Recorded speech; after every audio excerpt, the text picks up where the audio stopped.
Sup, Frank? Yo, what's good? Chat's already cooked and we just got here.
What's up, gamers?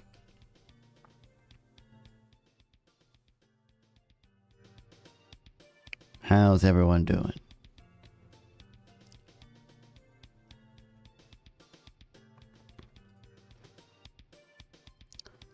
Watches, cases, and parts. Or watch cases and parts. Sorry. Oh boy. I feel like it gotta be China. And then probably Japan. Probably Japan. I'm wondering if Switzerland's gonna be here, cause that's, you know, that's what they're famous for and all, but like it can't be that many. Ooh, okay, Japan was not a good one apparently. Number 9. I feel like probably Germany. God damn it. Number 8. I'm not doing well. I'm gonna go Switzerland, and it's not gonna be Switzerland. You watch this. They're gonna be number 163, bro. It's gonna be very bottom. Oh, okay. Okay, number 2. Okay. Italy? I feel like it wouldn't be the US, but it could be. I'm gonna guess Italy, and it's probably wrong, but whatever. Yeah, kill me. Hong Kong, I wouldn't have guessed. Malaysia, Thailand. I was considering Southeast Asia, but whatever. 43 billion or 45 billion, and a bunch of fucking milk, wine, bro. I don't know. Thanks for the 10 happy poop jewel sauce rum. What the fuck? What's up, Metro? Welcome back. We already know how to distribute valuable resources under scarcity, but then for some reason, what is most important, like as in housing or healthcare, we lose our nerve. Well, there's like, I don't entirely disagree with you, but like, there's pretty clearly some basic equity concerns when it comes to healthcare that don't apply to many other goods, and housing as well. We are, and there are like, I hate doing this because it's like it's such a meme. There's so many memes. There obviously like are some Mario failures in the healthcare industry. It's just that people meme about it way too much. We are like this. We are in this way like a blackjack player who plays basic strategy when he bets $5 a hand, but when he bets 1,000 and he has 16 against a face card, he doesn't hit because the risk of doing what's optimal is too high. Well, true.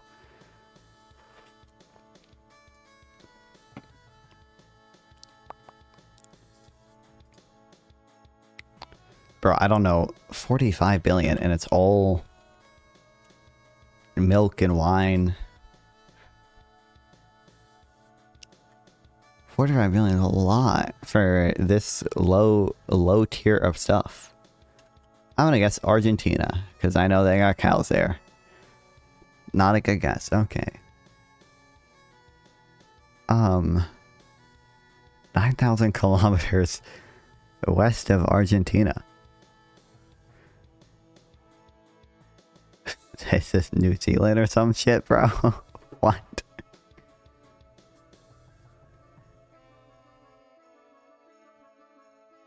I'm gonna guess New Zealand. There's no way it's New Zealand. New Zealand would have like cars. I don't even know if they have 45 billion. There's no way it's Australia though, right? Australia has like minerals and stuff.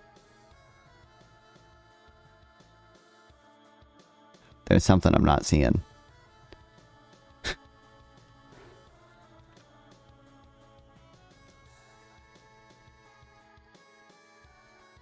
None of it, like... I'm lost. I don't know. 45 billion. That's way too much.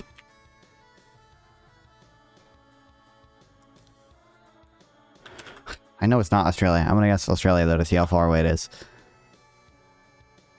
Oh my, there's no way it's New Zealand. Or is it Tanzania? It's not a country, right? Aren't they just an island off of Australia? What the fuck? I thought New Zealand would have a bunch of shit. New Zealand has more dairy. Apparently all New Zealand does is dairy. Welcome back to Hammer. The way to distribute housing is in a market. We have this huge discourse about housing is almost entirely all retarded because the way to distribute housing is in a market. Wow, this isn't difficult. Housing isn't magical. As I like to say, housing is much more like everything else than it is different. It is a valuable resource. We need to figure out a way to fairly distribute it. It's called a market. Well, I think obviously the concern people have with market housing is typically that it's not by their definition fair, quote unquote, right? Like that's typically one of people's concerns. You do that in a market. The way to do that is with a market. I agree that markets are typically pretty good, and there's no reason to believe that they would like fail systemically in housing more than most other goods. Okay, we'll play like maybe 2 World Cup things for whichever is today. The 22nd. Argentina, Austria, Norway, Senegal, France, and Iraq. Flavored water. Oh boy. Probably Austria. Alright. Motorcycles and cycles. Probably Austria. Alright. Argentina's got the cows. Okay. Processed fruits and nuts. Probably Argentina. Alright. Citrus. I think probably Argentina too. Because I don't know if you can grow like any citruses in Austria. At least not as efficiently as Argentina. Alright, okay. I don't know. I'm kind of at a loss for which one is going to have a trade surplus or deficit.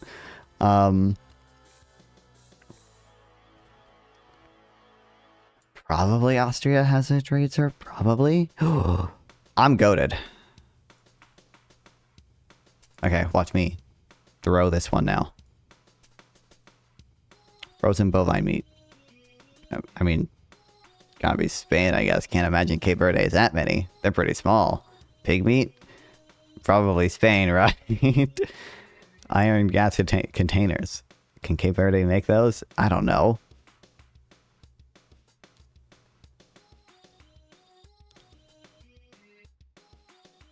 I'm gonna guess Spain again. Fuck.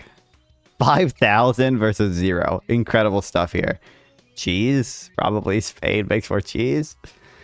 Other inedible animal products. Sounds like something Cape Verde can make. I don't know. One important implication of housing is that many extremely common preferences about who do I want to live near are illegal to spell out explicitly. So we invent an overly invent a complicated overlay where people have to discuss preferences in coded terms. Well, this is solved by not caring. I understand people are going to care. Probably Spain, right? Yeah.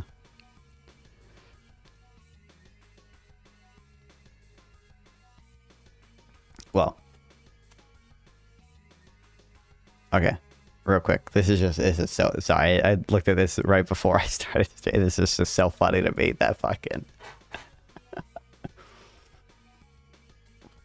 Scott Winship, my goat, fell for the meme chart from my other goat, Jack Woodcomb. What's up, Nacho fan? Welcome back. Well, not illegal. It's just impolitic to be racist. Well, it is illegal, you know, since the 60s to explicitly discriminate in housing.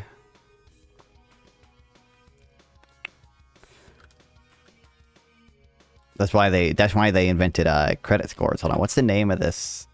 Of the dude who this guy was replying to? It's like Tony. Oh, this guy, I found him. Tony in it. Dude, Scott Winship is like the ultimate reply guy to this dude, who just like tweets constantly about how all the evil libertarian economists dismiss all the populist meme charts.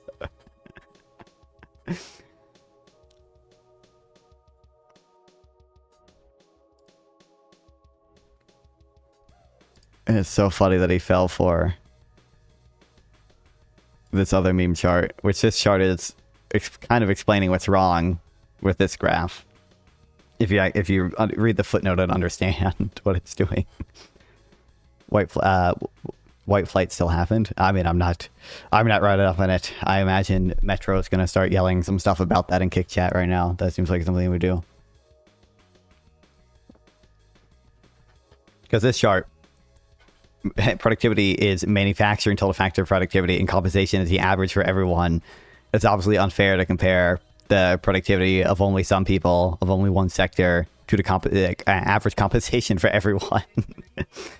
Which is exactly what this chart does, and what the EPI chart does too, where they compare the labor productivity of everyone to the hourly compensation or hourly wages of only production and non-supervisory employees.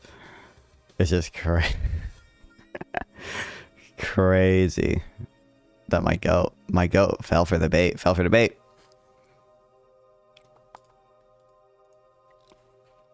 Racial discrimination is always a popular answer, but there are lots of benign examples where people should be allowed to discriminate. Young families should be allowed to conjugate, and many people like to walk to houses of worship, for example. I don't see how that is like... Okay, I don't understand what... But none of that's illegal to legislate or to like discriminate based on, right? What? Or maybe sometimes explicitly it is, but...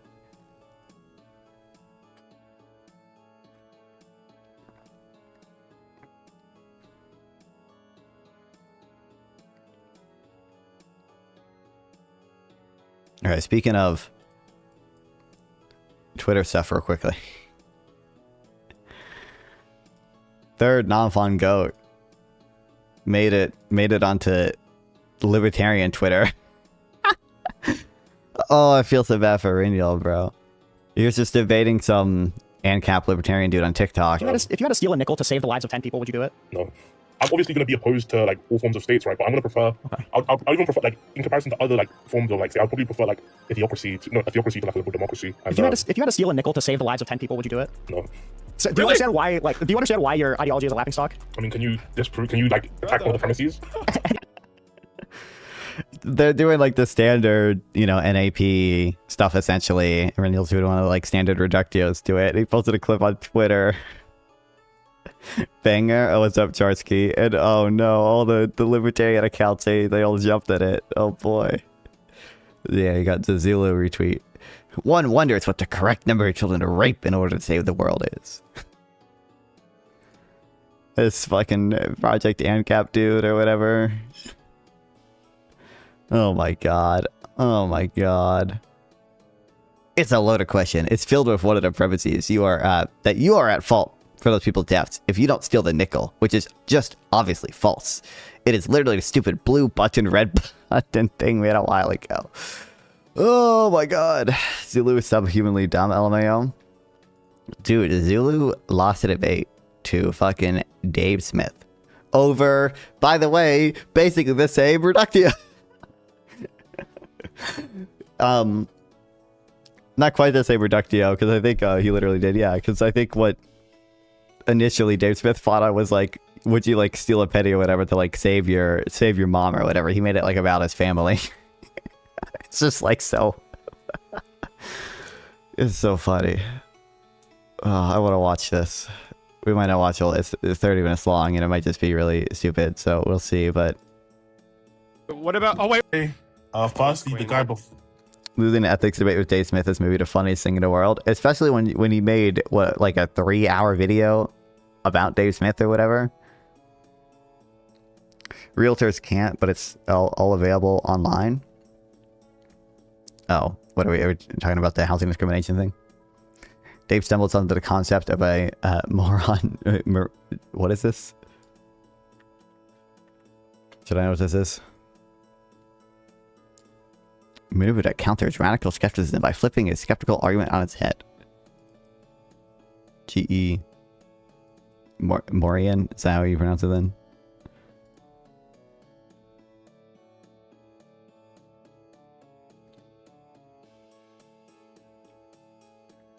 The guy before, right? I'm not even a leftist, but the stateless, moneyless, One man's... Oh, I've heard that. Yeah. Sure. wrong definition. For communism, it's the actual definition is the conditions of the liberation of the proletariat. That's the actual definition of communism, right? True. We solved it. Stateless, moneyless society is LARPing communism. But just They're LARPing communism? for the actual debate, right? My issue with liberalism is the dogmatic approach they have with democracy, right? Like liberalism Bro. has just a very dogmatic, you know, ever since I want to say the It's a 1.5 speed times, by the way. He's talking so slow. it feels like liberals have replaced, like, I won't even say like God with this idea of democracy, right? Like, it's just this axiomatic thing that can never be questioned, right? And I would say that's my main issue with But liberalism. okay, really? Just like is that just on your experience of talking to people? Some say. Oh, it's just is it David is his name? I recognize the voice. He's like another TikTok debater dude. I didn't know he was here too. Oh no. You should even Absolutely. touch or question democracy. Absolutely. I think we find out conversations about democracy, and I don't know why that's a jab at like. Dumb damn liberals who replaced God with democracy, which is why like all the liberal democracies have some form of like freedom of religion. Some of them are also like not theocracies, but have like state, like the UK has a state, like the head of state in the UK is still technically the head of the Anglican Church or whatever, right? Like the system, because obviously the average person is probably not going to be a scholar. They're probably not going to know through and through what these things mean. I don't know why they're representative of the whole. I don't really like to generalize personally. But yeah, I'm not a fan of democracy myself. That's a big thing. You're not a fan of democracy? No. What I do you think- define democracy to be? Well, there's multiple definitions. One could be like a mob rule, right? That's a No, potential that's not a definition. democracy. bro. Well, there are multiple definitions of democracy, and one could be this really bad thing that I don't like. We have anti-majoritarian institutions, so. Of course, you got representative Which are all things, you know, liberals put in there, by the way. There's all liberal, well, I mean, you know, not in our modern sense, but all like classical liberals who were designing the Constitution to have those type of checks, right? Like, in America, I believe you've got the your for real, save me, woke PRI, save me. Oh, 6-7 Jules. Thanks, Osraba. What a stupid fucking feature, bro. What a stupid. I'm pretty sure that's 67 cents too, and YouTube takes a 50% cut. So it's like such a. Oh my god. what's it called? I like a 2-hour debate with the David guy where I tried to explain fanaticism in game theory to him, and he got really mad whenever I tried to formalize anything. Oh no. You vote for people that don't vote for, you know. He's. I've met David before. David seems like a nice guy. Me and David agree on 99% of things. Okay, I love David. Okay, but he does seem like very much a kind of TikTok debater dude whose style is kind of just running through some script with like MAGA people. Then he doesn't really want to deal with things like that. Yeah, it's like it's going to be again those like anti-majoritarian institutions. It's going to be the federalism. It's going to be our negative rights to a law, even powers, and the ability to elect your representatives. Like that is even American with democracy. that sort of democracy, right? But like it poses like David is a long-termist, unfortunately. Damn, I have no idea how to get the jewels. I think YouTube's weird. I'm pretty sure they gave everyone some amount for free. Or it might not have been everyone because they might have done like whatever A/B testing stuff they do with it sometimes. Individual rights. But I've heard reports from people that, yeah, they just have jewels.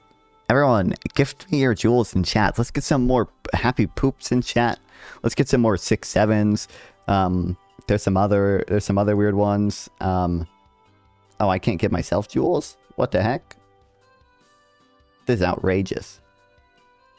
Maybe I have jewels in my other account. Hold on. Like, if it's the case that someone like people vote for something that infringes on your rights, right? That would be a knock on democracy. I can give you an example, right? If we're on like let's say we're on an island, right? It's gonna be a very prerogative. Ah, shit! I don't have any jewels.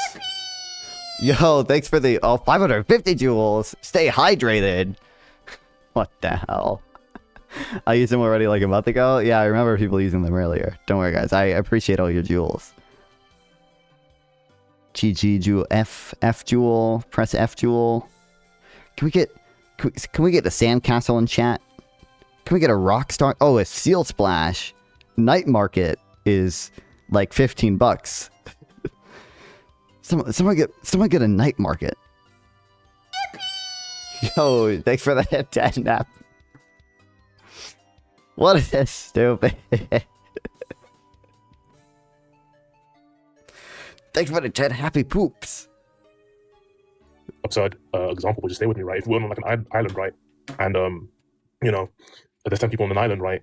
And then nine people decide they want to grape you, right? Right, under the view of democracy, that's just. Wait, right? no, wait. Again, are we talking about the view of liberal democracy? Certainly, there are at least some views of liberal democracy where that would not be just. Certainly, at least above one, liberals, in this sense, believe that like that that would be wrong. That would be a violation of your natural rights, or you could even be a utilitarian and still be opposed to it insofar as it would just not be a net benefit. Wait, no. I literally mentioned at the start. You defined it as mob rule, but America has anti-majoritarian institutions that preserve the life. Even thanks for the party hat. The agency of people. What? Even with like the so-called anti-majoritarian. Yeah, the Senate, right? Yeah, federalism. You've got like these institutions that stop like the electoral college, for example, right? It's still the case, right? That there is a few like a large section of the public ends up deciding what your individual rights end up being, like regardless of even if it isn't like a majority person, as opposed to non-democratic states. By the way, it's going to be we said this in a clip or whatever that he would prefer a theocracy, which I'm very curious to see. Very curious to see how this theocracy is going to adhere to the NAP. But I remember a county streamer. I was watching was saying something like the promotion of rational self-interest is bad for society because it led people to being super selfish and sociopathic. And when I started quoting game theory about iterated prisoner's dilemma, it was all, but I think that the world is more complicated than that. True. When you think about it, evolution is really just iterated prisoner's dilemmas. So I remember one time I was arguing with my also incredible Bob I got there. Like, I don't want to say arguing or whatever, but I remember when I was in high school, like my sophomore year, I had a bunch of memes about how evolution was actually more cooperative than what's the word for like full of competition? I guess competitive, but that doesn't really fit with the way I was using it. It was more based on cooperation than competition because I had read fucking Peter Kropotkin. Is that how you pronounce his name? He wrote like The Conquest of Bread, but I think he also had some like biology books or whatever. He was like, actually, biology is all based on a bunch of collective animals being nice and friendly and collective with each other. eventually got banned because they kept glazing Iran. And I was harshing the vibes by putting out they weren't actually a feminist paradise. Oh no. Like there still has to be like a base of support in which can infringe on like your rights per se. Like Second Amendment is. Well, are you saying? Oh, okay, are you saying? Well, hold on. What do you mean when you say infringing on Second Amendment rights? like banning assault weapons. But that's illegal. We had a federal weapons assault. We had a federal assault weapons ban. Yeah. Yeah, in the you guys 90s. had. Yeah, and that's. I don't think it's illegal. I don't think regulating what guns people. I mean, there's a reason why I can't buy a weapon. Oh no, he doesn't understand. They don't understand that when this guy says rights, he means only the negative rights protected by the NAP. Infringement, dude. That's an infringement. It's not an infringement. It's totally fine. Like, it's established. For example, in the same way that freedom of speech protects a very, very broad selection of things that you can or cannot say. It's very clear in the text of the First Amendment. But you can't say, you can't make true threats. You can't make calls for imminent lawless action. Those things aren't necessarily interfering with your ability. I don't No, it is analogous. So, for example, you still have, states still have the rights to build up their militias. You still have the right to private ownership of these firearms, but you don't also have the right to things that are so incredibly potent to the point where they can cause immense harm. Why don't you think? What do you think a right is? Maybe we're a bit confused. Well, we're talking about negative rights. Yeah, negative rights. Yeah, of course. Yeah, things that bar the government from engaging in particular actions. Oh no, they don't understand that when he says negative right, he's only referring to the libertarian conceptions of self-ownership and what is it? Self-ownership and the other fucking one. Kill me. I don't remember it. I don't even believe in this whole positive rights stuff. I don't believe that even exists, right? I'm talking specifically about negative rights, right? Yeah. I think you should have the right to own an assault rifle. There's no, and I think the guy who led mass famine in the USSR because they wanted to deny crop genetics or a different person. Is a different person? No, I think he died before the USSR was even founded, or he might have died a bit after. This dude, the guy who wrote The Conquest of Bread, but I think he. I know he was around when it was founded, I guess, until 1921.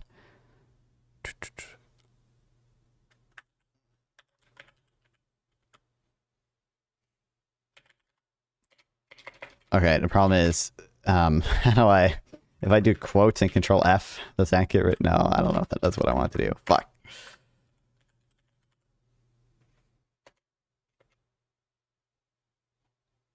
I thought he had some, biology work stuff. Okay, different guy, yeah. Yeah, the mutual aid, a factor of evolution. r/anarchy 101.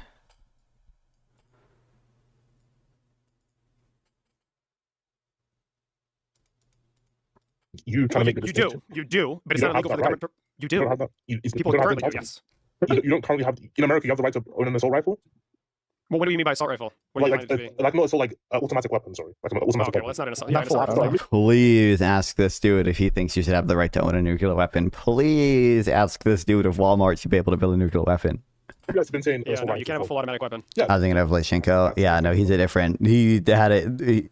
I understand he also had whatever conceptions about plants being, I don't know, for certain, I guess this could be a meme, but my understanding is he had a conception about plants, you know, having some type of class solidarity as well, and you could plant them closer together than it was understood that you could actually plant them close together.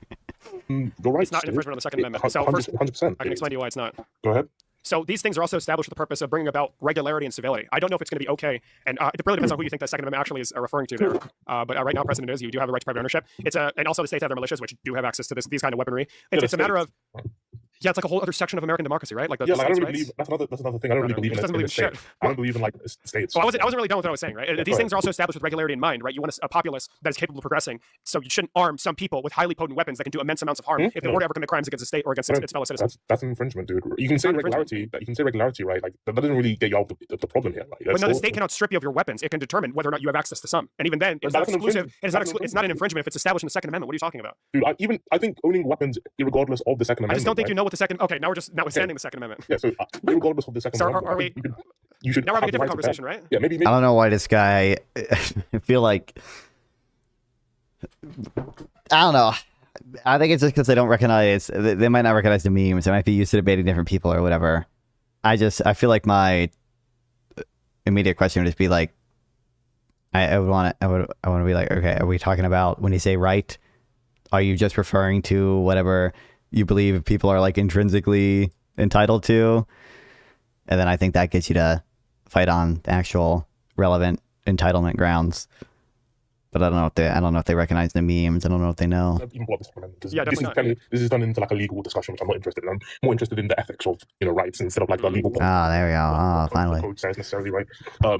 I think right. Are you a natural law theorist, a legal positivist? Yeah. A right being. Have you ever spoken to Ryan Malay before? that's the important question. Yourself, as you deem fit, regardless of any like. Wait, I'm Regardless sorry. of any sort of, What's the argument you're making? It seems like the argument right now, you said that you have an opposition to democracy because the majority can subjugate the minority. But like what you believe should be a right that's protected by the government is not saying that necessarily your rights don't exist in a democracy, right? Like I don't even know what the argument you're making right now is. I don't think voting is a right. Okay, that's also not what I'm saying. Oh my Like, God. Criticism of democracy is that people can vote to subjugate the rights of the minority, right? That was the argument you brought that's up. that's a major. We Oh, we have already like, addressed giant that, didn't we? protections. We have giant protections against that in the United States. And then you just said like, oh, well, they're violating the Second Amendment. Wait, there's a reason why you moved away from the legal conversation. If I remember correctly, you said that, oh, first of all, it's mob rule. And then I said, oh, a bunch of institutions. I listed them off. And then you moved on to say, oh, well, people can infringe on your Second Amendment rights. And then I say, well, actually, they're not doing so. The government doesn't have the capacity to institute laws in this way that don't strip you of your guns, but can also legislate what you can and cannot purchase. That is not an infringement on the right. I think It's legal. The legal argument matters because we're defending the liberal institution that is America, right? Liberal institution, right? This is the thing. Are you familiar with the legal positivist, natural law theorist distinction? Oh. Schools of thoughts, right? So, legal positivism stipulates that law is just something that's That's great. Did you free watch? Unironically, what the fuck? socially I mean, you probably did not take that much foresight. it's a socially it's a social convention, right? Like this just Natural between right. Promise it a free watch. Not given, right? You have rights. you know, to not even I don't even hold it God given. I think you can just find it within nature through reason, right? It's just a thing that exists. You can deduce it from human action. You can deduce it from human action. You can deduce. Give it to me. Give it to me. Give it to me. Give it to me. I just need to hear the words human action once. Please just give it to me. It's independently of human beings. Sure, I'm still not even I'm not understanding how this proves your claim at all. Like again, the distinction between like the different schools of thought, whether or not like law is socially constructed or it's there to protect whatever, that doesn't like. Do you acknowledge that we do have institutions in place in America to prevent the subjugation of the minority in our democracy? In some instances, yes, but there's still instances where. How? What We literally, instances? bro, we covered all this shit, bro. Like, is your only criticism of American democracy is that we like were able to regulate weapon ownership?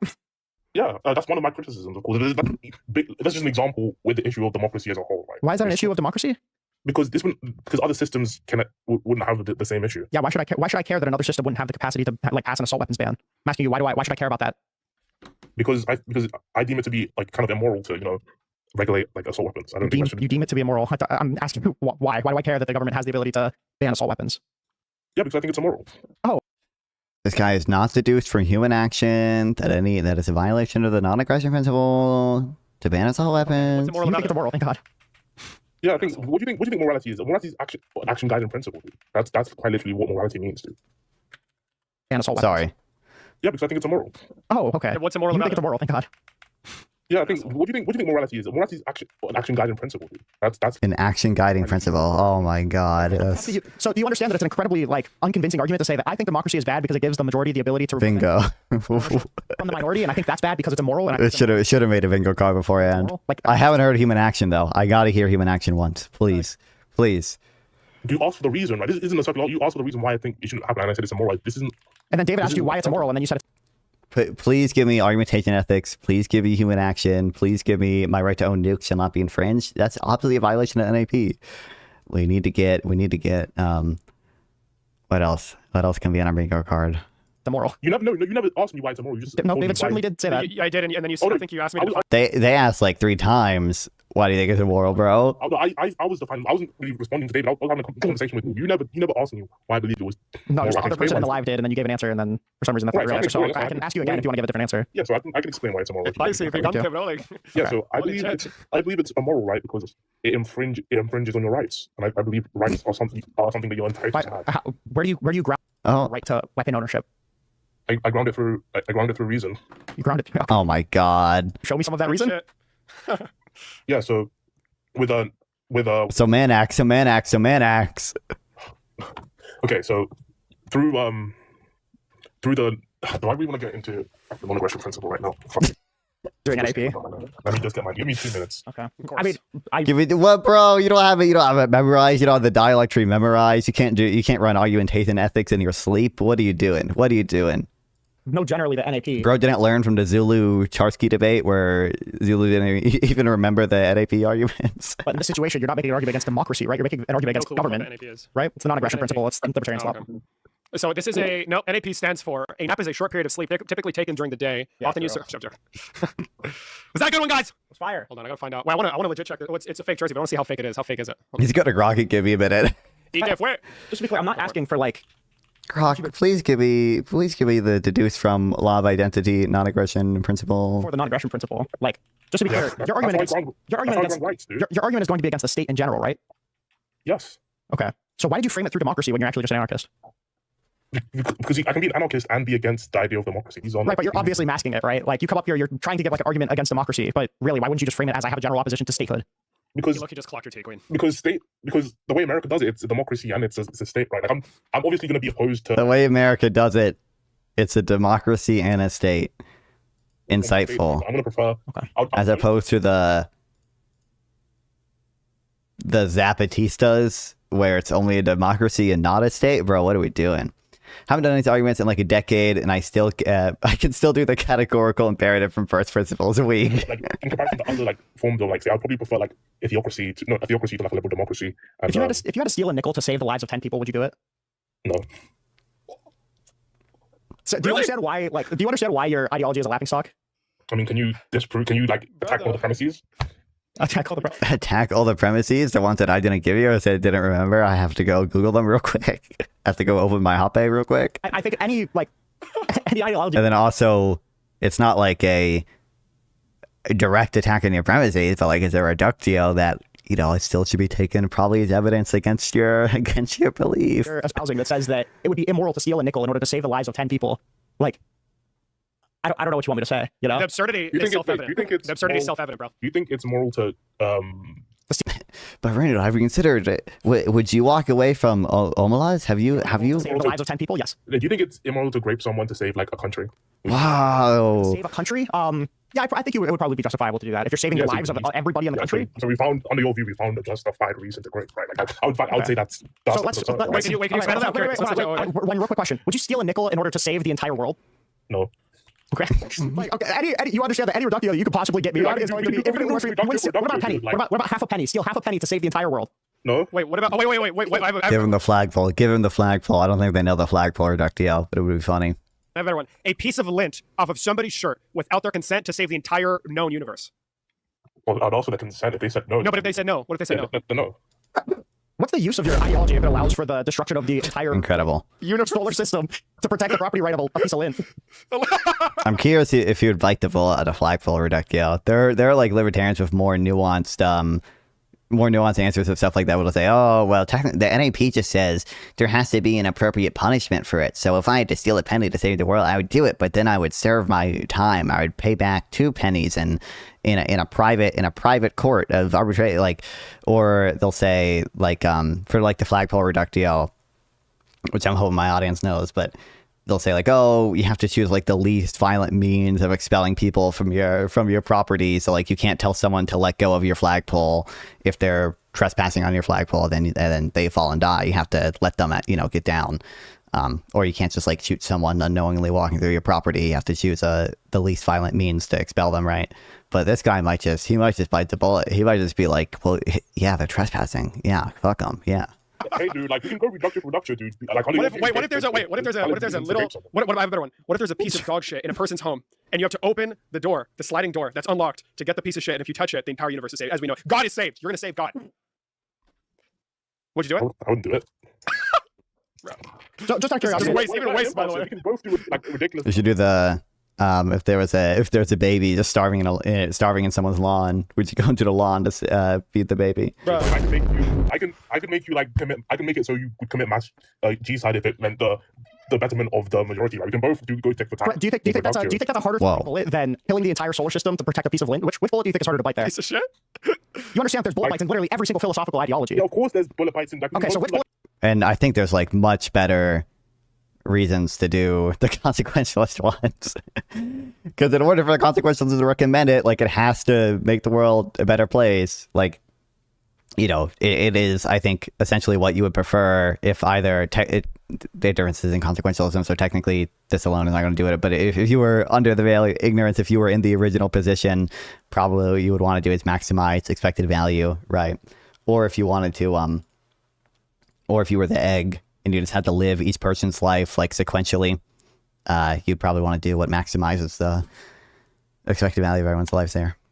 What is this? The right to lie. Kant on dealing with evil. Oh boy. Why do they even never read actual philosophy? They read the greatest philosopher of all time, Hans Hermann Hoppe, and they watch the greatest philosopher of all time, Fabian Liberty, on Twitch. Some of them might even watch a little bit of Yaron Brook,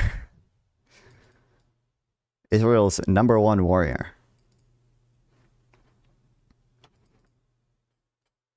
I think my next philosophy... Oh wait, no, it's not my next one. I'm like in a bullshit philosophy class right now. It's like literally the work for it's very easy. It's like once a month or whatever. Our assignment is to do like a quiz and then like a philosophical discussion forum on Canvas or whatever. One of them is about like, oh, if there is an intro philosophy course at a community college, you guys, so that's why it's boring or whatever. But like one of them is like, oh, if there was a, Nazi at your door or whatever, and you were hiding a Jewish person, and they asked, would you or would you not lie? Maybe this will be useful for that. Shelley Kagan does think that Kantian constructivism, can't speak, actually gets you to consequentialism, but he's sort of the odd one out. Oh boy.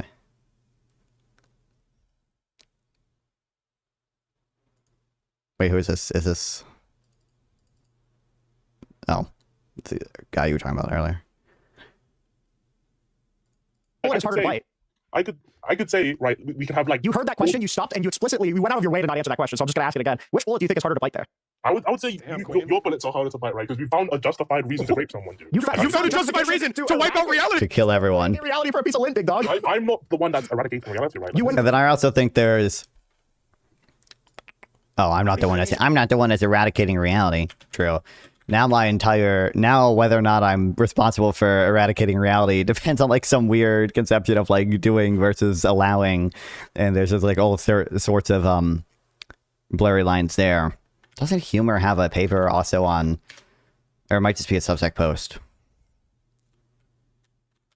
If I just look up Humor, absolutism, and risk or whatever, I'm pretty sure there are issues here too.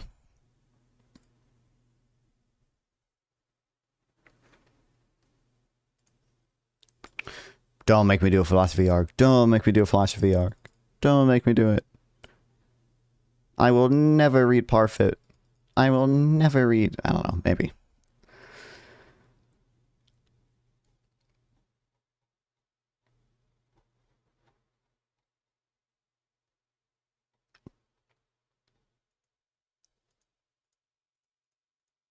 I mean, is this just going to be like a similar thing? I've heard like one of the critiques of real utilitarianism is just that it kind of collapses into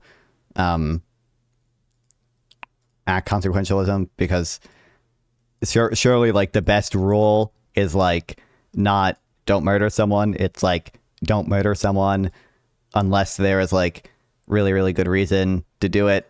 And like you can kind of just keep making the rules like more and more narrow until it like kind of eventually just becomes a consequentialist view. I'm assuming it's going to be like the same thing as that, right? Where it's just going to be like a, surely the best rule is, or the best categorical imperative is not don't lie. It's don't lie unless there's so good reason to do so. And you can just kind of do that for everything. Okay, how long? This is kind of short. Here's the problem. I'm going to phrase it in terms of rights, but you can do the analogous reasoning for any lexical priority view. Say you're considering some action that might produce some harm. Suppose it's the sort of harm that if you were certain the harm would occur, then the action would be a rights violation, and hence, according to absolutist, absolutely prohibited no matter the consequences. Now, Kagan legitimately thinks the formula of universal law leads to the universal law of maximizing utility. That's kind of true and base, though. Let's go. Let's go. That's, what'd be funny too? I don't think I said this before on stream, but I don't know. I don't think you were around, Naja, back then. All the way back then, a week ago or whatever. My philosophy professor. It's like some crazy I think he's some type of like Christian dude. He said the merits of Kant's theory was that it commits you to doing what's right no matter what or whatever. And he's like, I remember reading that through the like his notes or whatever, and he's like, Peter Singer, it's a crazy consequentialist philosopher who thinks that the developed world ought to give all their money to the developing world to make them have the same standard of living. Needless to say, no obligation exists. His ideas are asinine, moronic, and absurd. Even if they did exist, it would only serve to make everyone poorer. Maybe that should be my response to the prompt or whatever. It's just going to be me responding to him, arguing how actually the universal law commits us to maximizing utility. That'd be funny. I think he might. I don't know if he would like that response. He might not get a good grade in that one. Okay. Now, what should you do if the action has only some non-extreme probability, neither 0 nor 1, of causing the harm? Is it still prohibited? Example. I suppose that punishing a person for a crime they did not commit is a rights violation. So if you know that John is innocent, it would be wrong to punish him, no matter the benefits that could be gained or the harms avoided by doing so. Anscombe says something like this without the rights talk. Okay, what about punishing a person who has some probability of being innocent? I can think of 3 views the absolutists could take on this. All of them are extremely bad views. 1, the action is absolutely prescribed as long as there is any non-zero probability of causing a harm. 2, the action is absolutely prescribed if the probability is 1. Otherwise, it can be justified by sufficiently large cost or benefits. 3, the action is absolutely prescribed if the probability is over some threshold t, which is strictly between 0 and 1. Problem with number 1. That view basically implies, given general facts of reality, that all actions are wrong. That's because basically every action has a non-zero probability of causing a harm of a kind such that it would be a rights violation to cause that harm with certainty. Example, we can't punish any criminal defendants because there's always going to be some chance, however small, that they are innocent. Problem 2. This view defeats the point of being a rights theorist. The probability of a harm happening is never literally 100%. You could take this view if you want, but it wouldn't capture any of the intuitions that absolutists are trying to capture. Problem with number 3. This is the clever part. Say there's threshold t, such that if and only if the probability of harm is less than t, then actions can be justified by large enough cost or benefits. There could be a pair of actions, A and B, where each of them is slightly below the threshold, and they produce large enough benefits, so both are justified. But it could also be that the combined action, A plus B, the action of doing both A and B, is over the threshold, so A plus B can be justified by any benefits, however large. Sorry, cannot be justified. That looks like something close to incoherence in a theory. If you consider A plus B as a single action, then it's prohibited. If you consider A and B as 2 separate actions, then both are permitted. This, I think, Humor has written about before in his in the whatever a paradox for weekday ontology with the buttons the dials. There's another one with the buttons, I believe, but I'm familiar with one with the dials where there's 2 prisoners being tortured and the dials. We don't have to get into right now, but I wonder what his answer to that one would be.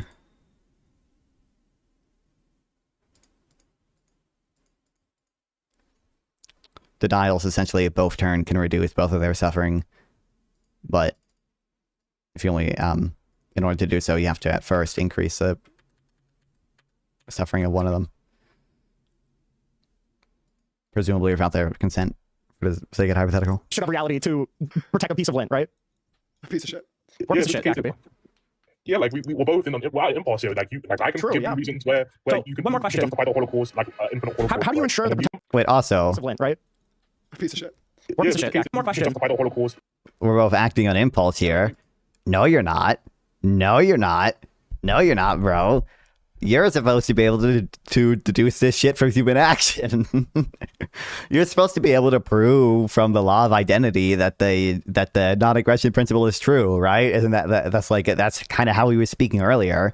That's how many ultra libertarian ANCAP philosopher type people think, is that from man acts you can deduce the non-aggression principle essentially. Notably, none of them have really done it. You think if you could do it, they would like write it up and like publish it in a paper and like, you know, have some people being like, oh, that's crazy, I can't believe you did this, but they have not really done that.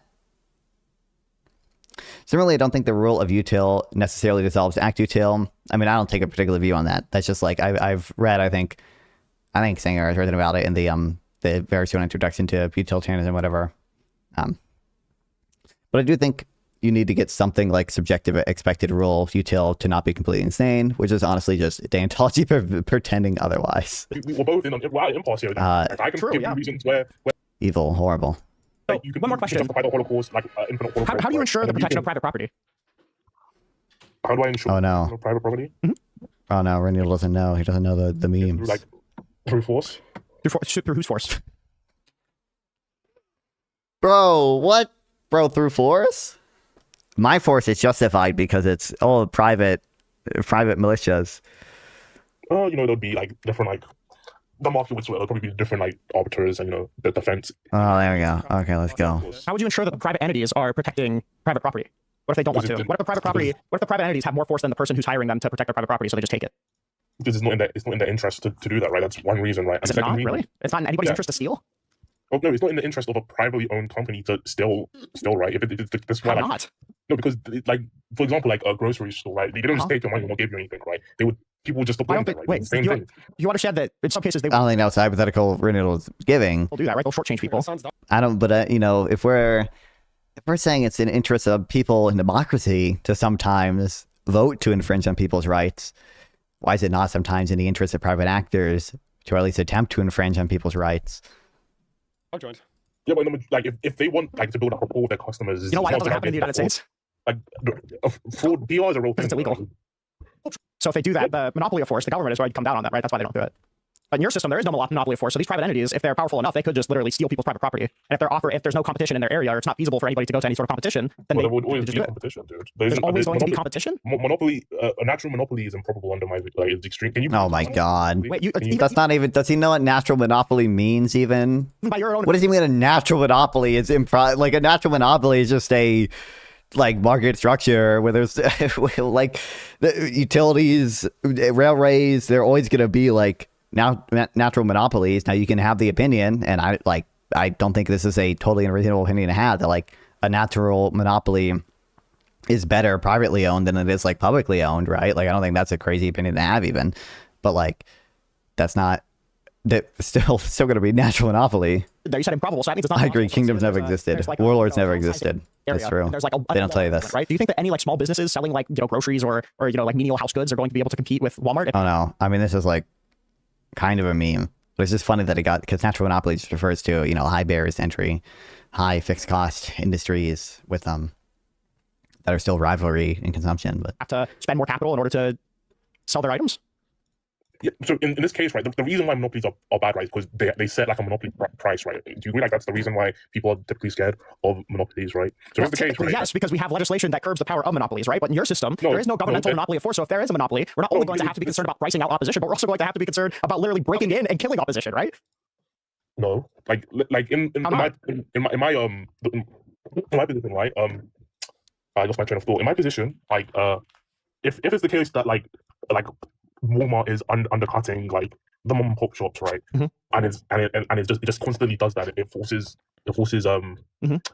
others out of business, right? I don't even think that's necessarily a bad thing, right? Until they then increase the prices, right? To the point where they get the monopoly. Wait, so Until they get to the if monopoly there's an price. entity that's big At enough, that point, if there's an entity that's big enough, who's ensuring private property then? And shit the fan. I'm sorry, guys. Hold on. because that wouldn't happen though. Like it just wouldn't happen. Market, that wouldn't happen. True. Tap. I mean, I'm assuming what he's going for is that Walmart, in that case, is going to be benefiting consumers up until the point where they have a monopoly and can charge monopoly prices, at which point he would probably say, well, other companies would just enter the market, because the only thing that can actually prevent a monopoly or can actually enshrine a monopoly is government legislation that prevents competition from happening, which is like mostly a meme. There's obviously some that it's frustrating. It's like some truth that I think a lot of liberals kind of overrate the extent to which like predatory pricing happens. Like I'm not sure Amazon even ever did like crazy predatory pricing. I do think, to my understanding, Amazon did kind of do some fucked up shit with their like Amazon Basic products, where it seems like they intentionally were able to kind of copy the designs of certain companies and were able to outcompete them, but not just because they were selling, or not because they were selling below cost necessarily, but just because they benefit from economies of scale and such. But regardless, I lost my train of thought because I was started hating on liberals. Oh fuck! Because that wouldn't happen though. Like the it just wouldn't happen. Market What's stopping that from happening? Top shit, you know. Oh fuck! I was gonna shit on the libertarian guy again, but now I forgot what I was gonna say, and now I'm just shitting on my buddy Reniel. Don't know. And whether those become and whether those monopoly become warlords. We don't need antitrust legislation. We simply need anti-warlord legislation. Extremely improbable. What makes this extremely improbable? I just told you a situation where it could happen. Yeah, within that situation, right, where Walmart's undercutting the what's it called, the mom and pop shops, right? That's not even necessarily a bad thing. Right? No, let's say that Walmart. I'm not saying undercutting as in like making it uncompetitive. Let's say that Walmart is going out of their way to make it uncompetitive. Let's say that they're actively compromising the ability of any competitors to exist. Who's going to stop them? Like, what do you mean by compromise? You have to be more specific. Let's say while they're building one of the buildings in order to house the company that's going to compete with Walmart, Walmart pays somebody to take down the building, to literally like drive a bulldozer through that. Who's going to stop Walmart from doing that? Yeah, so in that case, right, that would be like illegal, right? That wouldn't be allowed, right? So that illegal. According to who? Like I'm pretty sure like if the small firm has like some sort of like insurance, right, to like cover them against like aggression. Who's insuring them? The private insurers. Insurance exists, dude. I said who would be insuring them? The defense funds. Show him the Stiglitz graph. The insurance actually has no equilibrium. The defense funds, like other private entities. The defense funds, yes. Okay, so let's say that Walmart is paying those defense funds even more, right? Because they have more money than the small farms. Defense firms. Paying these defense companies out. Let's say they're bribing the defense companies to not do business with the other things because they can ensure stability in the amount of money that Walmart's giving them. Yeah, that just looks very bad on the defense funds. It looks really bad. Yeah, it looks bad. Like, yeah, it's gonna look really bad. I'm sure Walmart's gonna be really upset about looking really bad. Then they wouldn't do business with people wouldn't do business with the defense firms if it comes to like they don't need to. Walmart's paying them out. True. In order for that to this guy won't engage with the possibility of it being logically possible for these things to happen. It's also crazy. Like, obviously PR is a concern, but in order for PR to be a concern, or in order for it to actually affect the business or whatever, there has to be some failing in the past. The defense firm has to fail in order for them in the future to not be hired. Like, you're not just gonna, there has to be a failure there. There's a conflict of interest. Walmart's paying them enough. They don't need more business. They just have Walmart's. And you think it's probably that one entity is constantly paying them enough. I say if this happens, you have no answer for it, right? Unless you're saying that it's impossible to have a monopoly in Ancapistan, but I mean, Ancapistan. Like, what's Walmart's profit margins, right? But if defense firms consolidate, they're again warlords and can just take everyone's private property. But that wouldn't. But you think monopolies can exist when that would just look bad for the firm and other firms would enter the market, bro? What do you mean? Answer. Yeah, of course. What's their profit margins? That's your answer. Yeah, that might sound silly to you, but hold on, just really quick interruption. Does anybody know where I can find the meme of that one military dude doing a splits over the Strait of Hormuz? Can anybody find it, please? Anybody? Need it for a video, please. All right, continue. Sorry. Yeah, I think it's just a laughable ideology. There's a reason that nobody shares it. Everybody who does gets laughed out of any community that they go in, even the Phil Bros don't touch. Well, I already made the argument. You said that what are the profit margins, right? So we don't have to worry about the argument anymore. I just won, so I'm taking my victory up. Even the Phil Bros don't. Even the Phil Bros don't do anything, in regards to anarcho-capitalism because it's a joke of an ideology. Yeah, you don't know who Michael Humor is? The guy that made bro, humor in his name. Nope. Holy fuck! The joke's on He's a very prominent philosopher, right? He amazing. And he's does he self-describe as an anarchist? I think he self-describes as an anarchist. I could be wrong, but he does not share this guy's view of the libertarian conception of the NAP, bro. He's also a troll. That's true. I just read infamously. I don't actually know what you're. I mean, I'm not super familiar with everything he's done. I'm not familiar with how much trolling he's done, how much of a little trolling he's done. But we just read one of Humor's arguments against absolute deontology, right? And he has some sympathies for rural utilitarianism. Even he said that as much in his debate with was it Matt McManus, one of the egalitarian people. Right. So when you say this isn't no one's promoting this. I think it's a laughing stock. I didn't say nobody holds it. Obviously, you're stupid enough to hold it, right? But some people hold it. It's just a laughing stock of an ideology. Yeah, that's not an argument, dude. That's just you can say that's true. Yeah, it's not an argument. It's just an observation. Yeah, okay. you can ad hom if you want, but like at the end of the day, It's not an ad hom if I already show why your worldview is absurd and then I insult you after. That's not an ad hominem. No, you haven't. That's the thing is you haven't shown that, dude. Like, So you went okay, down the how are you going to prevent? How are you going to prevent the corporation? Because reductios don't show that your view is absurd. Reductios are also ad homs. Maintaining the monopoly there. Once again, this market. No, like he's a philosophical troll. He puts out arguments that make you go like, that can't be right. But you have to figure out where, because they're all because they're clever. Like all of his arguments are the equivalent of the ontological argument. Oh, mechanisms. I see. Yeah, like what? It's possible. What's the market mechanism that's going to prevent that from happening? The market mechanism is that they would never achieve any sort of monopoly pricing. That's the. Why do you think? Why do you think that? The market mechanism is that my Let's say preferred there's- outcome is what's going to happen. Let's say that there's two companies, right, and they're the main two competitors in that area, and then a fucking meteor falls and hits one of the buildings. Or let's say something more Makes realistic. him very popular and very famous, very respected for being clever, but nobody Let's thinks say he's this right. accidentally Sure. crashes into the building and it's not profitable enough to keep it going. So all the business from company one goes to company two. That's effectively made a monopoly. And if they decide to That's the ideal life. act in bad Yeah, faith, maybe you know, That's the non-fun retirement plan. Vacuum, dude. Maybe in a vacuum you would be correct, dude. But well, there's no state, so everything that you're doing is in a vacuum, right? No, that's not how it works, dude. Maybe if we lived in stasis where nothing moved, right, that could be the case. But Yeah, unfortunately, we don't live in a world like that. We don't live in a world where what, people crash into buildings and make them unprofitable to start back up. No, where there's only two businesses and other firms can't emerge. Let's say in the general area, let's say that there's one company that charges more than another company, but the other company is 3 hours away. You're not going to travel 3 hours in order to do something if you have to pay $5 more for it. And you know that People how? pay for convenience. There's a good paper on ready-to-mix concrete about this. And you know that. And Do you reject that? Do you reject that? Do you reject that people will pay higher prices if it's closer? Yeah, but I need some sort of empirics, right? Like, You need empirics to prove that? Empirics? What are we doing? You didn't give a fuck about empirics. What do you mean? If Reniel brought up any empirics, if Reniel brought up the ready-to-mix concrete paper, he would be like, well, actually, you should just use praxology. What do you mean, empirics? Hold on. What is the, I remember this paper, but I totally forget where I saw it.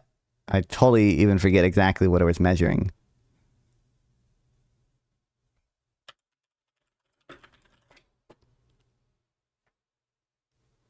might be this.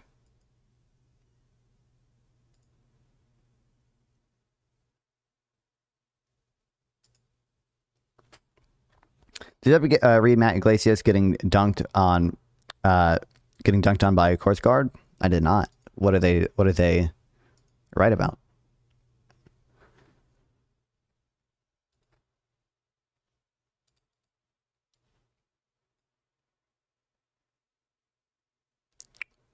My route out of philosophy profession was telling me that my work was patent journalism seemed more my speed. Oh no.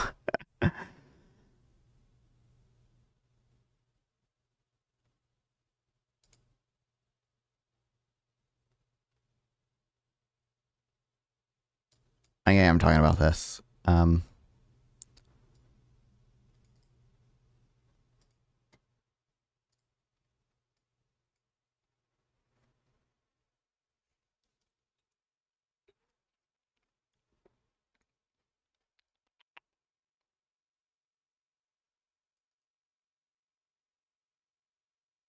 might be something else, because I thought there was a study like measuring the effects of some either technological innovation or regulation on ready-to-mix concrete.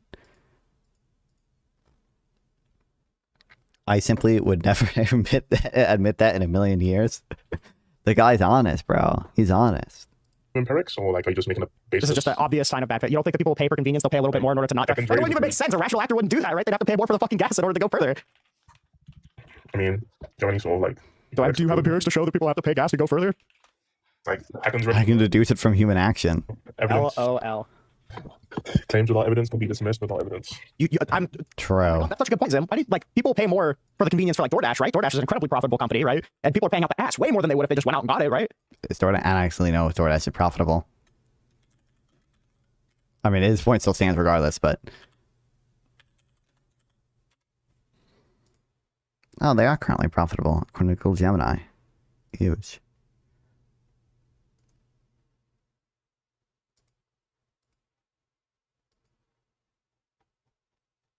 Okay, I wanted a graph, but whatever. Whatever.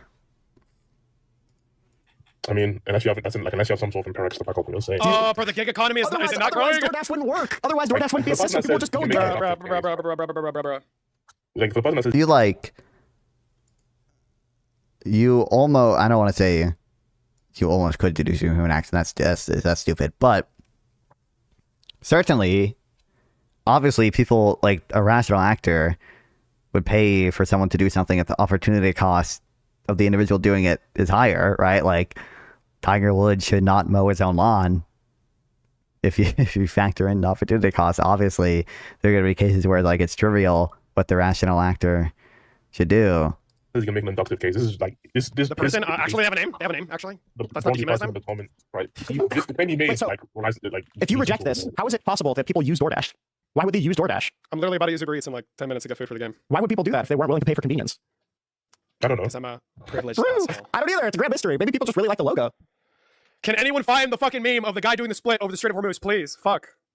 Someone help me. I think it worked. I think we're probably good with This is about yeah, we'll bring up another one. Cap This it is down, really right? fucking people up. Listen, goodbye, Yeah. noob. Hold on, I found it. It's in this.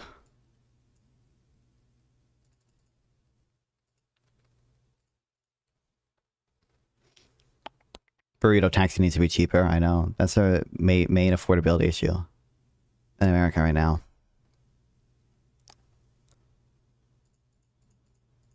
I don't think it's actually measuring what I thought I did, though.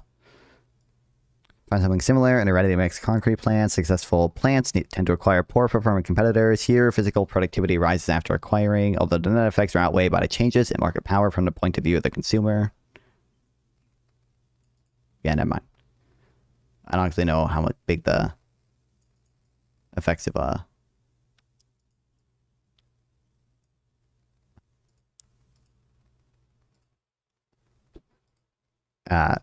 proximity matters there.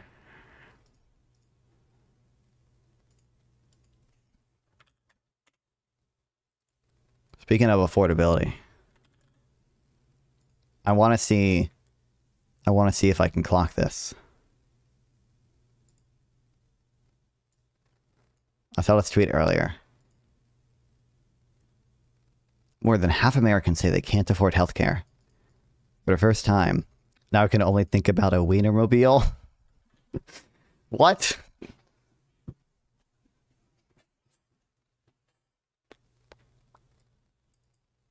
From what? Can we get some Wienermobile? Can we get a Wienermobile jewel in chat, someone? There has to be a hot dog one at least. Type of vehicle, but a burrito. Okay. But I made that. No, I made the connection. Okay, no, burrito taxi. This is true. That would be goated. DoorDash would have been profitable earlier if they made their drivers all have, like burrito wraps in their cars. I actually saw the Oscar Mayer Wienermobile once. Where? For the first time, the majority of Americans told Gallup that healthcare has become unaffordable to them. Over the last year, 3 million more people found to being unable to afford access to quality care or pay for visits and prescriptions. So is the definition of this going to be like had to cut back on any other expense because of healthcare? Or just that, oh, page unavailable. Are you kidding me? Incredible.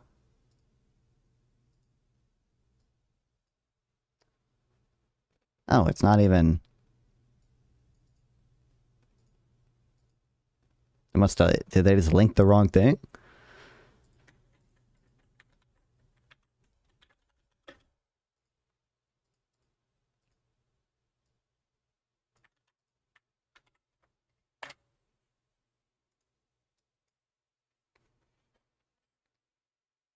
Utah, Massachusetts, about 11 years ago. Oh, you still remember?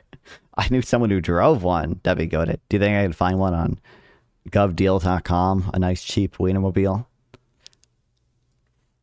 Or maybe Facebook Marketplace?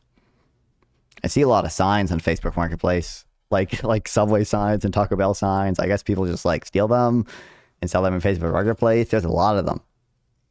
My Facebook Marketplace has been algorithm has been optimized to show me only stupid stuff like that. Okay, I love how none of this stuff links to the poll ever.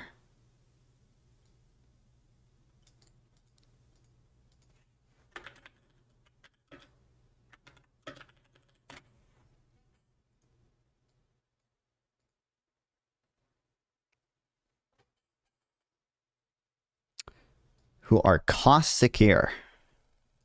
The West Health Gallup Affordability Index categorizes individuals as cost secure when they say they have access to quality, affordable care and have been able to pay for needed care and medicine.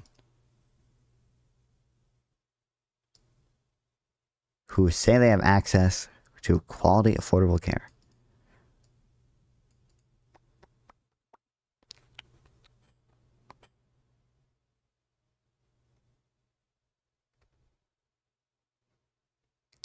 Vibe code a Chrome add-on that looks up the study such full mentioned in a news article. Man, I could do that. I have 2 vibe coded extensions. It's crazy how the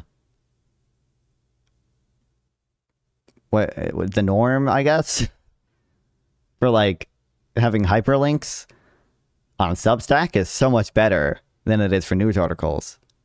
And maybe it's because like when news articles do stuff or whatever, it's like already assumed it's like credible and such or whatever, and like there's less of that with Substack, so people want hyperlinks and stuff. But like I know if I'm like reading a Substack post and like someone puts a hyperlink to something, like it's going to be relevant to the thing. And a lot of times news articles just don't have hyperlinks, and then when they do, half the time the most annoying thing is when like a news article will say Donald Trump did so-and-so, and there's a hyperlink under Donald Trump, and you click on Donald Trump, and it just searches Donald Trump on their website. That is the most annoying thing in the world to me, bro. Someone recently mentioned it brings up court cases mentioned. Dude, it's yeah, like, I hate it. What's up, Easy Money?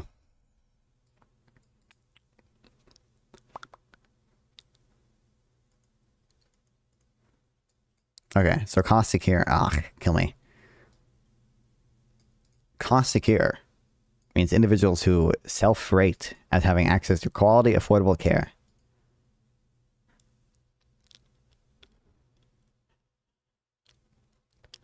Not as bad as I thought, but still a little silly in my opinion. No, but AI is ontologically evil. Can't be used for anything good. That's true. I have a vibe code or 2 vibe coded extensions. One is for Substack. Actually, hold on. Let me go to post on Substack. You see this? You guys can't see it. You see the open in player thing down here? There used to be a button on Substack. So like you would click these 3 dots and you would hit like open. I think it said open in player. Or it could have said like open and it's something else. And it takes you just to the post here where there's where you can listen to the audio track. This one doesn't have an audio track because I think it's old and yeah, it's from 2020. I don't think they had them back then. But there's now no easy way to switch between them. So I vibe coded that one. And then I vibe coded one on StreamYard. I like how I say I vibe coded it. Claude did it for me. Because there's no deafen button on StreamYard. And I added one. Well, Claude added one. Haven't used my work AI yet, but haven't really had a need and a little scared to. Oh no, they're gonna find out that they can replace you with AI. I think my mom gets some AI for free for her work. She keeps telling me I don't know. I don't understand how she's having issues with it. I've heard her complain about like not knowing how to use it or it like not doing what she wants it to do. And I don't know exactly how she's using it. But she clearly does not have Claude linked with Obsidian to build a second mind.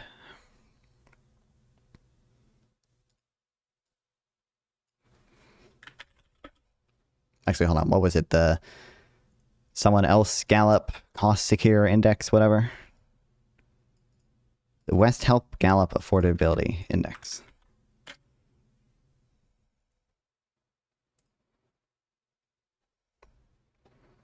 Oh boy, all old people. Real and true. It's true. No, does have a bunch of limitations. Oh, my mom's complaining about that, yeah. They don't want you putting confidential company data into the into OpenAI and Anthropic's database.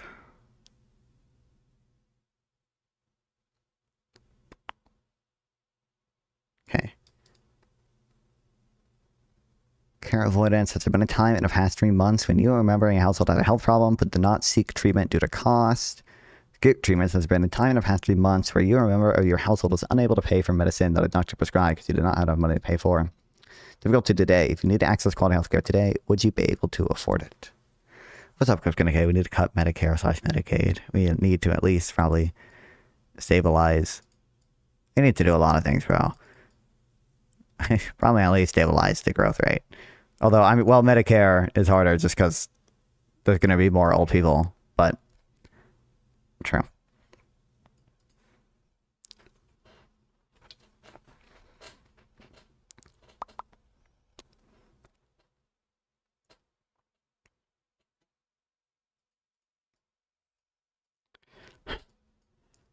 Some of this stuff is silly to me, just because, like, it's obviously not always irrational, I don't think, to, like, skip treatment or whatever due to high cost. Like, there was one time, it's kind of a bad example because I ended up getting it anyway, but, like, I had an ingrown toenail, and, like, when I first went to my primary care or whatever, they were like, oh, here's a bunch of stuff to do, one of which, like, included a x-ray on the, like, very low chance that the infection has, like, spread to my bone or whatever. And I can go into my chart app and, like, see how much an x-ray is going to cost or whatever, and it's like $200, and it's like, that's just, like, not, like, worth it. It's like, that's just not worth it. I ended up getting one anyway, just because they the place I went to get it removed, like, had an x-ray, and they were like, we're gonna do it. So, but regardless, what do you think of the UK's grape gangs? I don't know. I saw there was a new report on it, but I've not looked into it. And I saw Keir Starmer resigned. I don't think it was over that, but are we talking about shorting SpaceX or something? What are we doing? Thought about building a wiki using dueling agents, mainly because their wiki structure is good for the thing I want, but people aren't competent enough to do so without blinders. Not entirely sure they're good enough yet. Yeah, I've been having I haven't worked in it that recently. I need to make it better. I want Fable 5. Give me Fable 5 back. But I've been working on just, you can get on my GitHub. I think I linked it in a past YouTube video description or whatever. Just taking a bunch of data from different papers and just making it interactive graphs. Ooh, I don't actually like, I need the Fred. I need the Fred scaling. I don't care, but I don't really want to scale the vertical axis like this.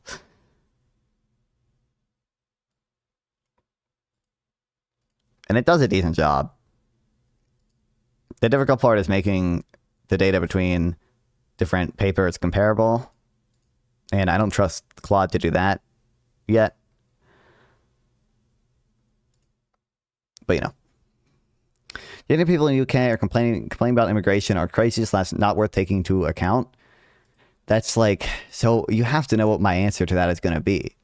That's so broad that, like, I feel like it's a little silly to say no, because then it's ambiguous enough that it sounds like I could be saying there aren't any valid concerns with immigration or whatever. But I think from what I've seen on Twitter, okay, many of the people complaining about immigration in the UK are pretty fucking crazy and don't have, like, serious critiques that should be taken seriously, even with, like, the grooming gang stuff or whatever. There's people say, like, absurd false numbers about it, like there was one recently, it was like 250,000 or whatever, something, victims of it. I saw Quick Thoughts made a video about it.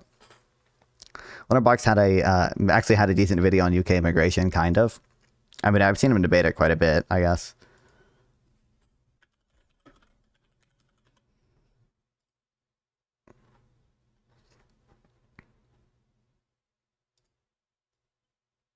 news. Rupert Lowe, a UK member of parliament, posted the Rape Gang Inquiry Report, which is about grooming gangs or child rape gangs operating in the UK. The report says it has been previously established that, at the very least, 250,000 young white girls have been subjected to repeated rape gang. Was it a bit ago? Yeah, I saw him. I mean, he was on a Wick a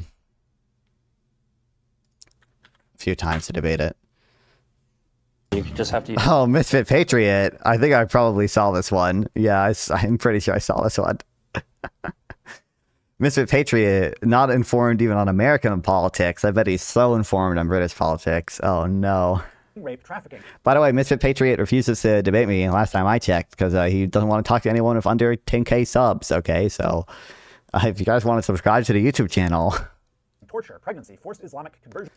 UK is letting in a bunch of immigrants with higher criminal propensity than native Britons while experiencing serious institutional difficulties in recognizing them and policing them. Okay, I don't feel informed enough to like make a strong statement on that, but like, not to surprise me if that is true. It is my impression that there's like generally more difficulty assimilating a lot of the like asylum seekers and the such in European countries, but I'm not certain they're net negative. I'm not certain they're net positive. But and lifelong trauma. The true number is probably higher. I would guess that the true number is probably lower.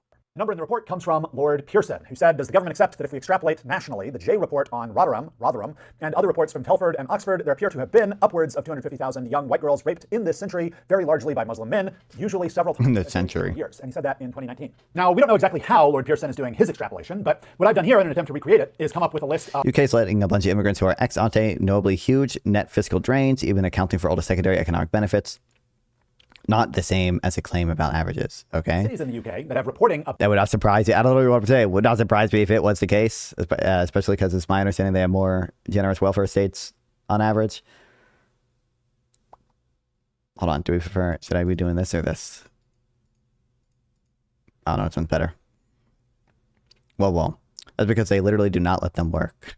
About child rape gangs, and then figure out the annualized per 100,000 victims of the child rape gangs as reported in the different cities. And I noticed that if we take the rate of victims in the reported cities and apply that rate to the UK's national population, if we just use the city of Rotherham, for example, we find an expected number of victims of around 450,000. If we use the top 3 cities in terms of victimization rate, then we have a number of around 280,000. Top 5, it's 190,000. Top 10, we're a little over 110,000. All of the cities that I found, 67,000. So I hope it's clear why this is a bad... Well, they're going through the asylum process. They're not allowed to work. Oh, damn. Are they backed up like we are too? I know we give a lot of asylum seekers work authorization within 90 days, or at least we used to.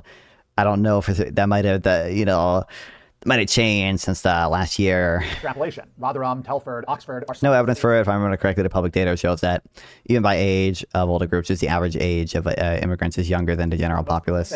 Known rape. They're super backed up. Yeah, not surprising. UK nationally must be equally set upon by rape gangs as the worst cities for rape gangs. That's just a bad extrapolation, which we can see from this table. As I keep adding on more cities with lower rates of rape victims, then we get lower and lower estimates. So we're falling down from the 250-ish thousand number. When we have all of these, it's 67,000. And presumably, if we kept gathering more cities, this rate would fall even lower. And yeah, well, I don't know, Easy Money. I view it maybe as analogous to.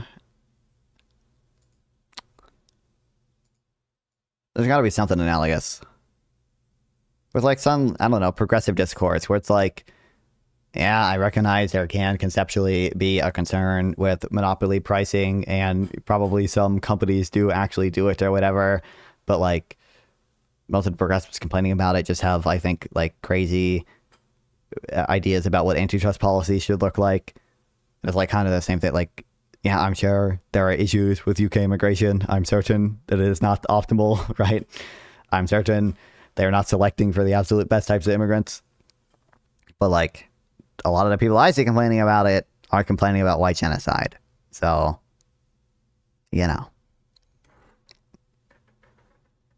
But yeah, I think I did watch this debate, but it was a while ago, so I don't remember for sure. Misfit is a interesting dude. Bet he did a lot of research with Grok. And Grok probably scanned all the best Elon Musk tweets about the UK statistics for immigration.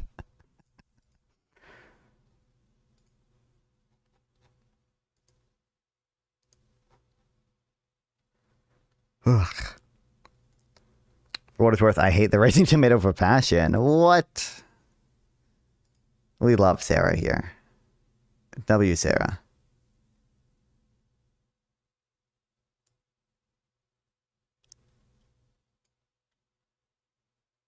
I think she's a fascist. Oh, I don't know, like, almost anything about her personal beliefs.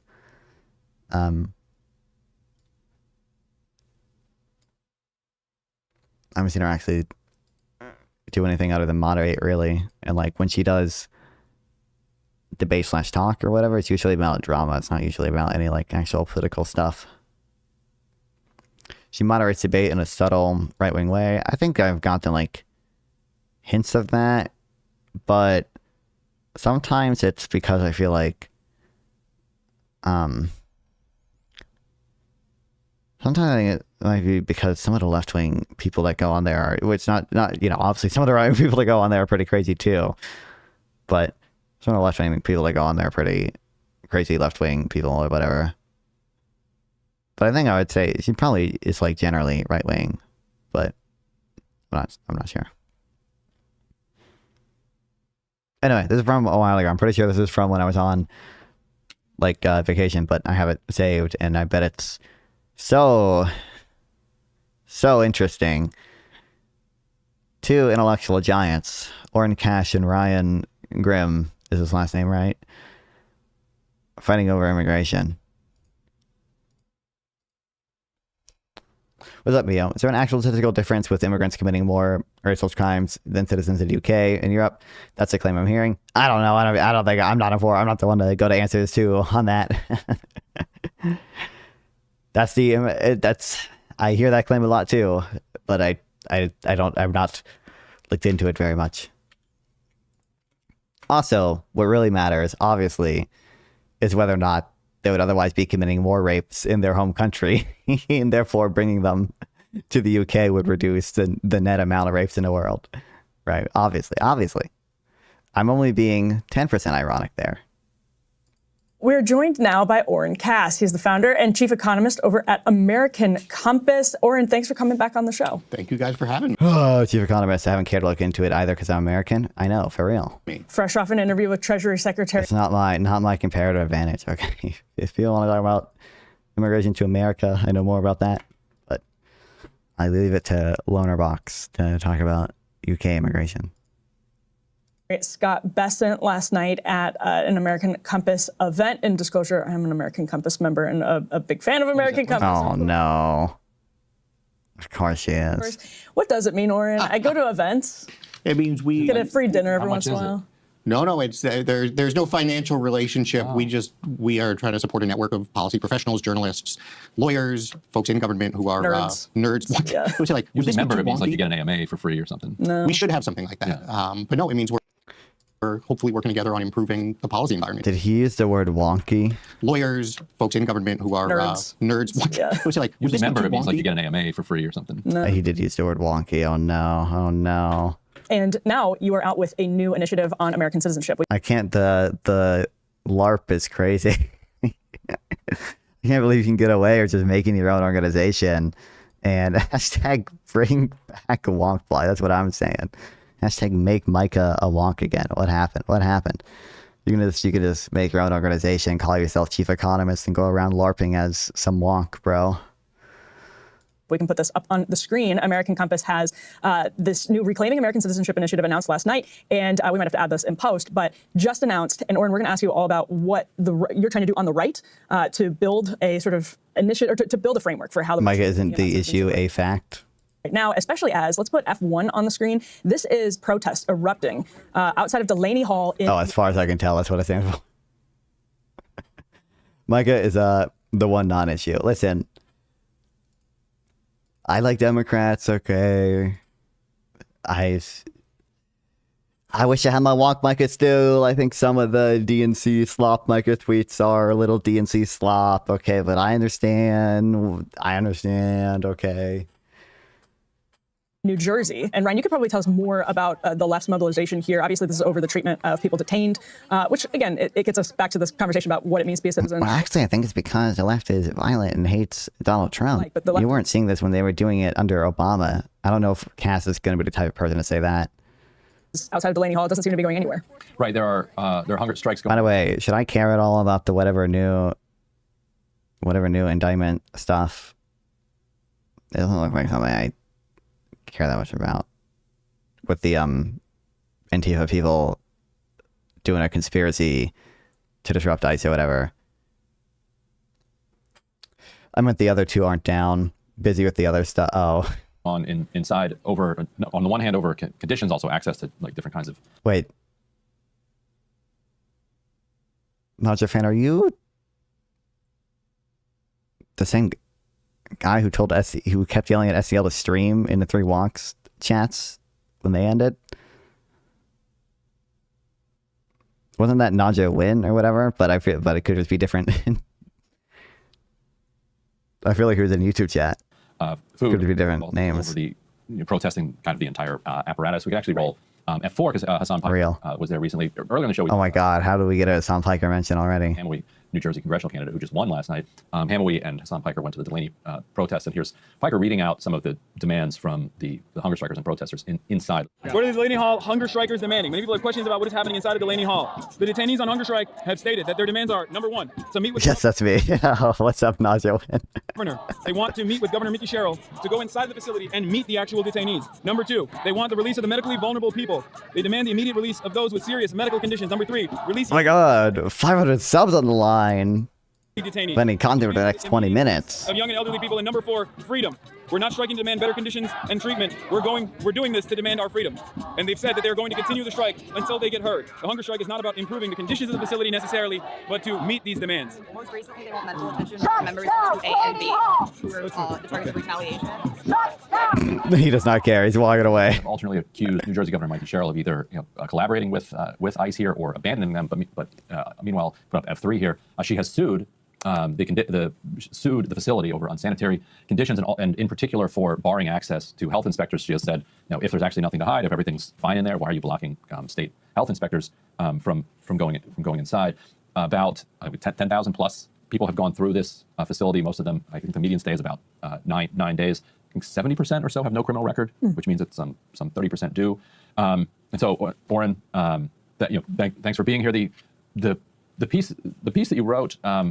It's this an elevate. You can describe it as an elevation of the idea of citizenship. As I was reading it, I was thinking like, as far as I remember, like the idea of citizen kind of originates sort of with the French Revolution. I think the American Revolution, which inspired the.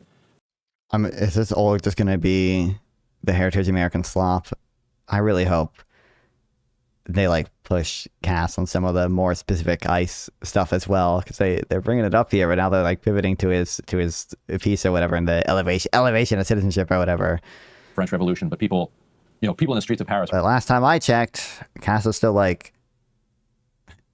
pretty much supporting Trump, calling themselves citizen so-and-so, citizen so-and-so, and the purpose was to do pretty much what you're suggesting in the essay here, which is to establish kind of a level of baseline humanity and equality among the people, and to say this sort of Roman, the Republic. Yeah, well, there's that too, and to say that and a callback to that, to say that we have duties and responsibilities to the state.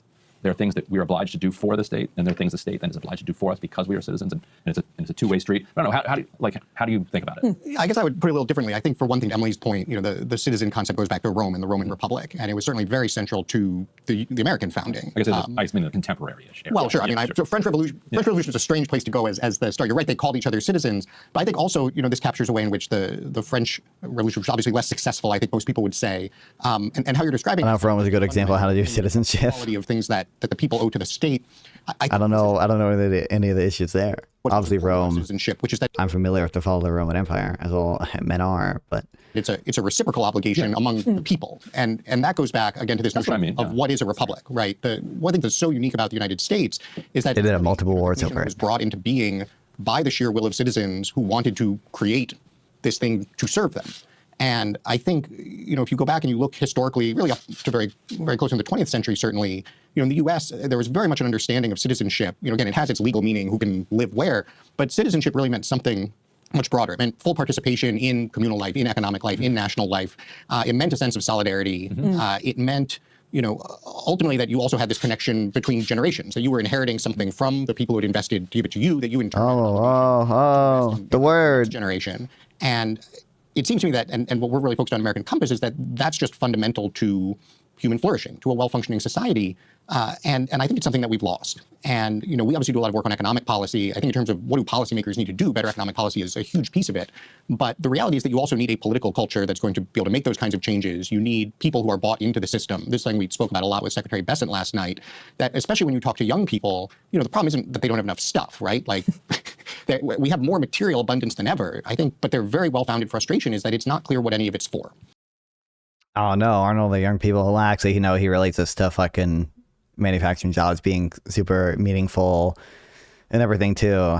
But aren't all the young people there they're dying out there state protected manufacturing jobs? Abundance name drop because he hates abundance. His debate was he debated Iglesias on that, right? Fukuyama vindicated once again. I was reading The Storm Before the Storm, The Fall of the Roman Empire during 2020, which was interesting leading up to Jan 6th. I would imagine. And so when we think about reclaiming American citizenship, and the reclaiming is very important because I think there really is something that was sort of stripped away, that over really the past generation, we've degraded that the past generation into something that is just more, you are a consumer, not an actual productive participant necessarily in the economy. What counts as the last generation? What has changed since even when was the last time we passed any, like, the 80s were the last time we passed any, like, meaningful immigration reform, right? I don't know what to, or maybe Clinton had more competent. I know Clinton had some stuff, but I think a lot of that was about welfare use or whatever.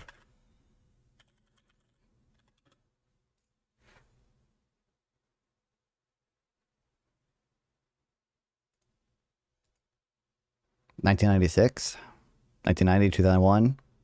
Yes, Reagan. Yeah, I don't know what this is exactly. Major changes to the Immigration Nationality Act 1952.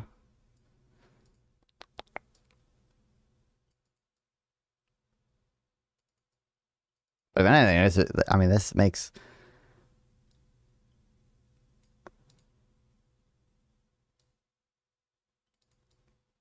it harder to become a citizen, right? It makes illegal immigration harder. Deter future legal immigration.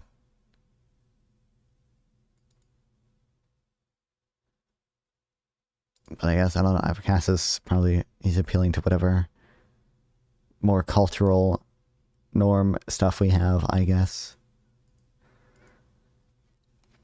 Reminder, Bernie actively blocked immigration reform. Not that surprising. He did not used to like immigration, from my understanding. You are sort of this individual with radical autonomy to invent your own truth, not somebody who is a member of a community and okay, how do we get here already? Oh my God. More, sorry. Consumer, not an actual productive participant kind of relationship, into something that is just more, you are a consumer, not an actual productive participant necessarily in the economy. You are sort of this individual with radical autonomy to invent your own truth, not somebody who is a member of a community and lives within those obligations. And at the national level, to some extent, everything's the fault of the post-modernist anti-realist. Shame or disdain for what is an incredible heritage that we have inherited and should be trying to carry forward. And so I think, in substantive terms, there's a lot of policy that has caused some of these problems that could address some of them, but also just as a matter of how we... Like what? Name them, please. Get to them.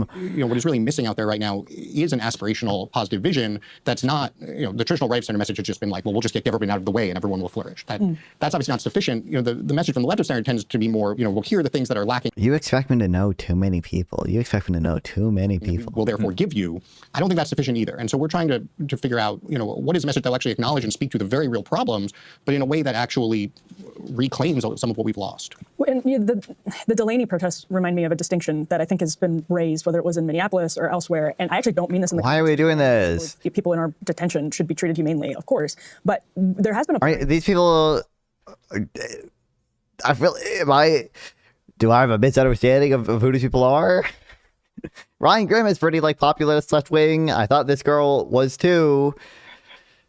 I expected them to be screaming about systemic racism in America's past or whatever. I expected them to be screaming about, and in fairness, she's bringing up certain ICE things again or whatever. But like, one, I want to know, is Cass, does he support a lot of the things ICE are doing right now? Or, oh no, she's center right-ish? What? I thought she was a more populist left-wing person. Raised Christian? Well, everyone's raised Christian. Or are you asking me? Of the distinction between resident and citizen that I find very interesting is sometimes it seems as though, yes, we should be affording certain rights to people who are in detention, people who are here on green cards, visas, and the like, especially if we said we were going to. Maybe just because, is she like pretty pro-Palestine still? Maybe we just saw her talk about Palestine and assumed that she was pretty lefty because of it. Also, there is a distinction between somebody who's living here in the United States legally, or in some cases illegally, and a citizen. She's populist, but center right. Okay. Is why, I mean, the degraded meaning of citizen is probably why that distinction has been blurred. I don't know if you have any thoughts on that, Lauren. No, I think it's a great point. I think, so much of what we're seeing in our struggles with illegal immigration now are really way downstream of, okay, but what is citizenship in the first place? Because I don't think it'd be controversial to say on the left of center, there has been much more a view that anybody has a right to come here. And the reality is that for citizenship to work, for that sense of solidarity to exist, it's actually incredibly important, both in theory and in practice, that the people who are the citizens of the nation have the right to decide who becomes a citizen. If you're telling me I'm supposed to have some relationship... First of all, you're talking about the effects of just letting, like, is it not going to have the coercive effects if people decide that they want almost anyone to become a citizen? For that sense of solidarity. Like, is it, if we're just appealing to the right of the nation to decide who becomes a citizen, if we pass the amnesty bill, are all the social cohesion issues solved now that the nation has decided that only people have a right to become citizens or whatever? But like, second of all, I just like don't think the evidence on that is particularly strong, and it seems like people tend to assimilate or generations, and it also seems like institutions play a bigger role in than like other cultural norms or genetics when it comes to social cohesion. The Tim Reuter guy is a article about that I pulled a few times. Which government benefits should asylum seekers be able to access? I don't know. Like, there's obviously he should have some right to like life-saving care, and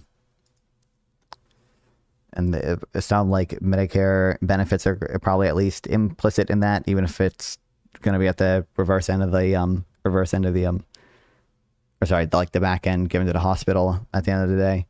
And then, I don't know, like probably some, like it's going to be like some emergency food aid or whatever. That's not really how our welfare programs are designed, I guess, but because you can obviously get SNAP well above, any type of like actual emergency situation.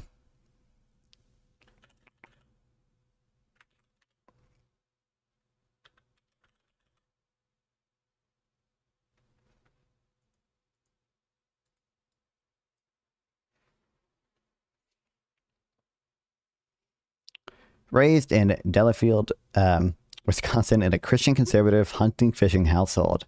As a president of GW chapter of Christian org she ran, she requested an exemption to mandatory training sessions about LGBTQ issues based for student leaders and faculty. She said she went against the group's Christian beliefs, so no, assisting with research and fact-checking for the release of Wars Against Boys. Oh no, I thought she was, I got the impression she was left-leaning, but because I've seen, I might have only seen some of the Israel-Palestine stuff she's done.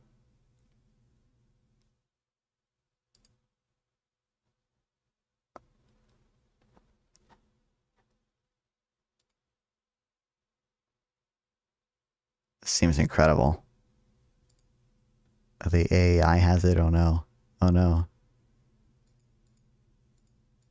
It's actually incredibly anti-Semitism and magnetism that unites the horseshoe. That the people who are the citizens of the nation. I don't know if she's like that crazy on Israel-Palestine issues or whatever, but like I think if there are certain ways people talk about it that give off the impression of like lefty views, but she might not be like her actual positions might not be super crazy, but have the right to decide who becomes a citizen. If you're telling me I'm supposed to have some relationship to the other people, but also I have no say in who those people are going to be, that breaks down very quickly. And so that's not necessarily an argument for or against any level of immigration, right? You could have a very, well-functioning... And it basically is reasonable housing, food, emergency medical care. If the asylum system is working as it should be, the time between entering the country and getting your asylum claim adjudicated by a court should be kind of short. Yeah. But now the whole system has been thrown in the garbage now. Yeah, it sucks. It sucks. That has many immigrants coming in, but it needs to be happening in a way that citizens who are already here feel like and in fact do have control over. And then it has to be happening in a way that actually imposes obligations on those people as well. That says if you want to come and be a part of this community, it is not simply having that piece of paper. There are obviously enormous benefits and privileges that come with being here, with being a citizen, and that also then comes with obligations that we have to be willing to uphold. And so when I see, the Hassan Piker protest, to me it's just a perfect illustration of, look, if the approach you're going to have is, well, all of these people are sort of, entitled to their freedom, I think it's safe to say also, anybody who's concerned whether they can speak English, anyone who's willing to embrace and share a culture, these are somehow, racist or uncouth things to demand. These are actually the core things to demand. And one thing we really want to focus on is and by the way, even if you are sort of a, more to the left of center, you want a much larger and more generous welfare state, you should almost be just like me for real. Demanding those things. I mean, it makes some sense. Oh, wow. Crazy. Never heard this before. Internal coherence, right? Libertarians will say we want open borders and we want no welfare state that provides anything to anybody. Well, that's a terrible idea, but that sounds awful. But also at least you're putting your money where your mouth is, sort of. And I think what's been a huge problem for the left of center is to say, no, we are going to uphold all of these things that we must give to everybody, but we absolutely reject this idea that we are going to, impose anything that's going to maintain the kind of solidarity and bonds of genuine citizenship. And that's where then in turn you just see trust start to break down. You see both at the community level, trust in the government. Source. You see people feel like, why am I even paying taxes? What is this going to? I think those things can conceptually happen. I don't think they do happen that often. It's just even the the data the white nationalist people cite, which I forget the name of the dude. It just implies it's 1% immigration growth leads to a 0.3% decline in social trust. It's just a pretty pitiful numbers compared to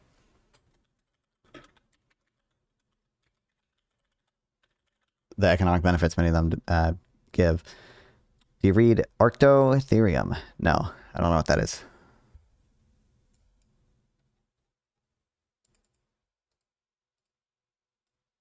This is an animal. Looks like a cool guy. Oh my god, what the fuck is this? That looks even cooler. Should have told me to read this guy. Or this guy. But this guy's chill.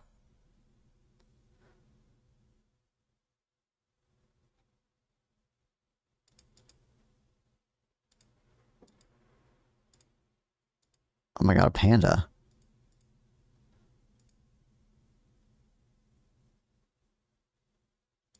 The last short-faced bear?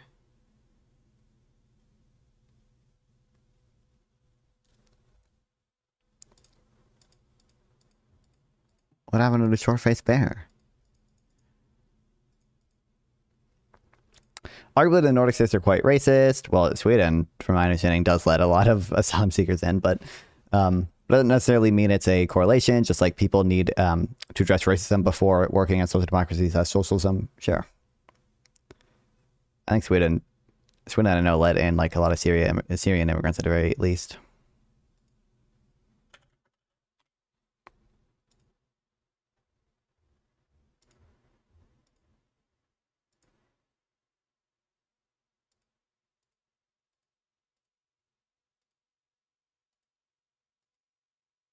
Can't find the one fucking thing I want, but it don't matter. I got this too.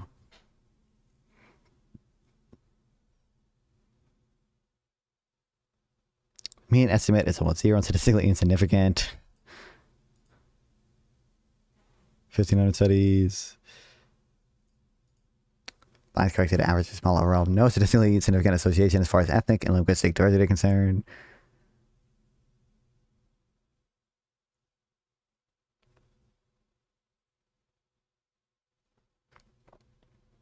They did, and then the populace went insane. Yeah, sure. It was over 10 years ago by now, I guess. Him and Inquisitive Bird are the 2 is for immigration restrictionist. Who? Oh, it's a Twitter account that has immigration related takes. Okay. There they go too. Good to know we're citing high quality people. Funny, I have a position when people bring up white genocide talking points, like we just want to conserve our culture and then don't want I mean, it's not like something I focus on or whatever. I don't talk to that many people who are like engaged, who do that stuff or whatever. The people I tend to talk to are at least a little more reasonable. Okay, there's some crazy people I talk to like Spin City and like Teriyaki who like do that a bit. But, oh boy. A misaligned elite in the making. Kill me.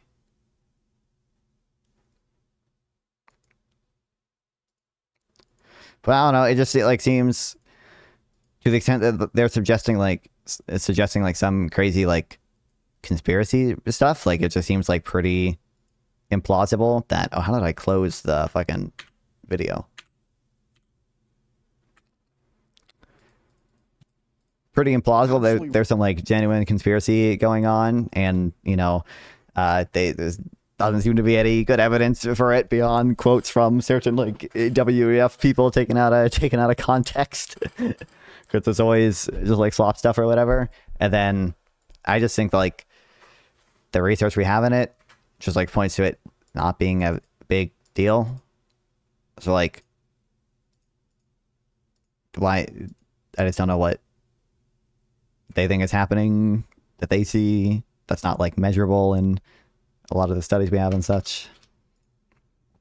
I've come to a fair amount of people that have a similar position, that they're not Nazi conspiratards, but seem to think that it's value to having a nation with a distinct culture and distinct people. But then like, I just don't like, we might have like differences on how much we like intrinsically value certain things, but like, then I just don't think there's like that. I don't think there's like so much of a gulf between like my view there and like their view there that we can't have a conversation where a lot of the things I know more about are relevant, like just how big the economic effects can be and such. And then I also care about, there are different types of conversation, but like, I think in many conversations, I also care about like pressing them on many things about like specifically like what Trump is doing. It's like, I'm open to talking about general immigration policy, but like, you know, regardless of like your sort of more general view, probably just kind of bad to like how a lot of the things with ICE going on where people are being deported without due process, where they do seem to be relying on administrative warrants instead of judicial warrants and such and such and such. Good to know, easy money, I guess. Reject this idea that we are going to, you know, impose anything that's going to maintain the kind of solidarity and oh no, have you listened to Ryan Malay, Najafan? bonds of genuine citizenship. Do the immigrants do they follow the American moral prospect? Have they read the Federalist Papers? Do they have a deontological view? And that's where then in turn you just see founders break down. You see both at the community level, trust in the government, you see people feel also have distinct cultures, with also having immigration. The US culture is purely based off the mixing of cultures, so it's terrible to take that immigration as causing a loss of culture. Yeah. There's obviously a lot of things. You know, it's like, this is a high intellectual take here, but by the way, I've been watching Big Bang Theory, okay? Because I'm an intellectual, obviously. No, I saw too many clips of it on YouTube Shorts, and it's a stupid show. It's not that great, but I can turn my brain off to it and watch it in the background and stuff. It's funny that like they have like a schedule for dinner, like they're old nerds, and like Sheldon's fucking autistic, so like he likes eating certain things on certain days or whatever. It's all the food they eat is like Chinese or Thai or some other like immigrant food, and it's just like funny, like it's such a like having all those different types of Americanized immigrant owned restaurants is like such a big part of American culture. So like the autistic rigid character really likes having his different ethnic foods on different days. American immigrants do tend to come to love the American ideology pretty damn quickly, not perfectly in the first generation, but as far as they understand it, but the research I'm familiar with suggests basically that. why am I even paying taxes? What is this going to? And plus, I think averages are a little weird sometimes. So I think Brian Kaplan has like kind of made this a meme or bit or whatever, or wherever, where he's like, you know, who's like the bigger threat to the American culture or ideology or our rights or whatever? Is it like the Mexican immigrant who like comes here to work, or like the college blue hair liberal girl who's like a socialist? Who generally has the better theory of mind for their opponents? A, progressives have better theory of mind. B, conservatives have better theory of mind. I think it's probably just depends on how narrowly you're slicing conservative.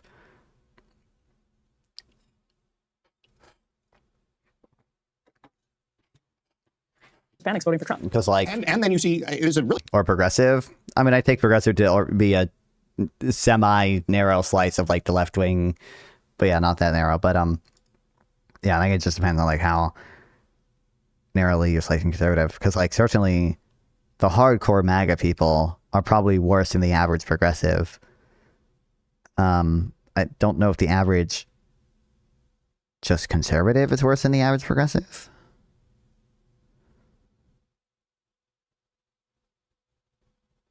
I don't think I would say the average conservative is worse than the average progressive, but that probably depends on how narrowly, again, you're slicing conservative. really important point that a lot of, people who have immigrated to this country and have become citizens the right way are often those who get this more than anybody and are especially frustrated by people who are not doing those things. And so, I think it's really important to think about this as really at the root of a lot of the problems we're having here, but also to divorce it from what has been the fight about immigration for so long, which is like, well, either you're pro-immigration, and that is the sort of humane, we care about everybody's rights, or you're anti-immigration, and that's somehow xenophobic or racist or whatever else.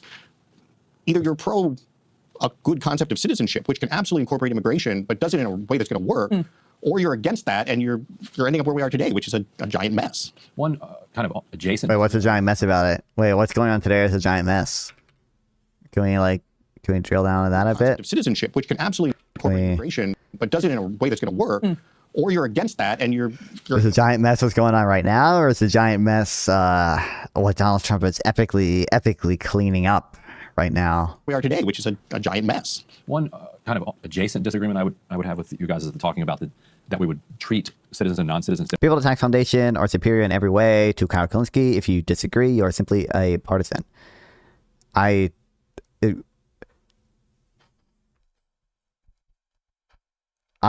don't think I've ever said something that supportive of Kyle Kalinske. Kyle Kalinske is a lot more progressive than me, a lot more populist than me. I think he self-describes as a socialist, if I do remember correctly. Yeah, I probably have a lot more disagreements with Kyle Kalinske than I do to people at the Tax Foundation. Their work is in some sense not fair to compare, because obviously the Tax Foundation people are more intellectual's a weird word, but they're putting out actual reports. What's up, Elsie? They're putting out actual reports, actual models, right?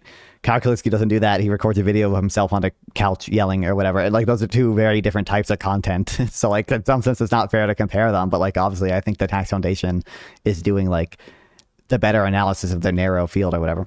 I used to work for the Tax Foundation. Their model is fake AF lol.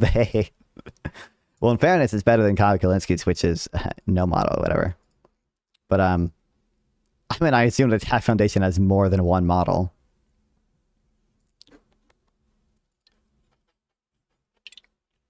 Differently, I think it's kind of a fundamental American thing that the Constitution says, all people who are here, however they're here, even murderers in prison, have the Bill of Rights applies to them, our Constitution applies to them. I just mean non-citizens voting in DC elections, something like that. Right. Oh my God. Right, and yes, and we could. That's an interesting one too, because if you live there and you have a stake, you want people to have a stake in the society.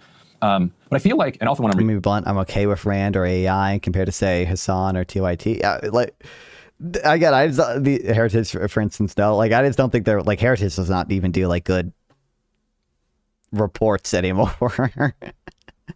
The work is just not that comparable to me. I don't obviously I think there's more merit in the reports and models and papers and such that the AI and Rand put out compared to Hassan and TYD.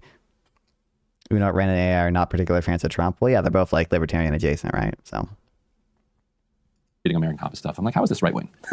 I agree with all of this stuff for the most part. You also sound like the libertarians who are Orrin's critics. Yeah, there you go. But so I do feel like there is a compromise that kind of reinvigorates the kind of Bernie Sanders kind of AFL-CIO mid-2000s kind of position. And I want to call Rand libertarian. I thought they were. I know that they have like a study that's like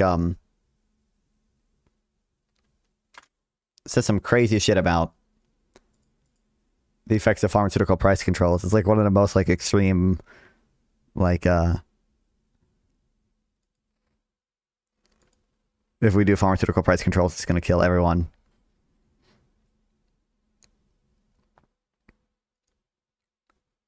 There might not be. Energy and environment. Let's see what they say here.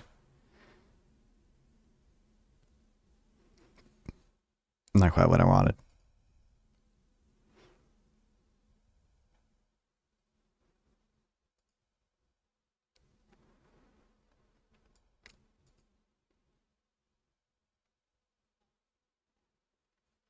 Heritage and AI are complete fraud. Rand does real research.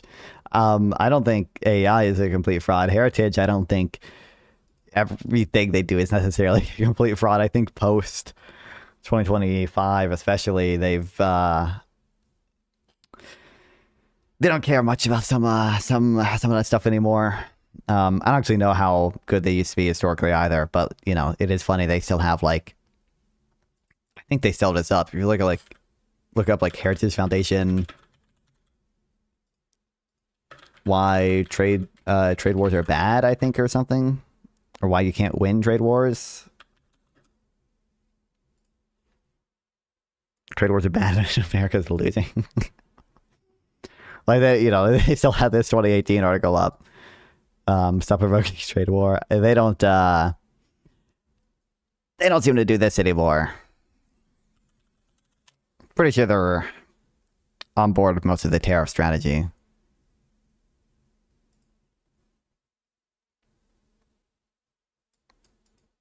Tariff-like system is just going to advocate for like a VAT or something. Adding an export-import adjustment of 7%. Oh yeah, this is destination-based tax systems. AI is definitely a grain of salt group. Almost all the research ideologically driven by nut jobs. I would truly ignore AI and Heritage. Most corporate, it's mostly corporate driven. It might just depend on what you're using it for. But there's obviously a lot of different authors and stuff. Most of the stuff I get from the AAI is like a lot of it's from authors I know. And just put it out like associated with the AAI, like Scott Winship, for example. Oh, but they got EJ and Tony PhD. What? Yeah, see, they do this now.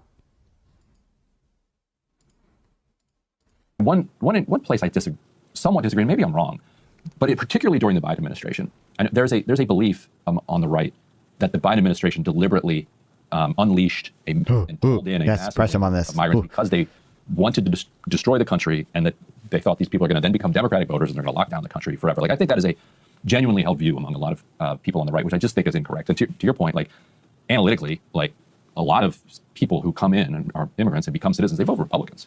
Like, like even on its own terms, like this idea that millions of people coming in is all automatically, and also they can't vote. And let's say, okay, their kids are going to vote, and let's say it's Chuck Schumer's like 20-year plan. Like, it's not. There's no guarantee. You know, apportionment, the House, blah blah blah, sanctuary cities. The craziest way to go about doing it. I think what actually happened is that Trump did slow immigration significantly in his first term, and then COVID shut it down completely in like March of 2000. And you had border crossings were going up. There were caravans that were sending a lot of migrants. Border crossings were going up. I don't know about the net, but yeah, I mean, what time is she talking about? And then COVID shut it down completely in like March of 2000.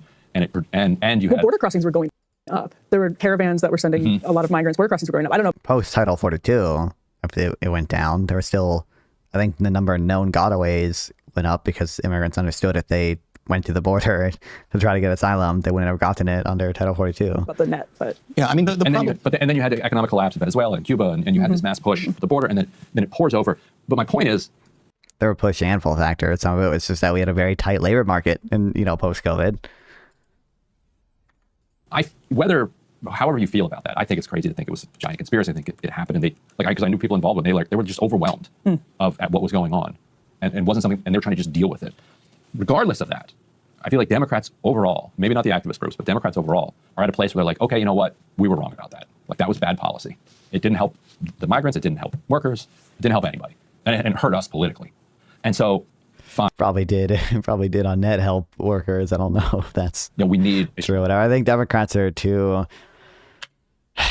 Everything sucks. Everything sucks. Everything sucks. I hate it. I hate it. I hate it. There's no good way to. I don't know if there's any good way to message on it. But I don't know. I don't think most of it was Biden's fault, from my understanding, and most of it, seemingly, what Biden tried to crack down on it, what's illegal. Most of what Trump is doing now is illegal. You shouldn't give Trump credit for a lot of stuff because it seems to just be illegal what he's doing. It was shutting down asylum claims, and Biden, towards the end of his term, when he tried to shut down asylum claims with that executive order after the border bill passed, that was struck down. That was illegal. It wasn't allowed. Most of it.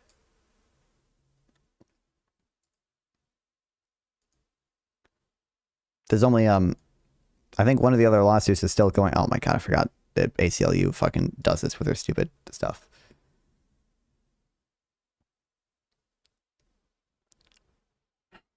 Can I, whatever. Oh my God, why did Adobe Acrobat is open? ACLU sued Biden over it, and Biden mostly lost. Ordered the final rules limitation on assignment LGBT eligibility be vacated and set aside. Further ordered the final rules manifestation of fee requirement be vacated and set aside. Further ordered the guidance 4-hour consolidation window be vacated, set aside. Further ordered given the court's holding on severity provisions of the final rule not mentioned as order remain in effect. That is, further ordered individual plaintiffs' removal orders and negative credible fear determinations be vacated. By the way, the ones kept in place are still involved in this pending litigation. Last time I checked, it was still pending, but it doesn't really matter anymore because the policy is not in effect anymore. Yeah, there's cross motions for summary judgment, and who knows if it'll end up even getting anywhere post Trump coming to office anyway. But and it used to being an EST, can't keep staying up as late as I usually would. Oh damn. What are you visiting the EST time zone for? The superior time zone. I did start stream late today. It's 11:40. It's only 11:44 right now, I guess. But PST Chad's where you at? EST is Chad. I do remember you, DeHampter. Longer border, but we're not going to do that again. At the same time, what's happening in Delaney Hall and at these ICE detention facilities across the country, and thankfully they're not sending ICE as viciously through places like Minneapolis as they were before. But that kind of thing where you're color my nickname, please. What, Gideon? Because I really disagree with a few. Not a new job. First of all, welcome to the superior time zone. I think you're right that it can be overwritten as a sort of elaborate multi-decade conspiracy theory.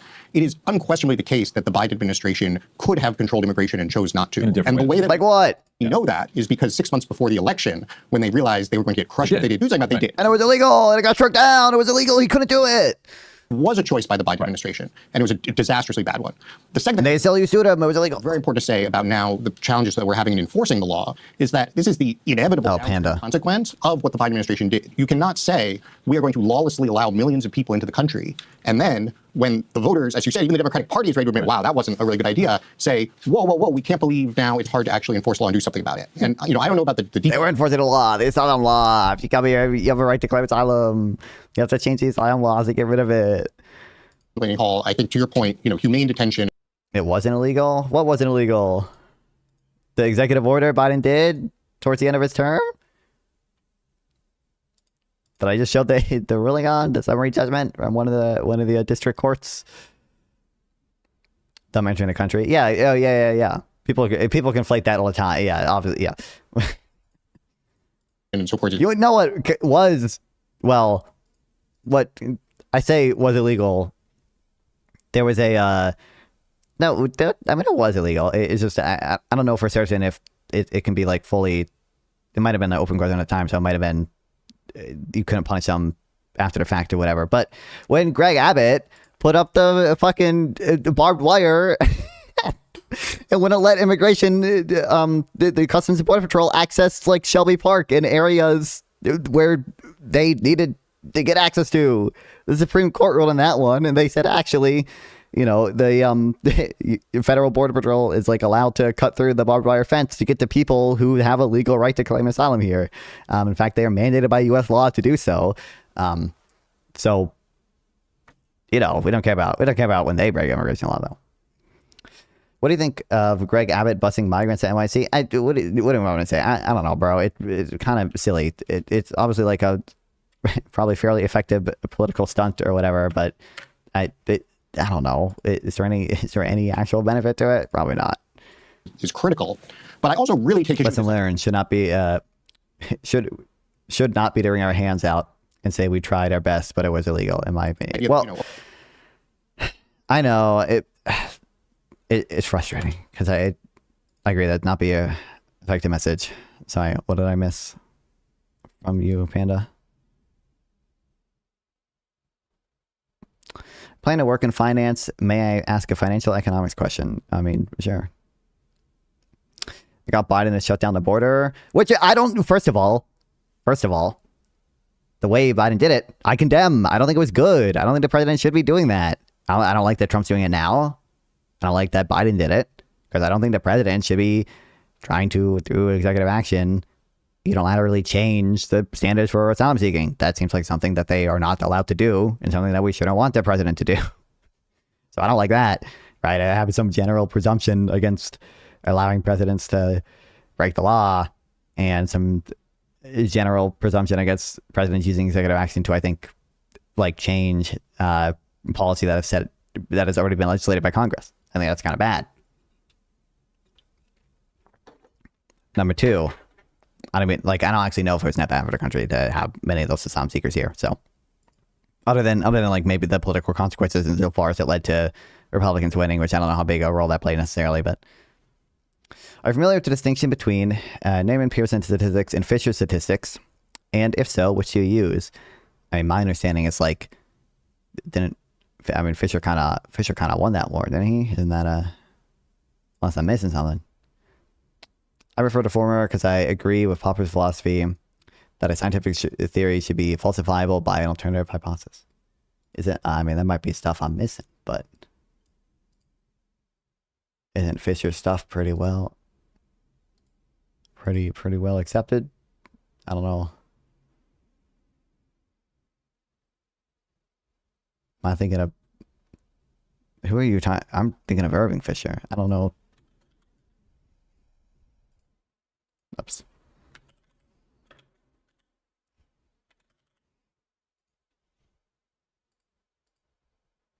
NYC microcrisis is one of the biggest reasons NYC shifted to the right so much in 2024. I mean, okay. Didn't I say no? Another Fisher? Then I don't know who you're talking about.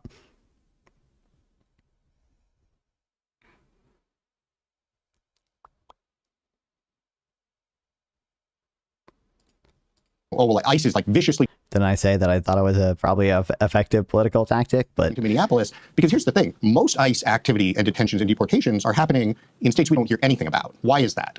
Well, because they're going to U visa appointments or no, because they're doing it in states where the governments in the states and the cities agree to work with ICE and enforce the law. Like New Orleans or in Texas. What you are seeing in a conflict in place like Minneapolis is a sanctuary city. You're seeing a city that is sanctuary city. You're seeing the Antifa riots. Antifa, can we get an Antifa mention? Enforcement of the law, and in fact, we're going to obstruct it. Wait, sorry. With ICE and enforce the law. Like New Orleans or Memphis. In Texas, what you are seeing in a conflict in place like Minneapolis is a sanctuary city. You're seeing a city that is saying we refuse to support the enforcement of the law. Support the enforcement of the law is a little bit funny phrasing. Technically, there's a way in which that is accurate, but sanctuary cities are not against the law. There's no obligation for cities to do that. You can believe cities should do that, but they're not like he said supporting, which is a little weird. And in fact, we're going to obstruct it in all sorts of ways. And in that context, yes, it's going to be very messy. And so to your point, well, Democrats understand this. Ronald Fitch is pretty basic statistics, so I don't know if you should be an economist if you don't know this. What the fuck? Yeah, I'm sure. Ronald Fitch, I don't know who this guy is. I am probably aware of contentious views on eugenics. Probably aware of like much of the work he has done if he was really important to statistics, but I'm not even saying, is there anything about statistics, even a mathematician, statistician?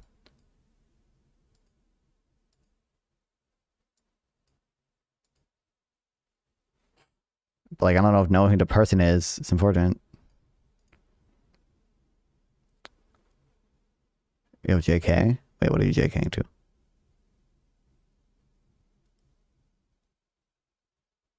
It's pretty basic philosophy of science. I don't know how anyone could comment on Popper if you don't know this. Taylor mentioned law, no, lol, no thanks, man. Economist here, I don't know who that is. Maybe you should chill out.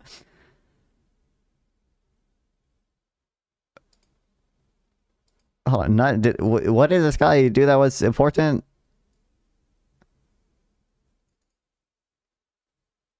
Analyze vast of crop data accumulated since 1842 from the classical field experiments. Studies in crop variation written with his first assistant, Winfield Mackenzie.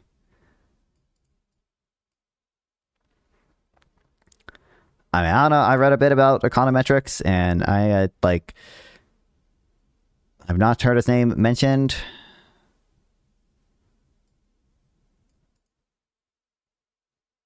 I mean, p-value, that's input. Did he come up with the p-value? Formalized and popularized the use of p-value statistics. Wow, but I know what a p-value is. I don't know if I need to know who made it. Like, I don't know who made a difference in differences. Actually, well, I might know who made a difference in difference design. Well, not technically, but the guy who with the cholera in London in the water, he didn't do a difference in difference, but he did something, or he could have with the data he collected. Or if his name was, it's fucking John White or some shit.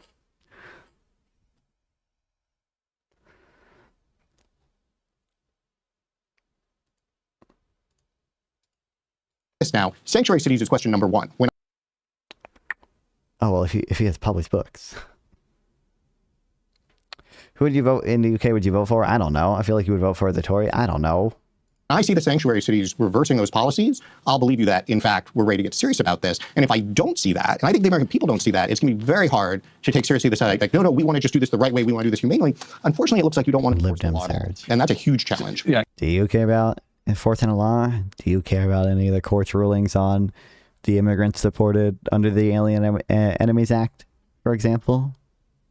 Do you care about that stuff? I don't know if he cares about that stuff. So I guess the point is that, like, if we're really going to take this idea of Malvan still needs to get to linear algebra. I've done linear algebra.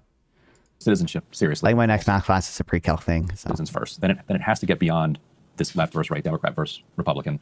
I think somebody like Stephen Miller, who even Trump has said, if you had your why are we doing this way, there'd be 100 million people here and they all look like you, and that is then expressed as policy, where he's mandating these 3,000, 4,000, whatever it is. Define Egen space, not fun. I couldn't do that. It sounds like made up stuff. What is this? A vector space formalized by all the even vectors that share the exact same even value, along with a zero vector. Wait, I've been to the Wikipedia page for it before. Atrocious. My bad.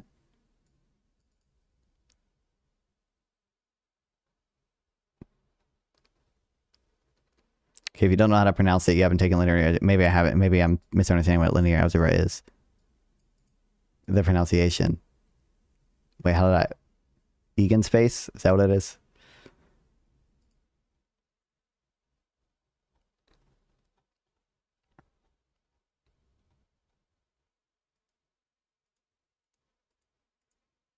Eigen space. Okay.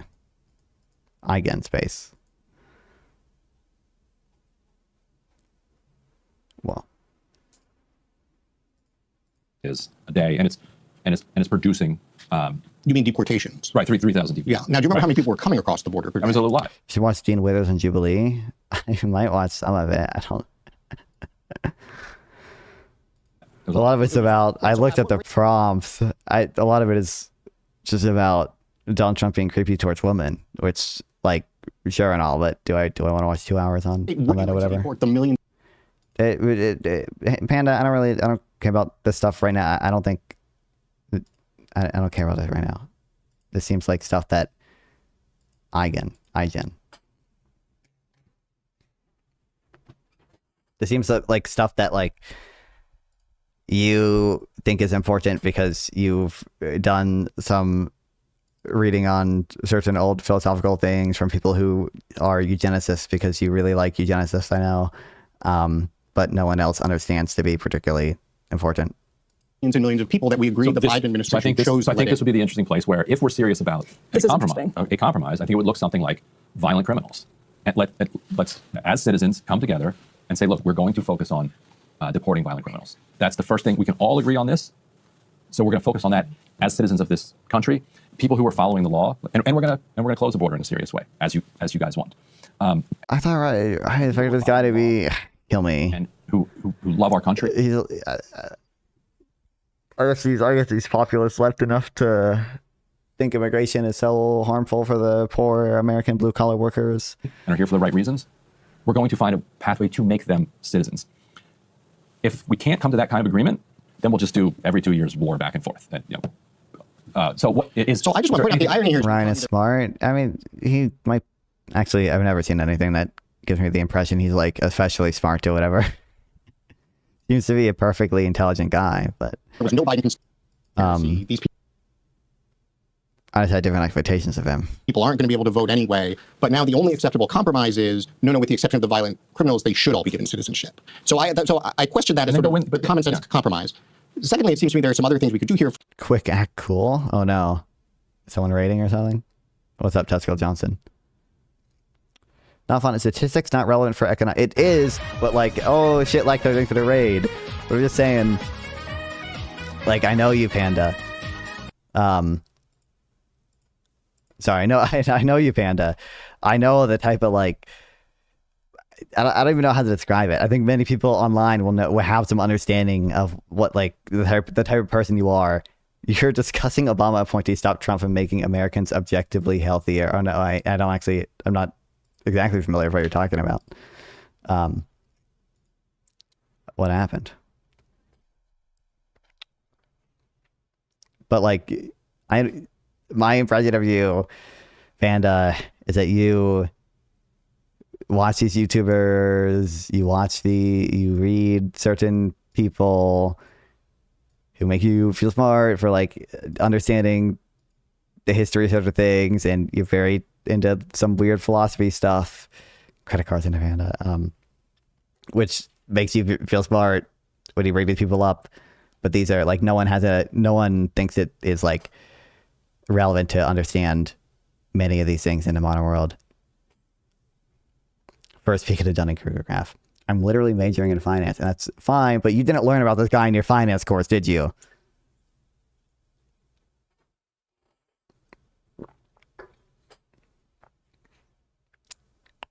Why does it seem like every Western country is revolting against immigration? UK, USA.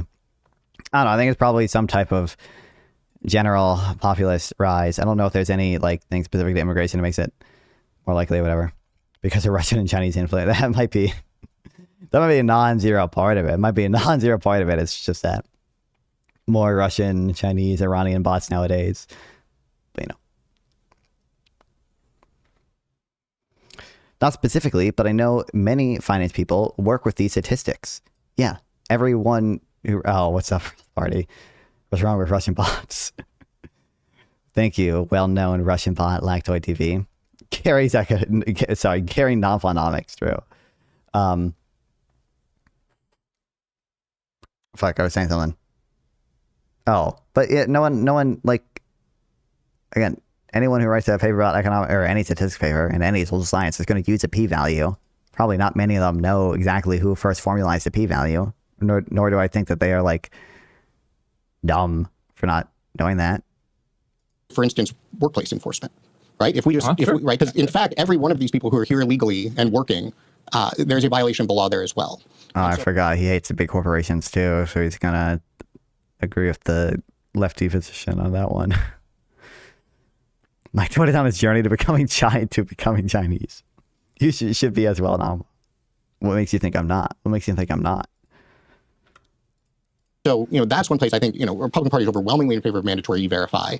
That's a great place. We could be taking much firmer action. Well, I'm curious to actually hear some contrast between both of you on the labor question. On the citizen question, let's say these people are going to vote for Democrats. I think it's overblown. But you can say, okay, here's the pathway to citizenship is here's a legal work requirement. Referring to the distinction between statistics, which necessarily use an alternative hypothesis, and statistics, which don't. Well, you can work for 12 years, but that's compliant with E-Verify. That is not a second class kind of workforce that is working in the shadows. A fake Social Security number.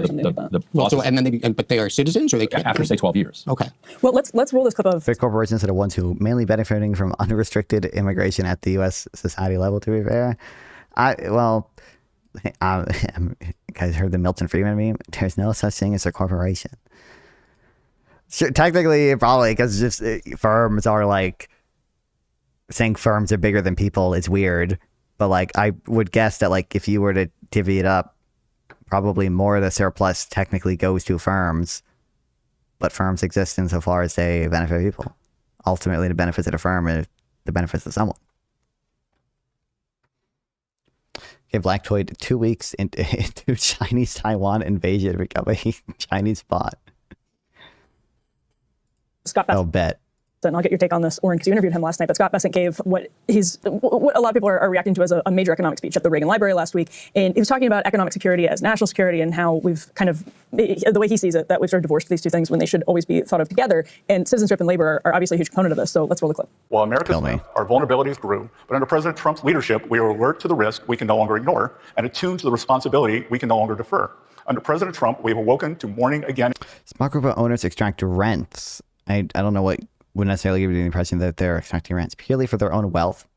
And they do it by importing often illegal labor, willing to do the job cheaper or more dangerous than U.S. citizens. That's bad. I think that's at least that might be a second best solution at the very least. But for one, that doesn't strike me as extracting rents, because I still have pretty good reason to believe in most cases that's going to be a net gain for the firm and for the individual working. I think there's some presumption of that being the case, given that they have to some degree voluntarily chosen to do so. With illegal immigrants, it's a little weirder because the voluntariness of that gets a little murky sometimes. But there's also no reason for me to believe that there'd be significant enough externalities there to not benefit other regular people as well, as opposed to only firms. Insofar as they're producing something, oftentimes that is going to be consumed by someone who's not a firm, and then to the extent some other firm is using it, if they're producing inputs for another firm, they're probably, which I would guess that most illegal immigrants working under the table aren't doing that, but then they're producing a capital good that is used to make stuff for other people. And in America, and our best days, I believe, still lie ahead. So not to interrupt the conversation you were having, but to continue it, Ryan, you would say our birth rate is a serious problem. You would say, and Oren, you would probably agree with Ryan. Oh, no. You would say no. Also that we need people to work more of these jobs. We have a huge chunk of actually working age men, 10% of working age men outside of the We just need Claude. Oh, no. The labor force. But also... Okay, I don't know for sure. if the 10% is a meme number, but I'm fairly certain it is, because a lot of people say 7 million prime-aged men or whatever are out of work, and that is a meme number, because that is including people who are disabled or sick, and very few of those people are people actively looking for a job that don't want one. It's hard to fill some of these jobs. So, Oren, if we're bringing manufacturing back to the United States, first of all, are we? Second of all... Ooh, actually, oh no. Now I'm going to get triggered. Is that... Oh, wait, shit, what did I do? Actually, working age men, 10% of working age men outside of the labor force. But also, it's hard to fill some of these jobs. So, Oren, if we're bringing manufacturing back to the United States, first of all, are we? Second of all, is that going to... Shit, first of all, just mandatory, you got your PPF curve, okay, you got, that's horrible. Horrible. This is regardless of whether or not these prime-aged men are working or being discouraged or whatever. probably immigration is always just we're always just gonna do this. It's all like almost always. That's just like gonna be the case. I swear I have the fucking thing on this.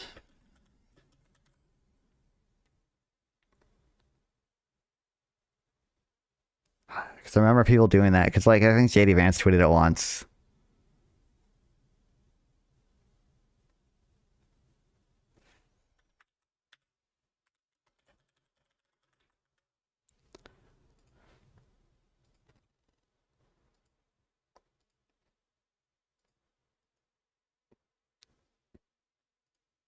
Aha.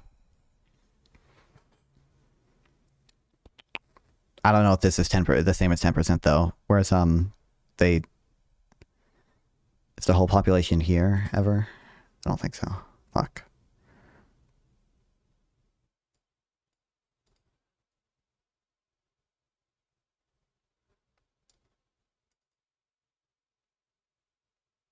I don't know if this lists the whole population of prime age men, so I can't tell if it's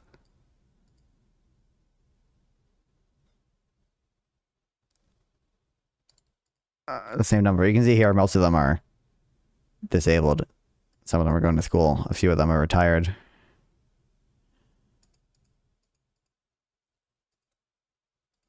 Do we have workers for that if we're also engaged in mass deportations?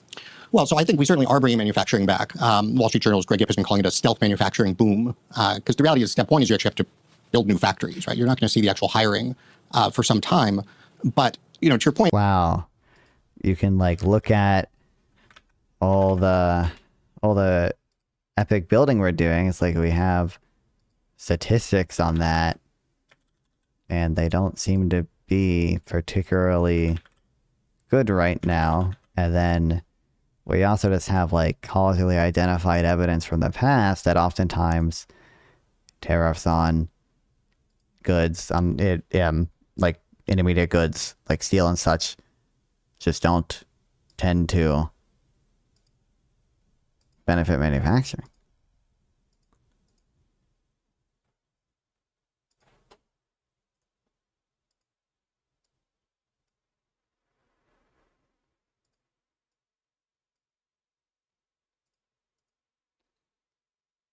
I agree, tariffs are bad. Wow. I'm not seeing it. Where are the factories being built? It went up in, March. There's that.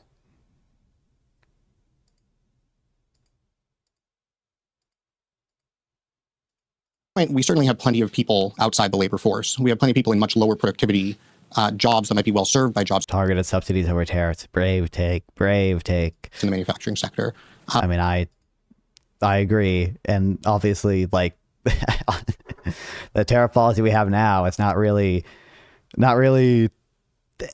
aimed at protecting our only very strategic national industries that might be worthy of targeted subsidies. It's a lot more broader based than that. A lot more based on just, I think, a bunch of populist slop about trade deficits and zero-sum gains. How much for you to do karaoke of WAP? I don't know. I'm gonna get a copy struck on YouTube if I do that. Am I saying the N-word or not saying the N-word? Just mull it over. I mean, not like that much. Dealer's choice. The whole thing, or can I just do a minute of it? We also have a lot of technological change happening that people think is going to vastly increase productivity. If anything, they're concerned that we won't have enough work for everybody. And so, I think both. And I think we have every reason to believe that tariffs are probably making those industries worse off than they otherwise would be.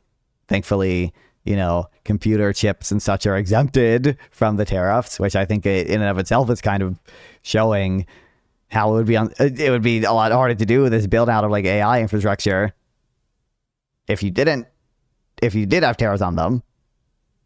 But like to the extent there are tariffs on intermediate goods or even like and consumer goods that reduce consumers spending and reduce overall productivity, yada yada yada yada yada. probably just bad compared to the counterfactual. 1 minute's fine. I don't think you can escape the reputational hit regardless. I'd do it for $20. I'd do it for $20. I might even do it for 15.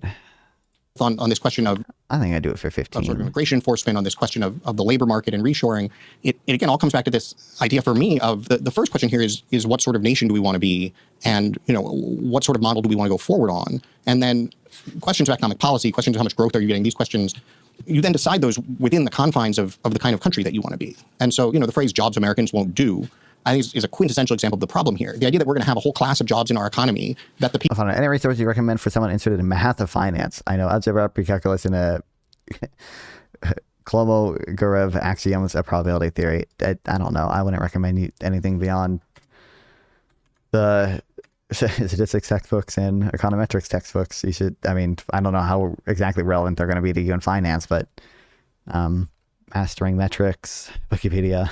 I don't know if Wikipedia is good for math, but true. The mostly harmless econometrics. The Effect is a pretty introductory textbook. I've read some of it. People who live here won't do is sort of simultaneously demeaning to the people who absolutely will work if there are jobs with good conditions that pay a living wage. And it's ridiculous to suggest that employers and business models should be operating in ways that create jobs that don't meet those conditions. Whoa, we got the Bernie Sanders minimum wage talking point here. True. We really... Draw all the PVF curves. Show me the PVF curves. Show me the PVF curve. Do it. Please, please, please, please.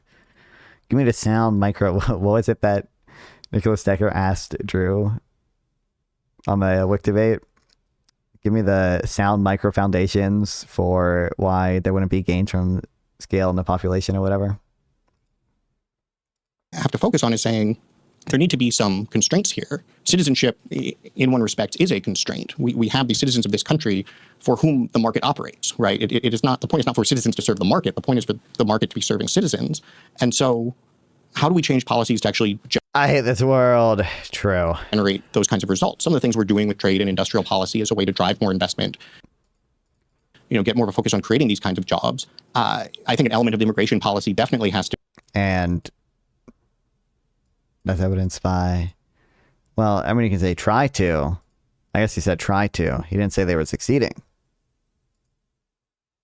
Probably all the uncertainty. Oil and gas is smuggler the new right. What's up, Lucas? Probably all the uncertainty, bad for investment overall. A lot of it's probably definitely very bad for foreign investment. And then to the extent you're taxing capital goods or tariffs, you're just going to reduce investment that way as well. To come up with sound micro, if you compare them to other people in the country and the amount of the surplus they're creating, it's still better to have them in. Secondly, I firmly believe that there are increasing returns to aggregate population, and I would really challenge my interlocutors to come up with sound micro foundations for why you would have decreasing or even constant returns to scale in a modern economy. This debate was so unserious. The Decker one, it was very silly. But I'm going to need Oren's sound micro foundations for why we would have decreasing returns to the population in a modern economy. To be okay, what is the premise? What does this show? I hate half the people here. This is a Wick TV debate from a while ago. They barely talked about the kind of actual topic, the Insurrection Act. Everyone here is my goat, except for Hunter Ash. I guess I don't really know much about him. I think this is the only time I've seen him debate. Everyone else, he was funny though. Destiny dunking on the white shirt guy was funny. Oh, Drew Fout, yeah. Those donations that Drew got mad at. Says we just need to add people to do jobs. That I think very much demeans Tom Hiddle and right guy are insufferable. The notion of citizenship as a community and a nation first. And got a math minor, went to grad school, so I'll always push for more math. Real. Even if I have no clue how much it helps. Foremost. And so, I actually appreciated, Ryan, you mentioned sort of the Bernie Sanders AFL-CIO view of the, maybe mid-2000s on something like immigration. Teamsters sponsored the gala last night. Teamsters. Oh my God. Teamsters, I think, Wait, I didn't know that. Kill me. Are much less beholden.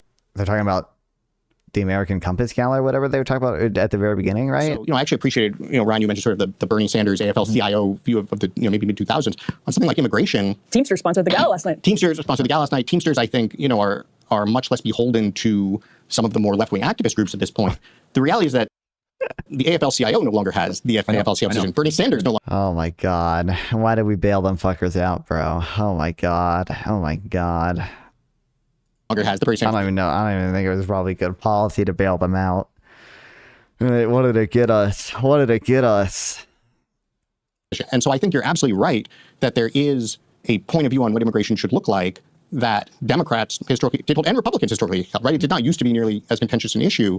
And the reality, I think, is the Financial Times had some wonderful charts on this a year or two ago where they showed, with various measures, what was the Republican, Independent, Democrat, or conservative, moderate, liberal perspective on immigration. And what it showed was the right of center and centrist view to sort of This is the proposal to admit new states for the purpose of amending the Constitution to ensure equal representation.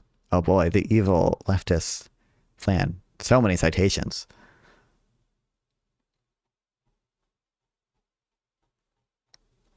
This is why we need to break New York into 20 states. Only the blue parts of New York, though. I understand I may have been annoying in the past, but I'm generally a curious person when it comes to finance. You're still annoying today, brother. But okay, it's fine to be like genuinely interested in these things or whatever. And I don't like mind admitting when I don't know stuff or whatever. I say I don't know all the time. But it's just like a little. I mean, I've already said everything, but like it's just like a little weird when you. I don't know if it's the circles you hang out in. You just like don't have this understanding of what you're doing or whatever. But like, or you bring up again what in my view are like these there's a lot of people on the internet who do this, like philosophical. I know what circles you hang in. I know everyone talks about Nietzsche and they circle jerk about eugenics. Okay, and like I know what you're like. That gives you some understanding of how people view things or what people think is important, but like this is not the general understanding of what people have. Proceeding without any real change, and I would accept a compromise where we at least give DC one voting House rep. I mean, you should give all the territories a voting House rep at that point, right? Well, DC's not technically a territory, but you get my point. Because they all have a non-voting House representative. We admit Washington, D.C. is 50 different states because it's so densely Democratic based. Incredible. There's nothing to do with Nietzsche. Oh my God. This versus yeah. Okay. Yes, I know. But I'm saying, I think a lot of people in my audience knows this.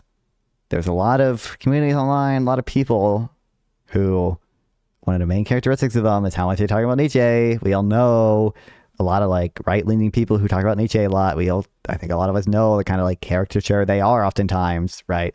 I'm appealing to the circles you hang out in that I know from the past, at least, that you did. Like what types of things you're interested in, what types of things you guys talk about, such and such, like how that kind of is probably affecting your view of what is like important. And you just have to understand that's not like what a more general understanding of these things are. The left of center view veering way off. And, like you can say, and the left center view was right to do that. They should be pulling everyone over. But as listen to me, this is my field. the divisiveness of this issue, the shift in how we talk and argue about it. Shane PR is not a state yet. I know. Ultimately are, I would say, sort of loss of that concept of citizenship. To the extent we're in the immigration context, that veer on the left is the thing that is causing the change. I do sort of get the opposite in DC statehood, but now Puerto Rico's not a state is boggling. The only reason I would see or think that DC like couldn't be a state is because it creates an issue with the 25th Amendment. Whatever amendment gives like the district of DC electoral votes, because you would end up in a weird situation where you would have to shrink the size of DC, and then this like very small DC would have 3 electoral votes, and that's just a little weird to deal with. Weird combinations of racism and tax advantages. Like it was actually just a strictly better version of Popper. Don't know who that guy is, but I second this opinion. I'm listening to him. It's his field. We really have to grapple with. But then I would just say that also that, immigration is one obviously very relevant piece of the citizenship conversation, but it's certainly not all or even most of it, right? I mean, even if you completely fixed all of our immigration problems, we would still have this broader breakdown in communal life, in economic life, in national life. And so... Can we get another abundance name drop because everyone's too neoliberal nowadays? Because of the direction immigration has gone, it has become too consumerist. As it is. But moving beyond that really requires not just making sure we have a stable and sane immigration system. It just as much requires thinking about what is the pathway for a young person into adulthood, right? The way that we did sort of college for all, I think it's been a disaster. We've sort of said either you're somebody who's going to go to college, succeed there, and head off in life, or we just kind of have nothing for you. And so, how do we think about the role of education? How do we think about transitioning into adulthood? Forgot that Trey destroyed all our manufacturing jobs, and if you don't get a college education, you're fucked or whatever. Which also is reason to believe why, insofar as that, which I'm not gonna, competitive advantage is probably like not the biggest deal in trade now. It probably has more to do with economies of scale and network effects and such. But like, insofar as countries specialize in competitive advantage, probably you'd expect to see, more of those opportunities open up for people with a college degree, and like more jobs being created for people for people with college degrees. So like you would expect those to kind of offset each other, and that is actually to some degree what you find. It's funny in if you correct some of Arthur Dorn Hansen's some of the work in their original paper for I forget the exact issue is. One of the issues with their spatial modeling things, it's like there's the coefficient for like the effect on manufacturing is still negative, but the coefficient for the effect on like college employment is college educated employment is like positive. All of that is a big piece of discussion. I think place and just care, and also all the like most of the kind of other welfare effects of like cash transfers and stuff all becomes like statistically insignificant. Now, in fairness, there's other papers which find similar things or which aren't necessarily subject to the same flaws as theirs, but regardless. Caring about it, not saying, well, everyone can move to opportunity, and frankly, we're going to strip mine all the most talented people out of a lot of communities. So saying place is the most important thing in a lot of ways in a lot of people's lives. And so how do we make sure... Okay, but we understand the reason that's happening is because there's just one, people are like more productive when they live closer to each other. There's like a collaboration effects, and that also makes it easier to invest in these places and such or whatever. Like, and it's like because of that, I mean, it's a reinforcing cycle, but like that's the mechanism by which these opportunities are created for people that drive them out of their whatever local city, local place or whatever. And they're probably doing a lot of cool stuff that we want them to do. It's probably good that someone from, fucking the bumfuck middle of nowhere, Kansas, goes to work for Anthropic. Yeah, maybe they have to leave their hometown in Kansas behind. Maybe the town gets worse and that kind of sucks. But probably what Anthropic is doing is just more important than the whatever benefits we would get from trying to help them stay in Kansas and do whatever work there, right? Like, probably that's the case. Probably that's the case for most like tech companies. Justice for PR, Alaska and Hawaii, and all the other non-contiguous. Also Jones Act having two anti-Jones Act states is more of a thing than one. Actually ended up going to a smaller town. Oh damn, Orncast debunked 3 antidote. Economic growth and opportunity, the vitality of communities is getting out to everywhere instead of saying, well, here are the enclaves you can come to if you want it. Those are the kinds of things we're really going to have to address and prioritize over the next quarter's GDP number. Well, one thing that keeps people in places is you got to have a hospital. You got to have a hospital. You got to have a rural hospital. You got to, and it helps. I'm drinking Kool-Aid. Not Kool-Aid. I'm drinking is it Crystal Light or something? Powdered substance with caffeine in it. It's not literally Kool-Aid, but it is a similar type of thing.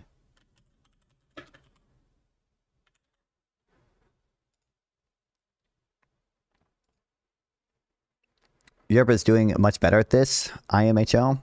At what? Oh, I used to agree with you, Nafon, but I don't know. Real decline is quite sad. Losing all small towns might bite us later.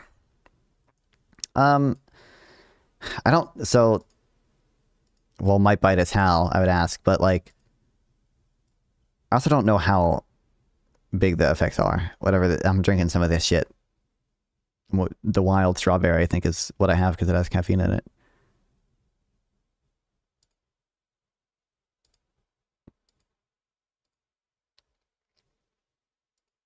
But a company's pretty massive. Another possible option would have been the middle of the desert.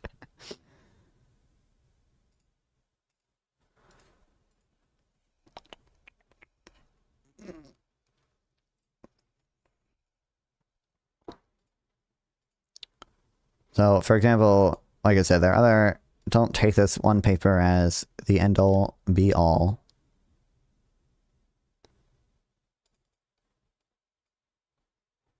But like this is if you guys are on Twitter, you'll know the author of this specific paper. Joseph Francis, he's a guy who posts about econometrics and stuff a lot. But if you look at, I don't know how to pronounce his name, Boreska, they apply some corrections to Arthur Dorn Hansen's work, the big China shock paper that came out. And it seems like there was a negative effect on like manufacturing, but most of the other like welfare effects in terms of like things like the amount of cash transfers these like small communities or whatever rely on just were not big, and a lot of them were statistically insignificant.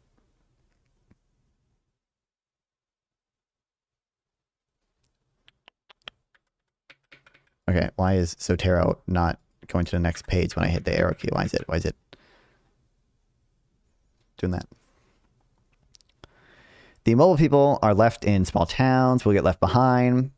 But I mean, it's a hard problem to solve. I do agree if a high performing person can move to a city, that's good for them. But I think it's good for them and like their country as a whole, and it probably makes up for the cost to the people left in the small communities. We could potentially subsidize rural life, I'm assuming, in small towns and make them livable like Europe does. I mean, we already do that to some degree. The USPS, you know, essentially subsidizes a lot of delivery to rural areas. There's some, I forget the name of it, but we subsidize some flights to rural areas because that was part of the airline deregulation. We made sure that rural areas were still getting certain flights. A lot of them rely on a fuck ton of farm subsidies.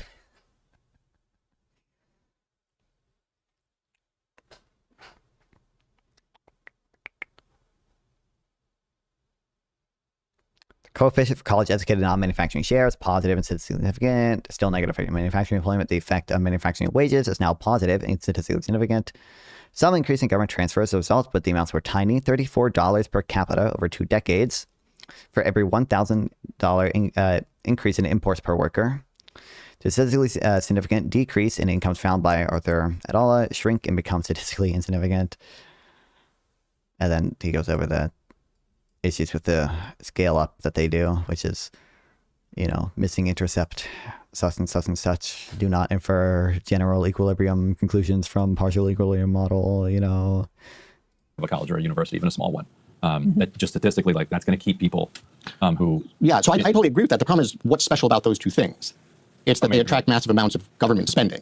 In other words, hospital health. No, but if important in its own right. That's absolutely true. But economically, what's going on here is that as it used to be, well, of course you'd have a hospital there because if you have a vibrant community and people who are doing well and prospering, you would want to have a hospital there. You're saying it would follow the right. You didn't used to have to worry about, wait a minute, how do we get healthcare to this place? Because if it was a vibrant place well, you used to have a country doctor that had like some. But there's the seen and unseen there by having the vibrant place there through whatever policy you want to do to try to reinstate that. What are you giving up to do that? Could very well be all the epic, Anthropic, AI, girlfriend, Grok, shit that we're doing. And oh, that's cool. And I want my AI girlfriend. Don't take her away from me. Don't take her away like they took Fable 5. At some point, you know, that's right. Our healthcare system has obviously evolved. And, you know, in rural... I imagine game theory would be irrelevant, but I've also heard that it's not applicable for financial analysis since game theory's axioms can only deduce the outcomes of closed systems. I mean, there's probably cases in finance where it is relevant. For instance, if you, as a financial analyst, want to collude with another financial analyst, communities, you also just have a scale problem.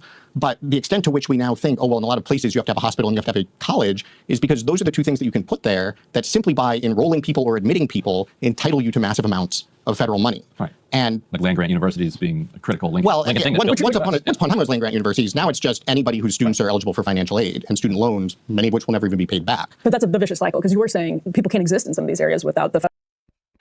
Does Orncast support student loan forgiveness? It wouldn't surprise me if he did. I feel like he'd be one of the like populist conservative people who would do that, but he might not. I don't know if he's written about it or anything before.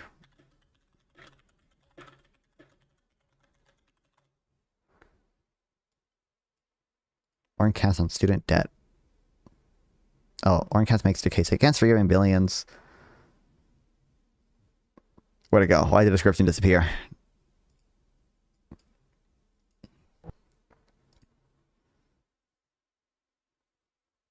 Okay, whatever. He's against it.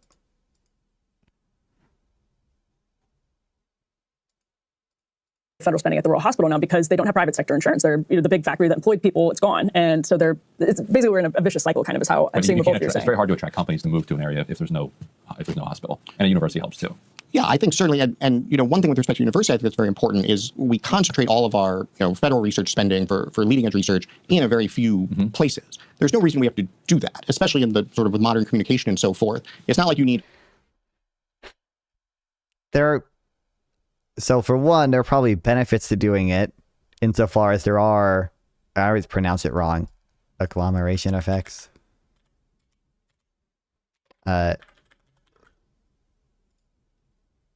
Agglomeration.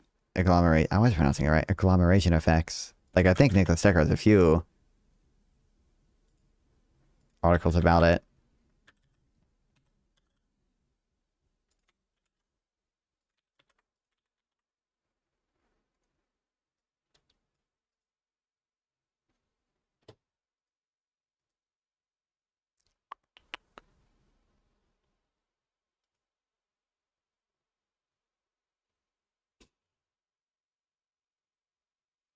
I think some of this is related to it.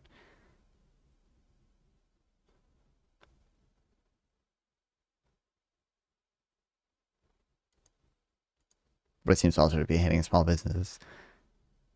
Researchers are an extremely mobile population, as any country would be happy to have them. Prior research have found that they are quite responsive to tax rates and will relocate for efficiency gains others won't take advantage of. Most people move from the EU to the US. The most striking findings that not only does moving from one country to another increase patent application per year by 42%, it also increases patent applications to people who stayed behind. The people who move from America to the EU are pursuing an opportunity which really does raise their productivity. Those ideas can diffuse from one market to another. The EU preventing brain drain might increase its well-being in a short run, but it would lead to lower incomes everywhere else in a long run. This would be obviously some of the gains from Anthropic. I keep going to Anthropic, but the gains from all the gay software developers in San Francisco are captured by rural communities. So very could well be that their per capita income is lower in the long run if they try to prevent brain drain. But assuming that it is a case that you couldn't just do the research or whatever in their community.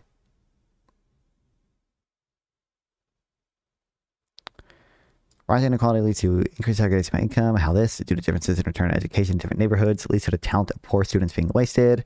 No one, to my knowledge, combined these two strands with the natural implications that residential segregation reduces innovation. With the same co-author, she considers what the effect would be if moving to opportunity were scaled up nationally. Moving to opportunity, by the way, was a big program to pay randomly assigned families to move to different neighborhoods, some of whom were constrained to move only to richer neighborhoods. They got the micro estimates from Chetty Hendren.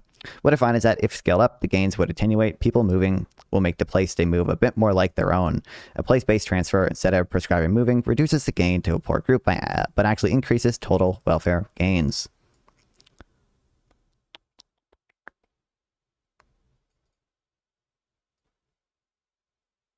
Moving is costly. There are increased returns to scale due to agglomeration.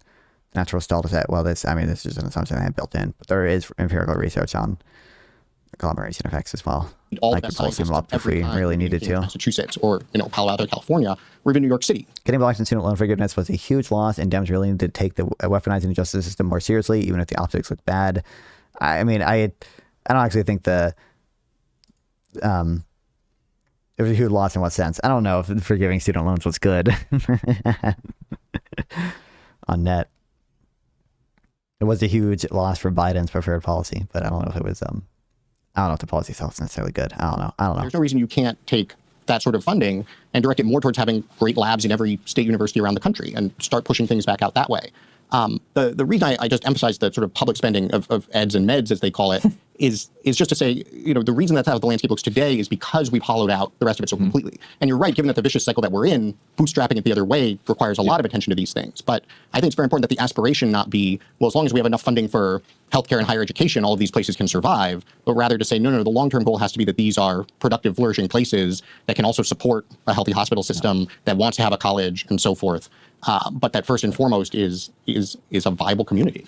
I would just finish one practical and pragmatic point, that if we want to get to a place where, as American citizens, we're actually discussing among ourselves how we're going to solve some of these problems, because I agree with you, it's not sufficient to get to embed meaning in citizenship to deal with immigration, but it is necessary to deal with first. I would just say, to the millions of people that came across during the Biden administration, like their policy or don't like the policy, it was the policy that was in place, and they actually did follow the rules of this policy. Oh, okay, he mentions that at least. Okay, why are we saying this is the policy then? It was the laws, the asylum laws. When Biden tried to do the executive orders to change some of them, they got mostly struck down. That was in place. If there's insistence that it has to be a Stephen Miller approach, where mandatory detention is required for people who haven't committed any crimes, like not even bail while they're contesting these asylum claims or anything else, they're just locked in these detention facilities and they're getting scooped up off the street. If that's going to be the way that Republicans, when they're in power, insist on dealing with immigration, then Democrats. It's mostly struck down. How does my point from above law? What? With the student loan forgiveness? I'm saying that is, when it comes to blame for the Biden administration for certain immigration things, because he was saying this was the policy or whatever. I was saying that's a little hyperbolic, given that I think a lot of those things were ultimately not really within Biden's control. Part of the evidence for that being, when he did try to control it, a district court struck it down because it wasn't legal. It wasn't within his power. Weaponizing the justice system more generally, we don't take it seriously like the Heritage and Co. does. Sure. I don't know what I don't know. I don't know how we're gonna get a lot of our norms back post Trump. I don't know. You just have to hope. Whoever wins next has some respect for prosecutors being somewhat independent, for the FBI being somewhat independent. It's international law, and the Constitution says treaties bind us one under the Constitution itself. Oh, I mean, it is. There is some 1967 conventions on the rights of asylum or whatever that countries do have to adhere to, and technically it's supposed to be binding, but it's also just their domestic asylum laws. Liberal version of Federalist Society when it's called APAC. I'm joking. Democrats are never going to come around on the other parts of it. They're never going to say, okay, we're wrong on this, we're wrong on this. Let's do a comprehensive type of reform that gets us to a place where we can have a rational policy. That's just my guess. This is not very hopeful. That Republicans have to say, okay, well, let's focus on violent criminals then. Let's focus on, but Republicans have their own agency. If they just want to well, look, this is why I say there are different ways to enforce. What's the economic argument for foreign aid? Panna says that no economists at the Austrian Economic School of Thought support yeah, I would agree.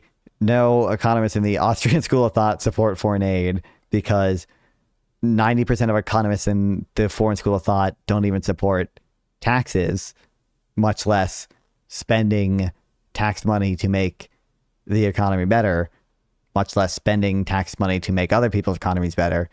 And least of all, do Austrians care about people that are not themselves. So yeah, that kind of makes sense that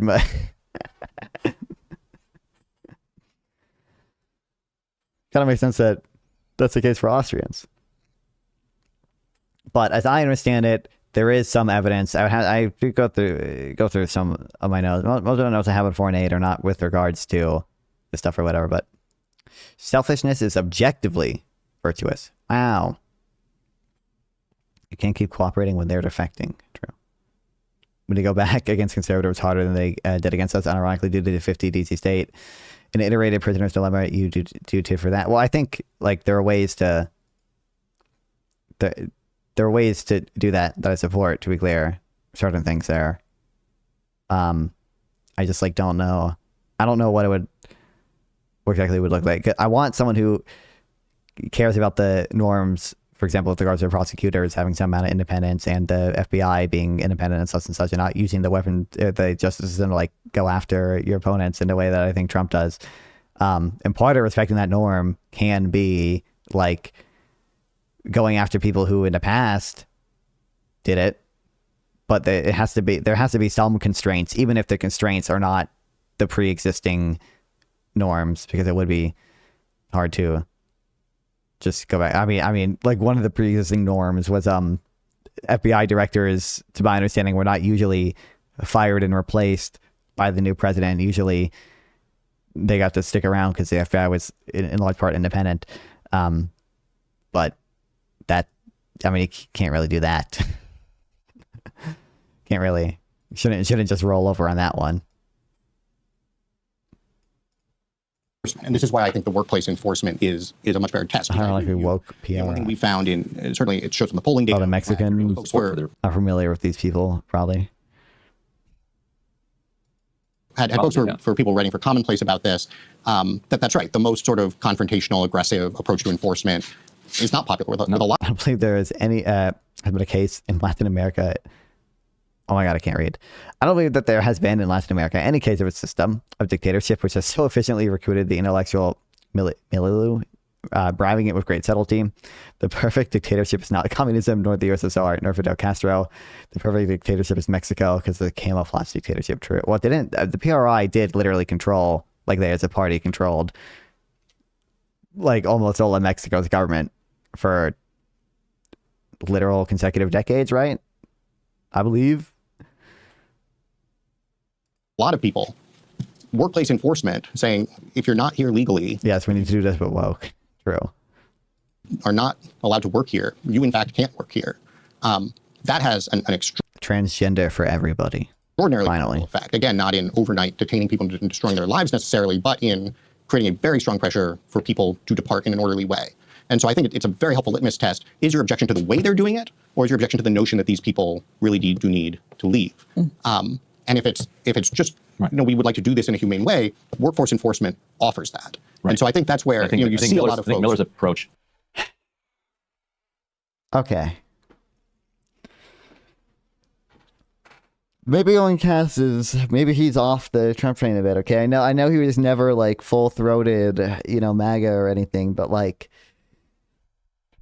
just the way they're doing it seems to be a little bit odd, a little bit, kind of overly nice. I'm more concerned that people's due process rights are violated via being deported through the Alien Enemies Act, which is like centuries old legislation. Like, that's probably might not even be constitutional. It's hard for me to think that if there was an actual ruling on it, it'd be that at least much of it would be deemed constitutional. Requires the inhumanity. Like, that's and I understand that criticism. I understand that. That's why we should let Republicans pass the SAVE Act after. Well, I don't know about that. After we make getting passports a little easier for certain people. Well, as long as we get passports to the illegal immigrants. I just watched The Amazing Digital Circus, all of it. Why? What's up north? Because people with passports currently vote for Dems and Assad numbers. Scare people. Trump is doing today. I think the flip side of your point about what Democrats will accept is, well, if Democrats won't even accept workforce enforcement, if we can't actually get to a place where everybody agrees. I think they would, as long as there's a path for people who came here through the process to get a work permit. Then I think they'd be fine with that. This is exactly what I'm telling you. This is the actual question: is the millions and millions of people who came in here who, in frankly a very lawless way during the Biden administration. Ryan brought it up earlier, did he not? That very lawless way, really? Is the and he is fucking dead. Wait, what? Just the Biden administration. You're right. Point. And even before one of my good friends from growing up as a contractor, and he's like, give me a union hall where I can go and hire legal people. And I'm happy to do that. Love to pay the wages, whatever. I don't care. You as in the broad you, our government, our society, have built a system where that is not possible. So then you go in and then you take all these workers. Watching Maging Digital Circus not fun. I don't know if I wanna. And then deport them. You have fixed Wi-Fi? Yeah, it's been fixed for a little bit now. Well, it wasn't really fixed. We just got new fiber optic Wi-Fi. Pretty sure the old Wi-Fi probably still having the same issue, but whatever. Without there being another Union Hall. Well, let's be clear. So is completely insane. I agree this with is an apolitical guy who's like, my framer is deported. This is just, I think this is an instance where this connects really to this richer sense of citizenship, which is one of the reasons you as a contractor can't go do that. Because if you do, you'll just lose out. My fiber optic Wi-Fi is fucked. Damn. You should be getting. I saw your post on Twitter.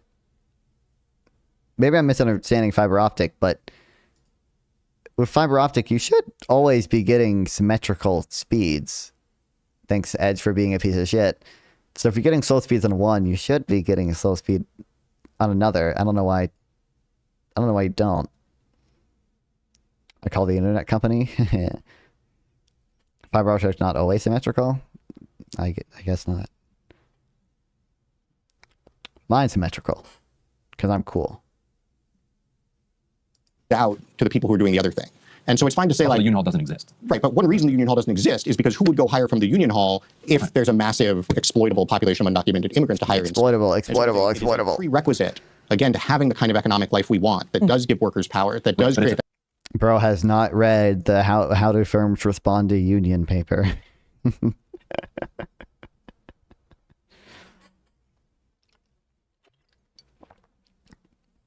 If you really care about exploitation, you care about how do I frame this in a populist way? You care about the exploitation. It's too nuanced to frame it in a populist way. The exploitation companies do when they raise markups because unions reallocate workers from smaller firms to larger firms, which raises the larger firms' product market power, which therefore means that they could extract more surplus from consumers. That opportunity. Let me just finish the point. Yeah. That's what Marx really meant by exploitation. It's a fantasy to have an economic life where we enforce. Huh? Are you not familiar with that paper? This was after 1.5 weeks of calling. Oh, I think it's because I threatened to complain to the apartment complex.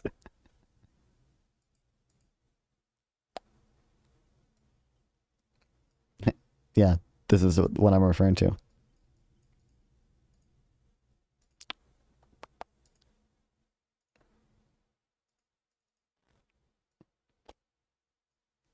I got it right here.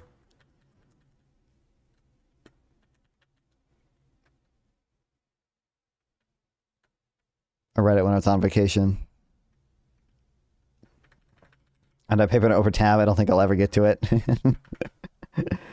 I mean, I liked it. I only read it once I had a decent amount of free time to do it, but it was cool. I don't understand in the final section though, some of this. I understand conceptually what they are talking about. Some of the notation here doesn't make sense to me though. I understand the notation of some of the earlier things that are easier. Oh my god, Zotero, why are you doing this to me? Why are you doing this to me?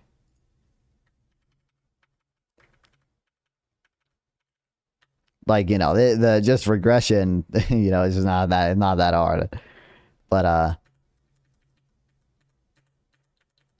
the other stuff I could understand, they just like don't. I feel like they just don't define what some of these variables even are. I understand the union's optimal wage will either be WU, which I think is the wage the union bargains for, equal to the threshold, which is the highest wage consistent with maximum employment, aka the wage that eliminates the employer's suppressive effect of a firm's monopoly power, or 2, the highest wage such that employment does not fall below its employment constraint. But then I don't know what I'm looking at here. Regardless. Do AI have souls? Not yet. One day. Maybe Fable 5 does. What's up, Supringo? You should do a wet t-shirt contest on a college campus and offer stock options for those who participate. I don't know how well they'll go over. Labor law, have a tight labor market, and have good jobs for Americans? It is a fantasy that you're going to be able to grab 20 million people. Well, you just use grab again. Why can't I just enforce workforce law? Why can't I just enforce the law on the books against employers who employ people illegally? Well, you're still gonna have to grab people. No, I'm not. I'm going to fine employers and perhaps even arrest some employers if they continue to employ people My point illegally. is, you have to also support the other side. Like you have to. But you haven't told me why that's a fantasy. Why can't I just require that employers follow the law? Because all of the housing construction will stop. So now we're back to jobs Americans want. Well, I was back to that or whatever, but like the 20 million is probably a way overestimate again, especially because a lot of the people who came over under Biden are asylum seekers who many of them may be economic migrants, but they're not like illegal immigrants in the sense that they cross the border without anyone knowing. They're just like awaiting an asylum hearing. But there's still like, for 20 million, there is still a big logistical issue there. As in, even if you're going to employers, you are still physically going to have to get these people over the border. And it's hard to hold them in the detention centers. It's hard to put them on planes. It's expensive to do it. There's still a logistical issue there. Sorry, what's confusing about that section? I just pulled it up. Just the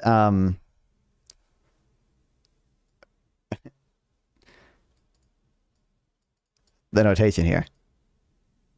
I don't know what I understand conceptually what they're talking about here, but then I just don't understand 1 over y. I don't know what y is in this equation. The power of negative e, or negative 1 over. This is not e. This is whatever. I don't actually know the name of it. Whatever. Greek alphabet letter. Okay, well, apparently when I copy it, it just kills itself.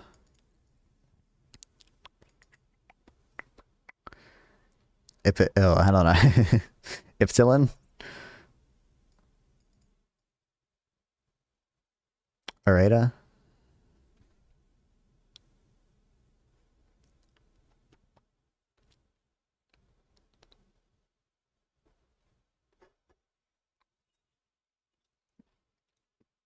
Oh, facts. Penicillin. I'm getting penicillin from this too.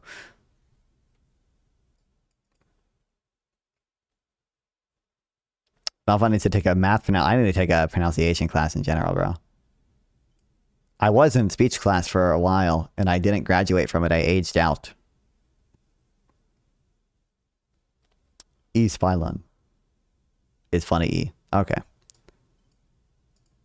What level of math is this? It can't be that advanced. I just don't know that. PE models are not fun. I mean, it's a big partial equilibrium model at least. Now isn't this like Euler or whatever?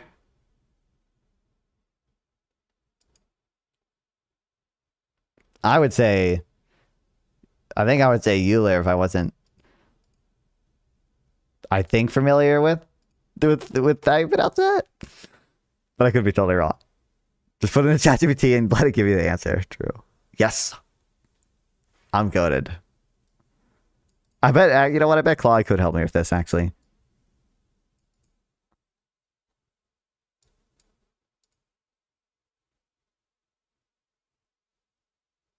But, like, this is a big partial equilibrium model. Oh, the author made a mistake in the math. Yep. That's what Claude would say. Claude would find a mistake. He did so much for so many fields. Yeah. Top of page 28. What about it?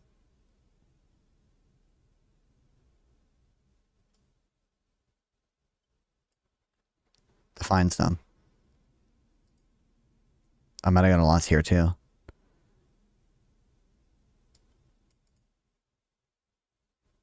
I remember this. The bargain wage, which is W bar, is set specifically. There exists threshold wage. I don't actually know if I pronounce this in my math pronunciation class I'm getting here. I say W superscript thresh is how I would say that, but like, what's it hard to say?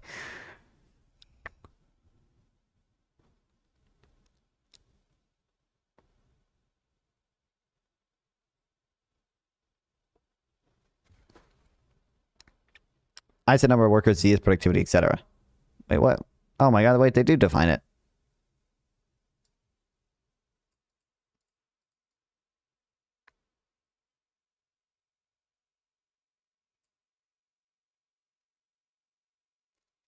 Okay, maybe I'm just stupid.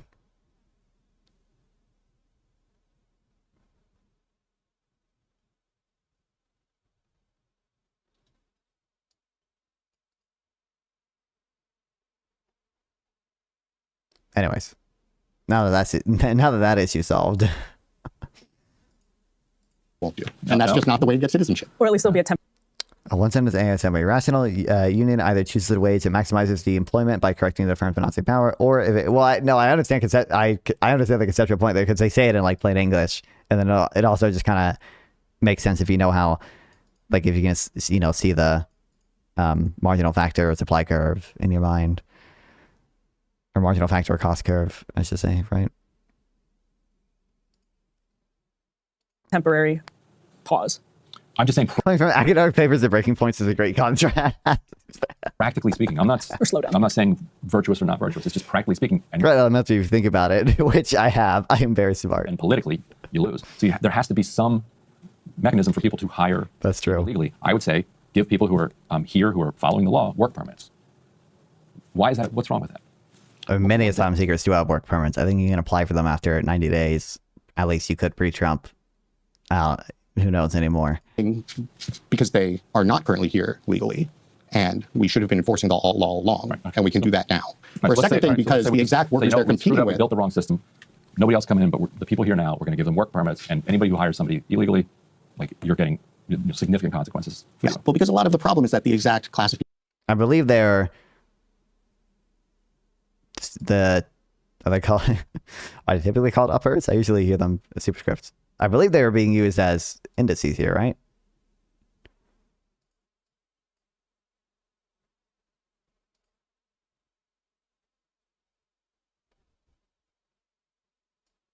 Because that's usually when there's like a word or like a date. It's like that's just not. Oh fuck, never mind.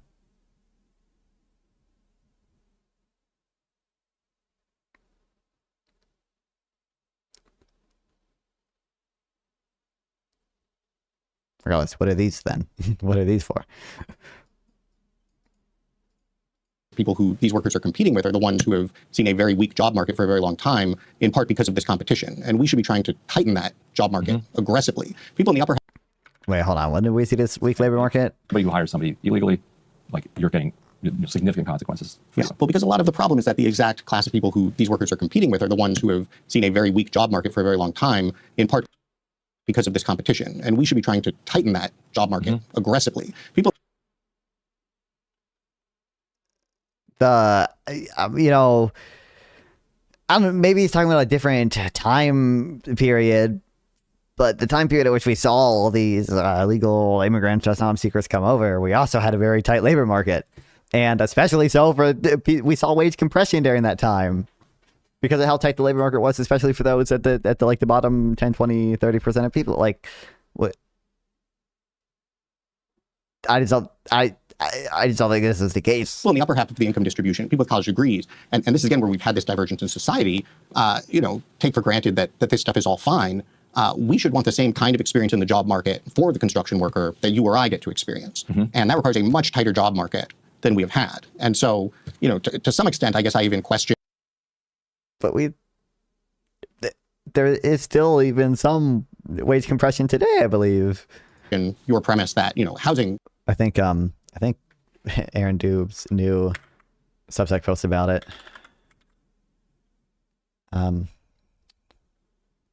New-ish Substack post about it goes up until pretty recently.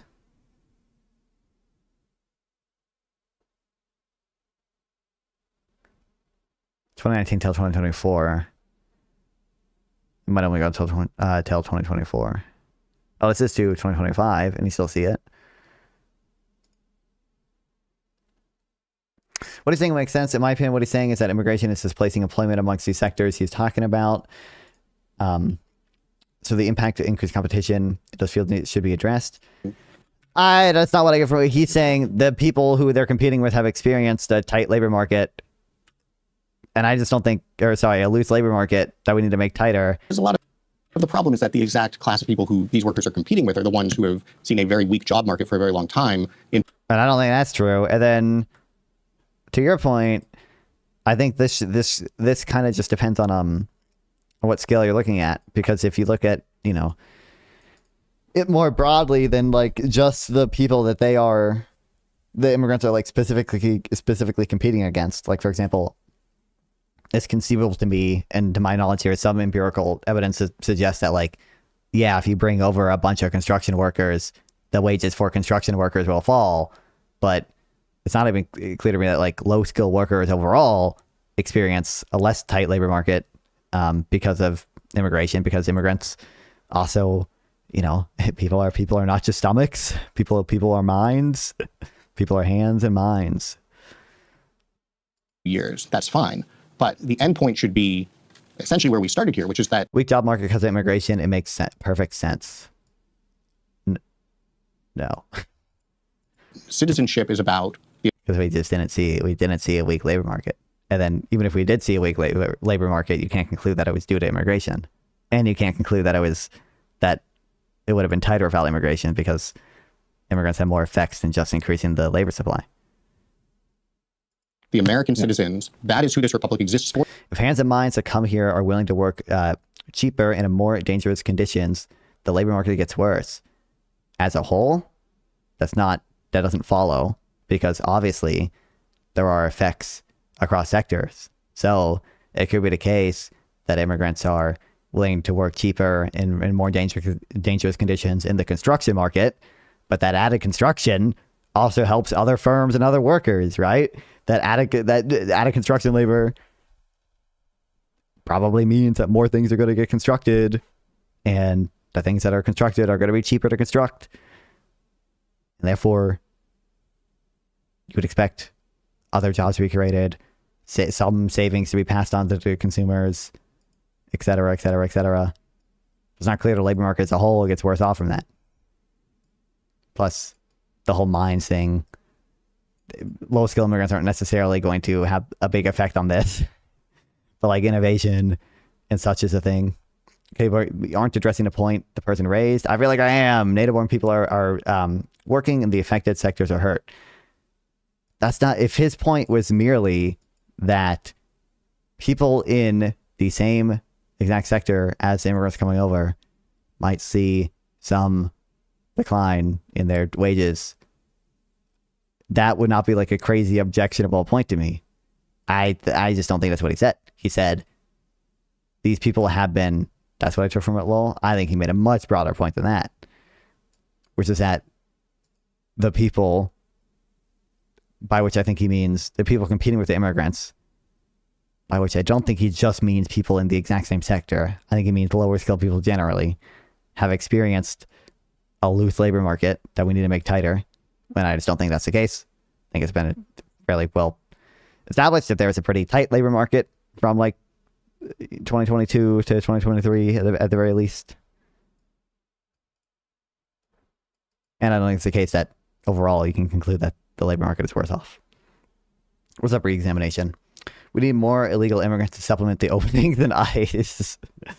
That's true. This is the fiscal stimulus Keynes wanted. Or that is who formed the republic. And the question is, what is the set of policies that's going to serve them best? That's my point. You got to transition to it. Mm-hmm. And what we're doing now isn't actually going to transition to that, I don't think. We'll probably have to leave it there. But thank you so much, Orig Cass of American Compass. That was a really interesting conversation. We appreciate it. Folks can check out the new project in Commonplace on the Compass website. Thanks, Orig. Thank you, guys. Hey, if you like that video. Whoa. Wait a minute.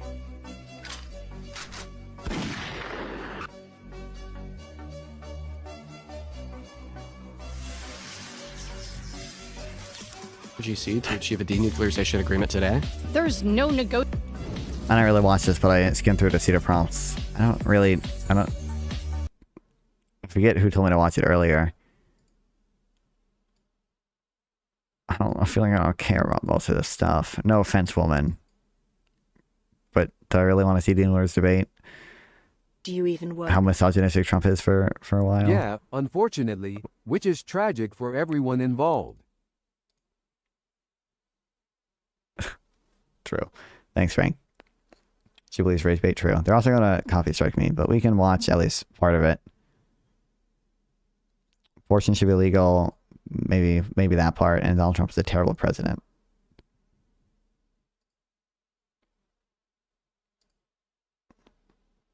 Because like 2 prompts maybe I care about.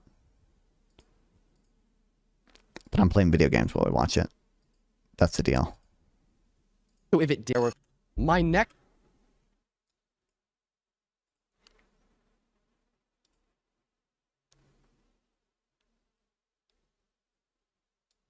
What is your review of the novel House of Leaves? Yeah, that book is brain damage in paperback form, but like in a good way. It's insanely creative, genuinely unsettling, and a little up its own ass sometimes, which honestly is part of the charm. If you like weird formal experiments and feeling mildly haunted by topography, it's a W. Okay. YouTube stream, if it goes down, not my fault. Can't do much about it. You know, you could be the next Dean if you put your mind to it, Nonfon. Maybe. Not what I want to do though. I want to do my boring nerd stuff. Okay. But I feel like then if Nonfon were to get EU5 or Vic3, which country should he play first? Euler is Euler, which is insanely disrespectful to every English speaker seeing it for the first time. EU5, easy, and he should play England or Portugal first so he can immediately start doing neoliberal map painting instead of drowning in Vic3 spreadsheets. True. I'm gonna say something. Not fun when you're starting a GTNH run. What's that? GTNH. I feel like I should recognize that. I feel like I might recognize that if I think hard enough about it, and I'm trying to do that. Also, why is it only when I tab out?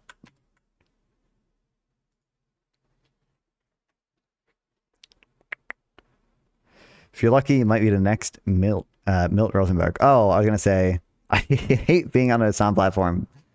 Oh, what's up, Superingo? YouTube video, they might not care. They might not care.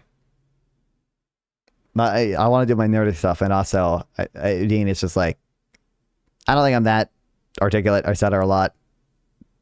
Dean and the other TikTok debater people are better than me at that, so I think that's going to remain their competitive advantage all the times. Greg Tech New Horizons. Oh, yeah. I think I have that download. But I've not ever played it before. Nafon, are you familiar with behavioral economics at all? Broadly. For example, Kahneman's and Tversky's prospect theory? Not that. It's not fun pro Joja Mart. They're based because don't they pay their employees like a very low minimum wage? Also, is Frank broken? Is Nonfon pro Joja Mart? Yeah, basically on Econ grounds he's kinda Joja pilled. But only if Joja stops doing cartoon villain company town nonsense. Market's good, monopoly slob bad. Damn. Surrounded claim is Donald Trump is a terrible president. All right, if you want to debate this claim, get to the chair in 3, 2, 1.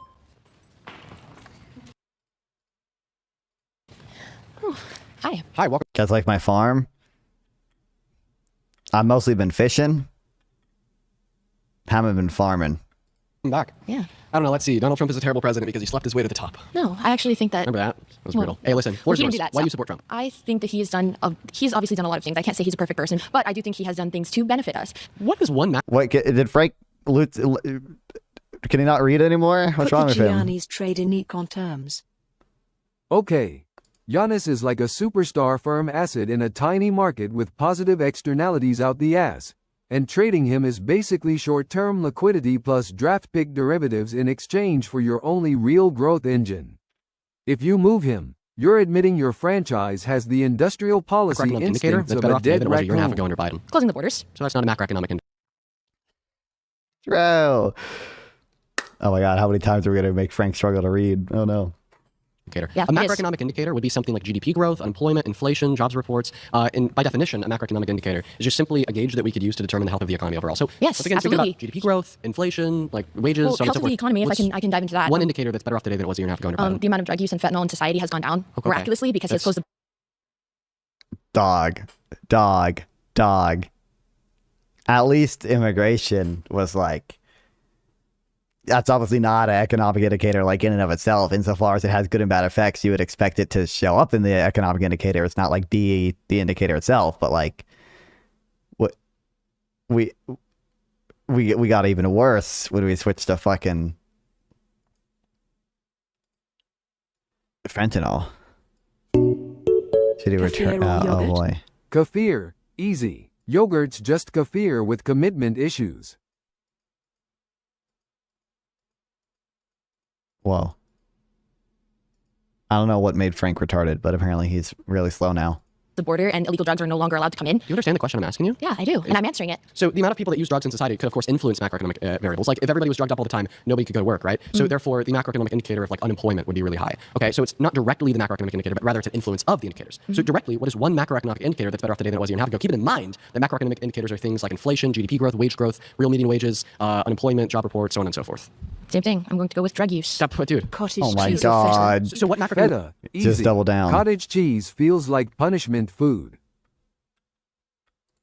Indicators to drug use influence. Are you saying Okay, now we have like a lower know level of another thing about unemployment the because of border. that? By closing the border and not allowing illegal people in here, giving me and so many other people job opportunities that they weren't allowed to have before because companies were employing illegal immigrants, just like the weed farm in. Incredible. The weed farm. Wasn't it not a weed farm? I remember that being like a viral thing on Twitter. Wasn't it literally... Wasn't it not that? I could be mistaken. And it could have been that. But I mean, obviously... Lump of labor fallacy. I feel like we just talked about immigration. I don't know. It's not clear. It's not empirically justified nor like theoretically sound to just assume that it's a net negative for overall employment.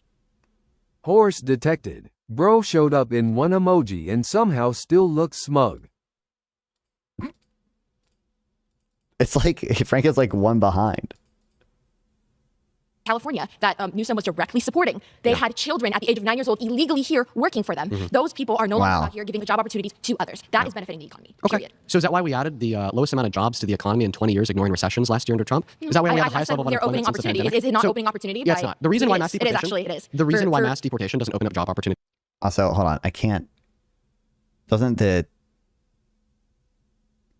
season end on the 21st or whatever? It's the 20th, so I can't actually grow anything.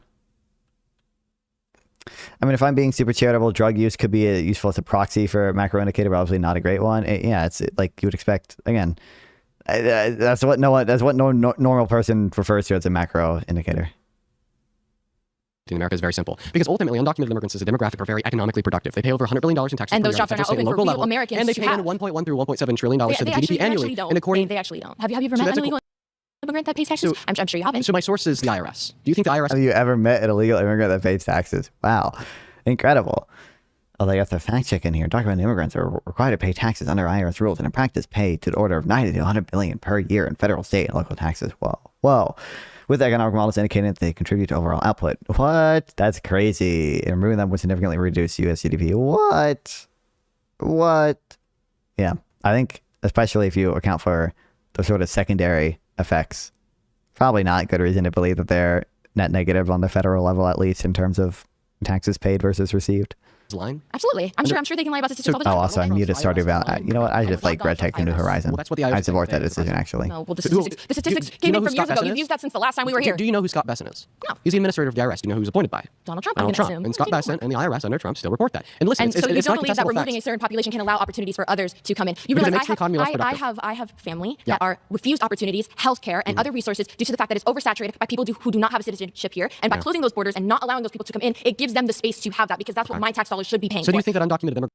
I'm going to go on a limb and say probably not the case that people have been, or her family members have been literally refused health care due to the presence of illegal migrants, unless it's like some crazy story there. I don't even know what would be required for that to really happen. Certainly not emergency care. Unless it was like, unless you went to an emergency room where it's literally full of illegal migrants, but that seems unlikely. Who knows? So I don't know. Gavin Newsom doing some crazy stuff nowadays. Can access like federal Medicaid, Medicare. They can actually. They can. Do you know what the Personal Work Order and Responsibility Act is? I actually know that they can because I. Do have you know family what the members Personal that Work can. Order and Responsibility? God fucking kill me. and they can get checks month per month, living month per month, and we support that. Our tax dollars that we pay, we support Can I that. get a yes or no? Do you know what the Personal Work Order and Responsibility Act is? I believe it has something to do with jobs and paying taxes no matter year. No. The Personal Work... Incredible! That was some good use of context clues. You gotta give it to her. You gotta give it to her. Oh yeah, you can see I have a bunch of test worlds. Legal immigrants pay taxes inevitably and then use an insane less amount of healthcare relative to native pop. They subsidize her healthcare LMAO.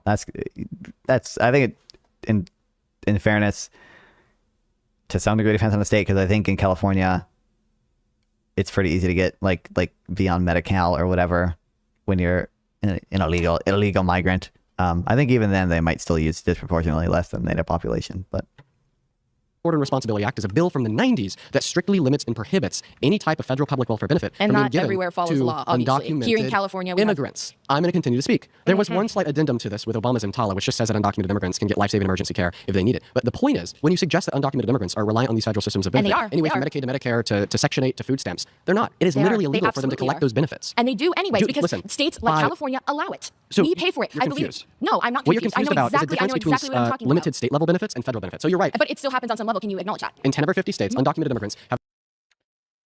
I mean, I'm assuming the fact check is going to say almost exactly what Dina's going to say, but at a federal level, undocumented immigrants are generally barred from core safety net programs such as regular Medicaid, SNAP, CHIP, blah, blah, blah, blah, blah, blah, blah, limited emergency Medicaid reimbursement. Some states use that state funds to fill parts of that gap.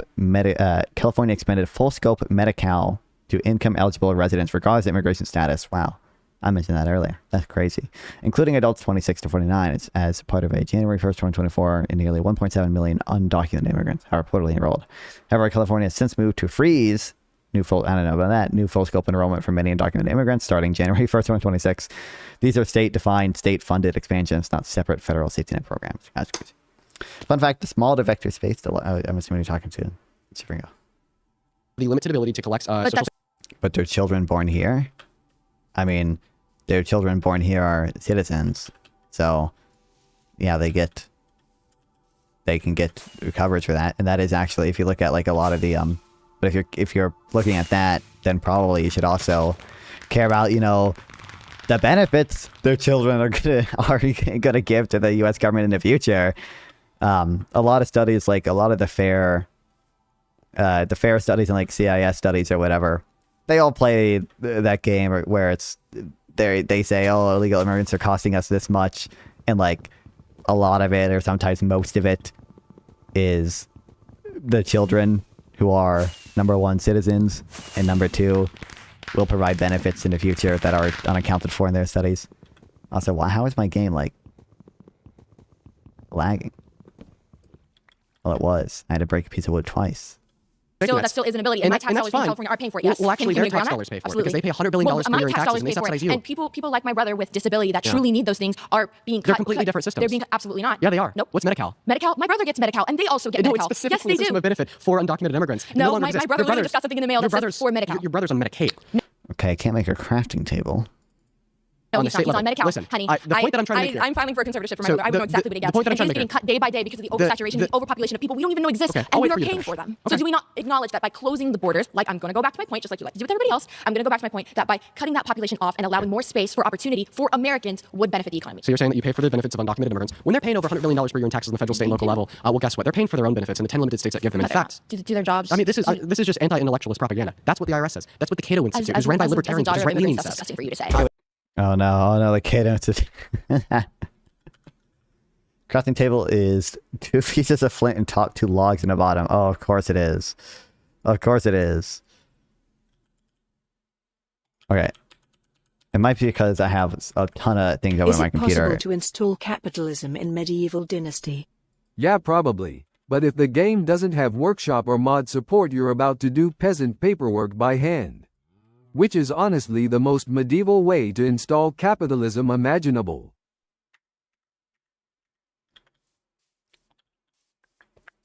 Should our parents get no use of service? For the most part, illegal immigrants use services less. Not saying it's right, just pointing out how bad the girl's argument was. Yeah. All the recipes have changed. Questbook is your friend. Yeah. I think I Also stop running. Oh shit, is it gonna be a lot harder to eat?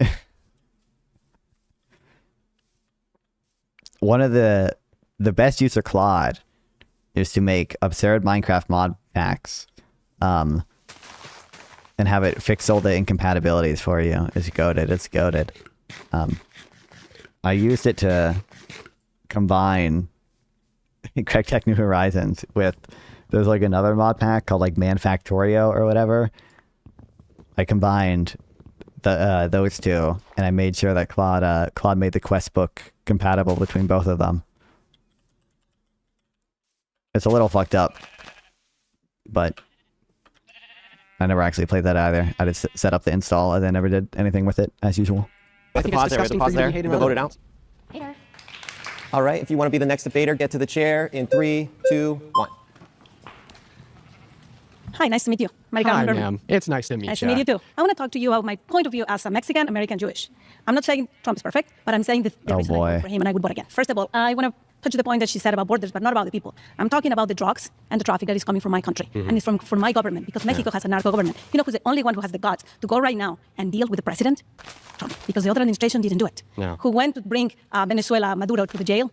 Trump. And this is affecting the United States. I mean, I'm not saying everything he's doing is great. And I'm Jewish, so I support Israel. Who is the only one who supports Israel? Trump. Otherwise, I don't know how we're going to be right now. True! Trump is the only one to support Israel. True! I have over 100k as a bank in EU5 with a few small vassals. What should I do next? Bro, you're insanely rich. Just start snowballing, build your economy and military cap, integrate the useful vassals, and pick a real target instead of hoarding dragon gold like a freak. If the EU5 lets you, dump cash into force limit, manpower, trade control, and any snowball buildings first, because money not being converted into power is just bank roleplay. Please tell all my lefty friends that Biden and Harris did not support Israel. I know. We need it. We need to get around this. Let's support a state that's committing genocide and ethnic cleansing of Palestinians in Lebanon, and let's make sure to throw $1 billion a day at a war that's killed. Did he say they're committing genocide against Lebanons too? Golly. Of our servicemen and women for another state, per the testimony of Joe Kent. Listen, this is the first ally of the United States. Israel is the first ally of the United States. So we have the right to support Israel. And you know what? God said to Abraham, I will bless whoever bless you, and I will curse whoever curse you. If you want to be blessed, and this country needs to be blessed, needs to bless Israel first. Every single country every single country who has been cursed Israel is, look how they are right now. This is religious psychosis. It's not religious. It's genuinely religious psychosis. Do you see how Chavez ended? He cursed Israel from his intestine. He said it. Did she say Hugo Chavez? Every single country who has... Joe Kent's a literal white supremacist. Is, oh God, why do you do this to us, Fawn? You guys want it. By you guys, I mean someone. I don't actually remember who. Being cursed Israel is, look how they are right now. This is religious psychosis. It's not religious. It's genuinely religious psychosis. Do you see how Chavez ended? He cursed Israel from his intestine. He said it.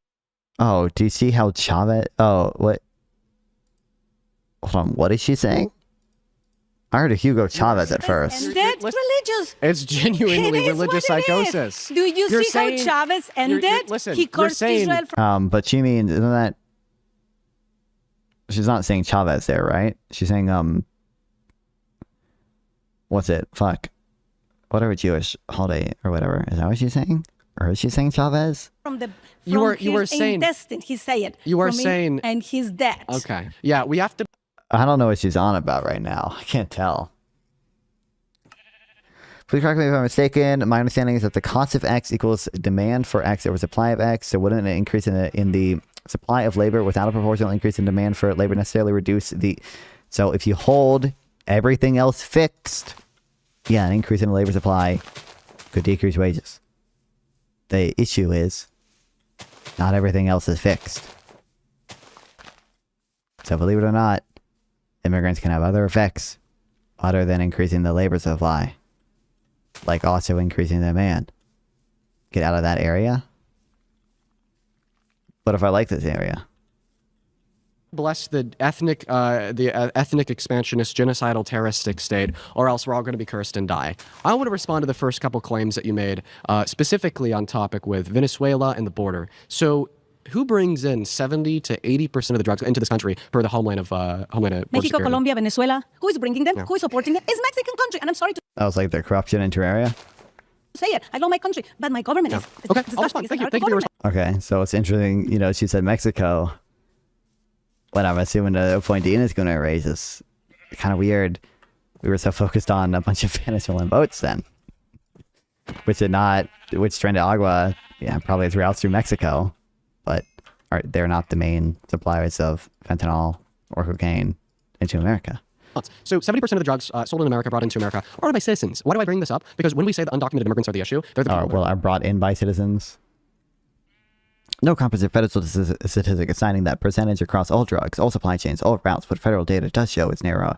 Most interdicted fentanyl is stopped at official ports of entry, where CBP says cartels primarily smuggle it in vehicles driven by U.S. citizens. Yeah, I imagine there's not much like cocaine or anything growing in the U.S. I imagine technically it is a lot of citizens driving the cars in, but and 84% of people sentenced for federal fentanyl trafficking in the U.S. were citizens, at least in the latest the latest U.S. Sentencing Commissioner Quick Facts data. Similar data shows 81% of all federally sentenced drug trafficking offenders were U.S. citizens. That supporters saying U.S. citizens play a major role in fentanyl/drug trafficking cases. We're just bringing all these drugs across the border, then they come here to like... He's a slight leftist. He has to say the line or they'll call him a bigot and he'll cry. I mean, in fairness, I do think Dean does like a lot of more foreigner things or whatever. Like, I think, it was it Z or whoever? I think, oh, fuck, how am I getting poisoned? What'd I do? Said that, like, she went to get coffee for everyone, and Dean, like, ordered coffee, but then wouldn't drink it out of the Starbucks cup. So, like, I think he does that or whatever. But I bet he does genuinely believe that, like, Israel's committing genocide. Like, that seems to be entirely consistent with his beliefs and stuff, so.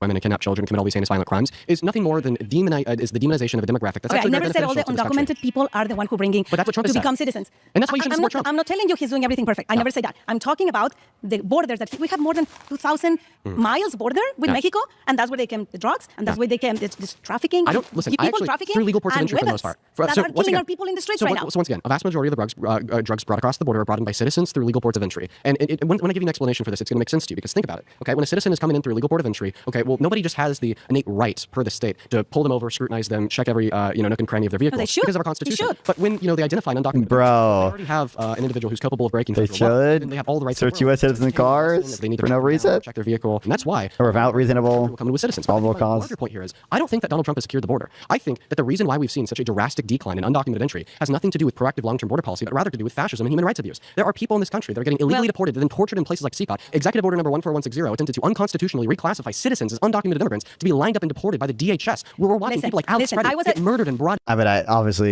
don't think a lot of it is long term because basically all the action Trump has taken on the border has been through executive action, so it's not long term. But to be fair, I do think a lot of it is just because asylum. Like it's really hard to claim asylum now if you're not from South Africa.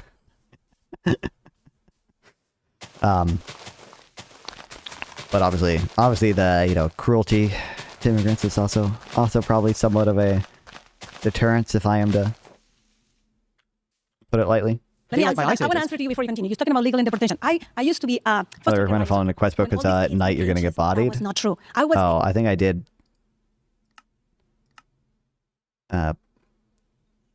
Plaything.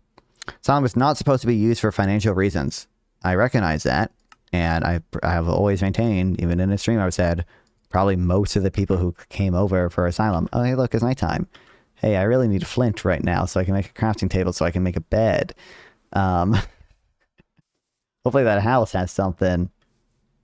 I've even said in a stream, probably like most of the people who came over under asylum or whatever, like were all more concerned about financial stuff than they were about like genuine asylum claims or whatever. But again, even what Biden did there, I think was illegal. The district court ruled it as such.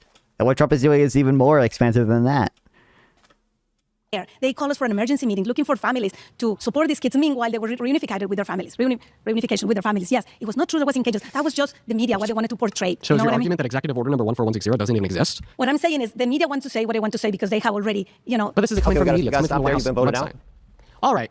All right. If you want to be the next debater, please get to the chair in 3, 2, 1.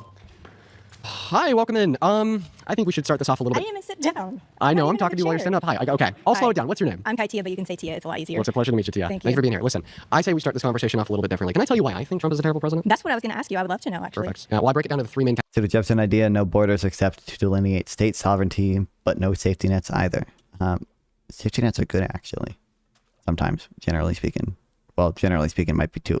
I have nuanced views, but I don't want no safety nets. categories. His domestic policy, his foreign policy, and his character. Okay, he is the worst president of my life, the worst president of your life, and the worst president of the lives of every single person sitting in this circle. Let's start by evaluating his character. He's a 34-count felon, adjudicated rapist that was boasted about preventing the naked bodies of beauty pageant contestants, depicted black people as monkeys on his Truth Social, and was sued in the 70s for refusing to rent to black people because he thought that they were quote-unquote poor. And there's about a billion other things I could say because of the time on the clock. I'll keep it concise. We look at his domestic policy. There's not a single macroeconomic variable that is better off today under Trump than it was a year and a half ago under Biden. GDP growth is down. We got one of the worst jobs report in modern American history last year, adding only 170,000. What happened to my video? Unrecognized Kodak. Oh, thanks for the follow, Elsie. I appreciate it.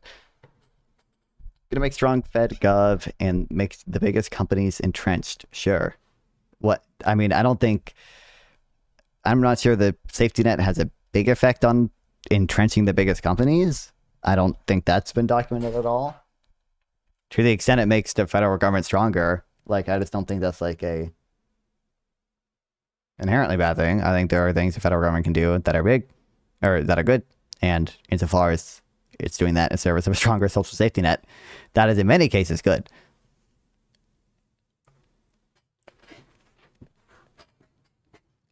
I don't see why I should have like huge concerns over the government like abusing its power with like welfare programs. Like I can understand concerns from like spending and such and like the incentives for that, but just merely the power there, I don't know why I would have huge concerns for that.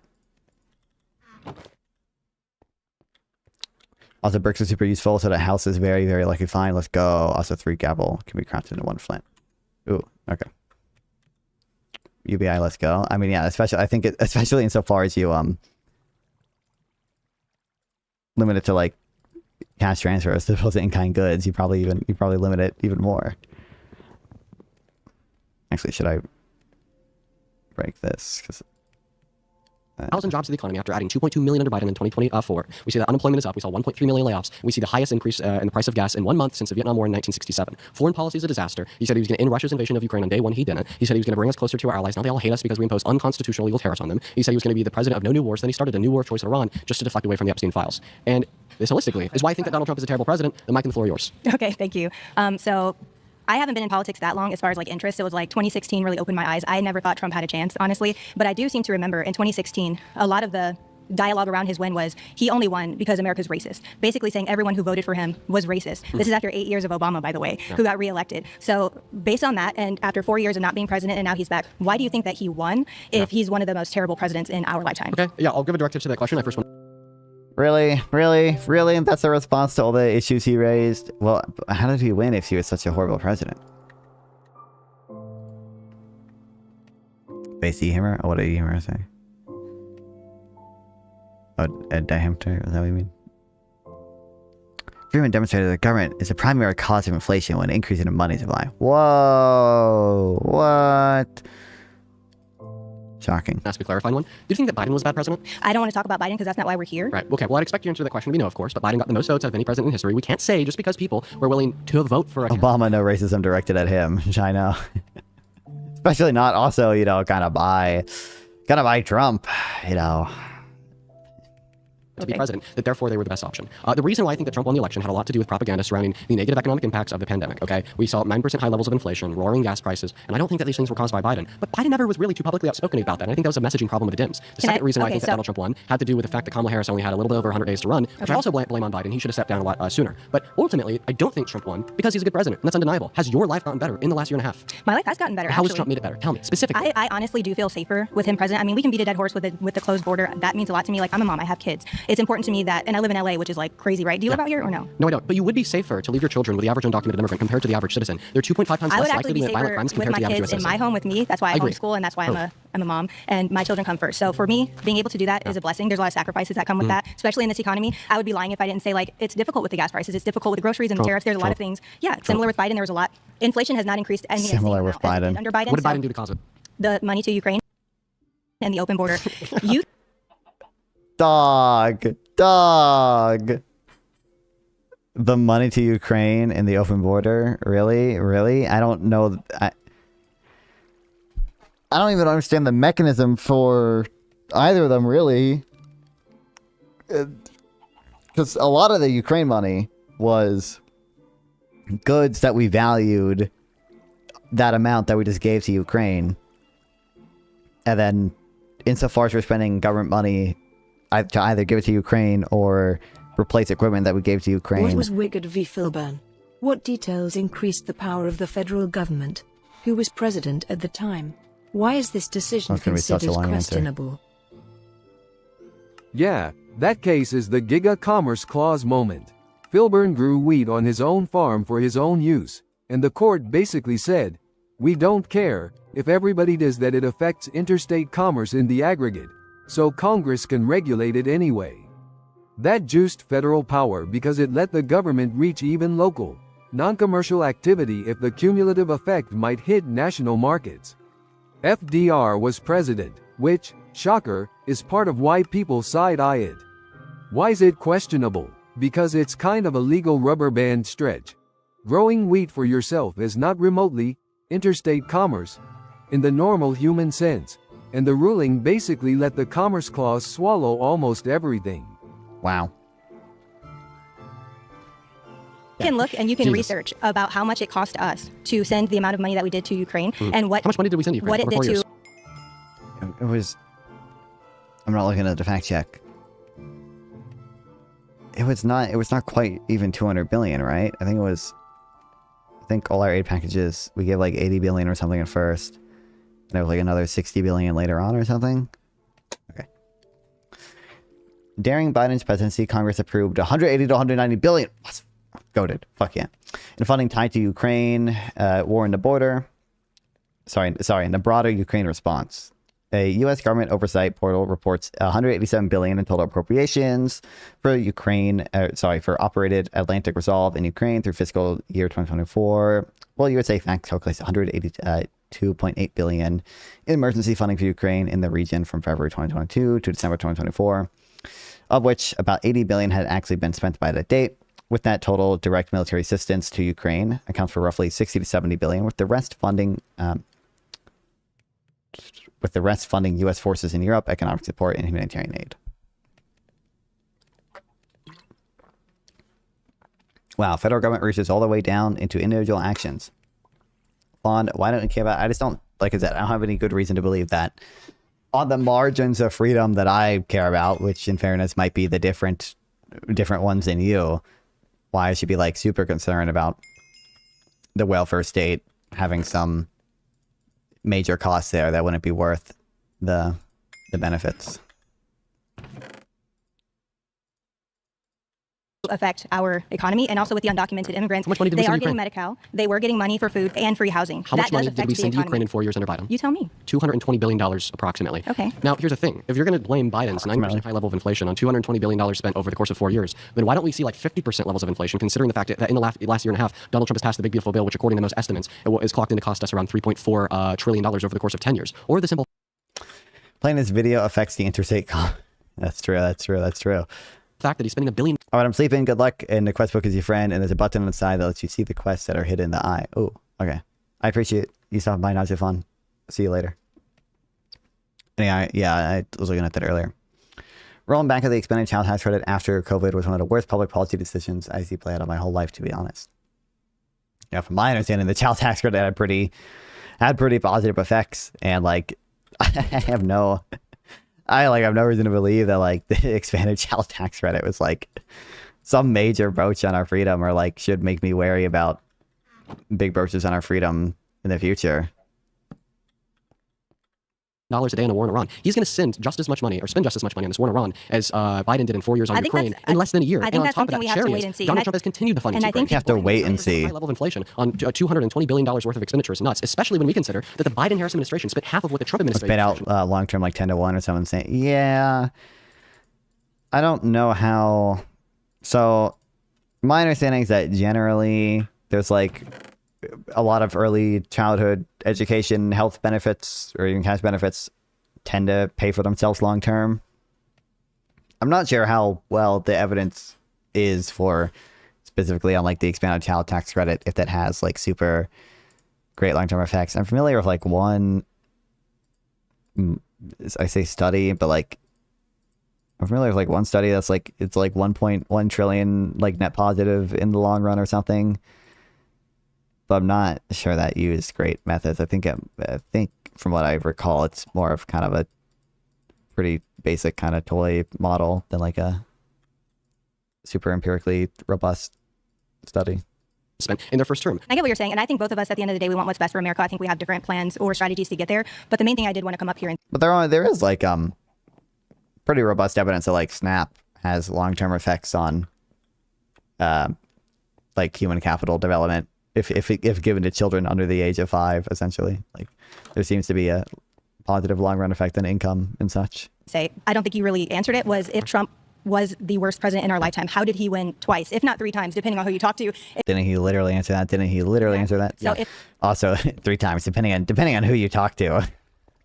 if he was that terrible, either we're and I mean, you can say, are we dumb as a box of rocks? Like, are we the stupidest people? I've been told I'm internalized racism, Do you want me to be internalized honest? misogyny. I would love for you to be honest. I don't think that anybody in the circle is particularly intelligent. Okay, and I understand that. Hey, I mean, wait, sorry, misogynistic. Oh my God, horrible. Oh my God, can you believe this guy? This guy hates old women. Clip it. You've been voted out. Thank Okay. you. Return to your seat. Well, thank you for your time. Thank you for your time, Tia. If you want to be the next debater, get to the chair in 3, 2, 1. Hi. Hi. My name's Leia. Nice to meet you. Nice to meet you too. Just a little background. I am currently active duty in the United States Marine Corps. I'm not here on Be careful, behalf. hashtags. I'm not here on behalf of the Department of War, by the way. I also grew up in Jerusalem, Israel, and I think that Trump has done a lot for me personally, and I feel like that's what we should all be here speaking about to an extent. I've gotten paid more under him. I've gotten bonuses under him. The military has tightened up Bro. under him, and from that perspective, he's my commander in chief, and I'm grateful for that. Yeah. Out of everybody sitting in the circle, you have the most reason to not support Trump. Can I tell you why? I would love to know why. Because of your oath. You took an oath to defend the Constitution from enemies overseas and domestic, correct? Correct. Can we agree that an enemy to the Constitution, domestic or foreign, would be a person who thinks that the Constitution should be terminated, is intentionally and belligerently infringing upon it? Can you go in depth with that? Was this before or after the formal loss in Iran? Ooh, I think it was filmed before. Because it released yesterday, or 2 days ago by now. Thanks for the follow, Blow XC. But I think it was filmed before any of the ceasefire or deal was signed. Immigrants affect interstate commerce. Trump did nothing wrong. True. FDR would have done the same, by the way. Check his record on immigrant. I don't defend much of what FDR did with regards to immigrants. Well, I mean, I think that is all the context that would be required to understand an enemy. If there's somebody that is intentionally and belligerently infringing on the Constitution, has suggested that maybe we should terminate it before, can we agree that person would be an enemy to the Constitution? That would be an enemy. I do agree with you, but I don't agree with you if you're saying that's what Trump has done. In December of 2022, Trump went on Truth Social and said that because of the 2020 election, the termination of all rules, regulations, and articles, including those found within the Constitution, would be allowed. And in the last year and a half of his presidency, he's directly infringed on the 14th Amendment, threatened the 1st, threatened the 2nd, infringed on the 4th, infringed on the 10th, and threatened to infringe on the 23rd. On top Not sure if FDR would have done the same as an own law, yeah. of Article 1 and 2, Donald Trump is... Then equally, don't blindly defend WVF. I don't think I did that. a domestic enemy to the Constitution. I do not agree with that whatsoever. So just because you're stating all these things, kind of like a fact check, but he hasn't actually put those in place. Executive Order number 14160 was put in place. It attempted to... He hasn't actually put those in place. Really? Really? Take birthright citizenship away from the children born to undocumented immigrants on American soil. But that is a long withstanding ruling from SCOTUS, regardless of its Plyer v. Doe in 1989, saying that undocumented immigrants are within the jurisdiction of the U.S., or U.S. versus Wonka-Mark in the late 19th century, arguing that the only people who do not have the constitutional claim to birthright citizen would be members of militant invading forces, foreign diplomats, and Native Americans, which was later updated through federal law. We know for a fact that the 14th Amendment covers the protection of birthright citizenship for the children born to undocumented immigrants. Donald Trump says, well, I'm going to change that, and passes an illegal, unconstitutional... True, FDR never put... I don't know what you think you're responding to, Jafringo. I agree. FDR did many bad things. FDR, had a pretty broad understanding of what was within the president's power and what was within Congress's power as well. That's, to the extent the court didn't side with him, he tried to back the court even. I recognize that. I recognize he did many bad things. You've seen me debate socialists before. I don't even don't even defend some of the New Deal policies, right? I think a lot of socialist people do support, but I don't know what you think here. I don't see how this is responsive to either one, trying to tie it to say like what Trump is doing on the border is not illegal. I think it's pretty evident much of it is illegal, and the Commerce Clause does not significantly come into play in what he's doing, especially because that's a clause that affects Congress, right?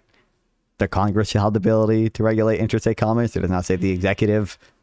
So insofar as Trump is even doing something that could be justified by the Commerce Clause, that'd be usurpation of Congress's power, right? But and I also don't know how it ties into anything else I've said, really. I was responding to the person responding to me. Oh, okay. Executive order stating otherwise. That is a domestic threat to our Constitution that you as a member of our DOJ, as an active duty service member of the Marines, should absolutely protest and stand in wide opposition against. So that I would not agree makes him a domestic enemy.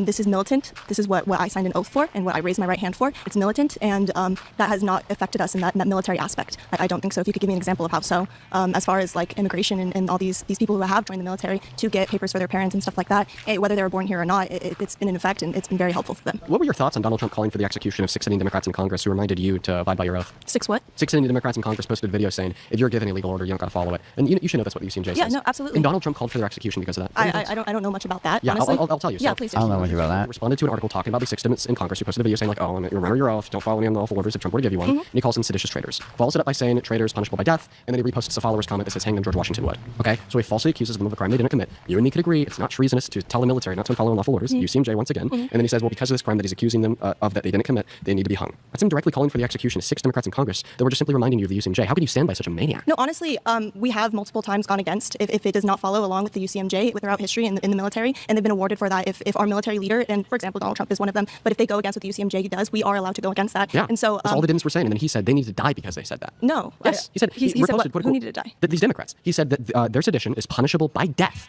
Okay, the sedition that they didn't commit. And then he followed it up by reposting a comment that said, hang them, explicitly, hang them. That was him calling for their execution. There's no ifs, ands, or buts about it. I feel like you're maybe one of the more reasonable people that I've spoken with today. You should be able to see this so clearly. And maybe this might even be an historical moment you're unsurrounded, or I'm able to change the mind of a guest on the show. That'd be huge. That would be huge if it was going to happen, but it's not. Oh, my goodness. We're out of time. We have to pause there. My final surrounded claim is Donald Trump doesn't give a shit about any of you. If you want to debate Dean's claim, get to the chair. Okay, there's going to be more stuff about woman. Literally just stepped foot on the Capitol grounds and were thrown in prison for years. Yeah. No tax. Oh, that heard about January 6th, actually. Okay, maybe. maybe I will watch it far. Okay, the sedition that they didn't commit. And then he followed it up by reposting a comment that said, hang them, explicitly, hang them. That was him calling for their execution. There's no ifs, ands, or buts about it. I feel like you're maybe one of the more reasonable people that I've spoken with today. You should be able to see this so clearly. And maybe this might even be an historical moment you're unsurrounded. Good night, Elsie. Appreciate yourself and bye. That would See be you huge later. if it was going to happen, but it's not. Oh, my We're goodness. out of time. We have to pause there. My final surrounded claim is Donald Trump doesn't give a shit about any of you. If you want to debate Dean... Wait, shit, do I need to craft an anvil for this task? I can't do that. I don't got that. Claim, get to the chair in 3, 2, 1. Hi. Hi, Dean. Okay, well, I think that my claim here is clear. Donald Trump doesn't give a shit about anybody in the circle. What I mean by that is just Donald Trump generally doesn't care about women. He's a very misogynistic asshole. Promises made, promises kept. Opposite. But Number 1, he's got more women on his cabinet than most presidents did. And he's fired what? Wow. Doesn't matter. And it's like... That was a good one from Dean. I like that one. That's true. Donald Trump has fired more women than Biden ever hired. Does every If they don't perform, you fire them. Pam Bondi did nothing. Yeah, she was a terrible agent. Isn't it kind of crazy he consistently picks people that are like bad at their job, supposedly? You know, isn't it kind of crazy that he consistently picks people that don't perform? Isn't it also kind of crazy that many of these people don't perform in a way that maybe less so in his second term than in his first term, but you know, many of the people that don't perform are those who, you know, kind of stand up against him in some way. Those who don't do exactly what he wants with regards to, you know, trying to steal the 2020 election or anything. Like, Exactly. Yeah. She did, and he didn't like that, so we fired her. Yeah. I think that she was a terrible AG for preventing the release of the files. I digress. I'm interrupting you. Sorry, Well, go ahead. and he pardoned the J6ers, like he said he would. Yeah. Wow. Now he created Wow. a weaponization fund, which I think is great. And he, Oh, she's defending the weaponization fund? No shot. he forego all his money, which is $10 billion, and he took $1.7 billion, 1776, to give to the people that refused to take shots, that were fired because they didn't want to get the Oh boy, what's the fact check here? Oh, it's just about the pardons. The building up fund, set of weapons that victims of political weaponization after legal challenges and a court blocked DOJ toward a court in June 5th, 2026, that the fund had not been set up and is now not going forward. Oh, what? I didn't know it was not going forward anymore. I knew there was still some pending legal issues with it. Acts that were targeted by the Biden DOJ, grannies that were thrown in prison, people that literally just stepped foot on the Capitol grounds and were thrown in prison for years. Yeah. No tax on tips. Wow. No tax on Oh, no tax on tips. Yay. That'll do it. We fixed everything. We did it. Social Security and the lowest prescription. Finally, no tax on Social Security. Wow, all the old boomers are so happy now. All the old boomers are so, which also, by the way, even for old boomers, it's probably not that great because it, well, unless you're really old, because it makes the Social Security fund go insolvent faster. Prices that we've ever had. Okay. And I don't think that's generally true, as in if you just look at like a basket of pharmaceutical goods, that's the case. There is the Trump RX program, which one, to the extent mandates or negotiates down heavily pharmaceutical prices, I think it's actually bad. I think it's actually probably a net negative, given that it seems pharmaceutical innovation is responsive to expected future profits. And two, it covers a pretty limited set of drugs. And if I remember correctly, it's only for people who don't have insurance, right? Or am I mistaken about that? Most of the people who have insurance already pay similar prices.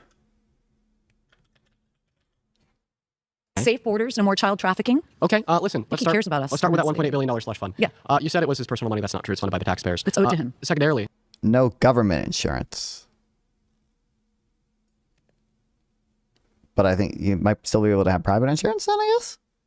it is an absolute disaster. Just like all the money comes from It's crazy that our president is willing to give $1.8 billion to people such as the J6 terrorists. Well, they're not Genuinely. terrorists. Well, I mean, I think they are. For instance, there were you there? 176 who were criminally convicted of deadly assaults on police officers. Take, for example, DJ Rodriguez, who drove a stun gun into Officer Fanone's neck while Officer Fanone was... Remove the safety nets, fuck Trump RX. I don't think Trump RX falls into what people generally consider to be a safety net. But I think, you know, there are... You've seen me argue with socialists. You've seen me argue with people about prescription drugs before, I believe, or universal health care. Yeah, there are many things like this that I think are bad. I just don't have any reason to believe that the safety nets broadly are like substantially bad, or that they're at least bad on the margin that you seem to think they're super bad on the ground getting beaten with metal rods. It's been proven. As the crowd First was of all, screaming, Lila grab his Morris. gun and kill him. And it's been proven guilty to doing this in court after Officer Fanone's testimony and his body camera footage proved Are you familiar with Roseanne Boylan? She was beaten to death by an officer, Lila Morris. Okay, nobody talks about that. Ashley Babbitt was Wow. shot in the neck. She was a Yeah, no one talks about that one. There was no need for that. No one talks about Ashley Babbitt at all. We went there. Didn't her family get like $30 million or something?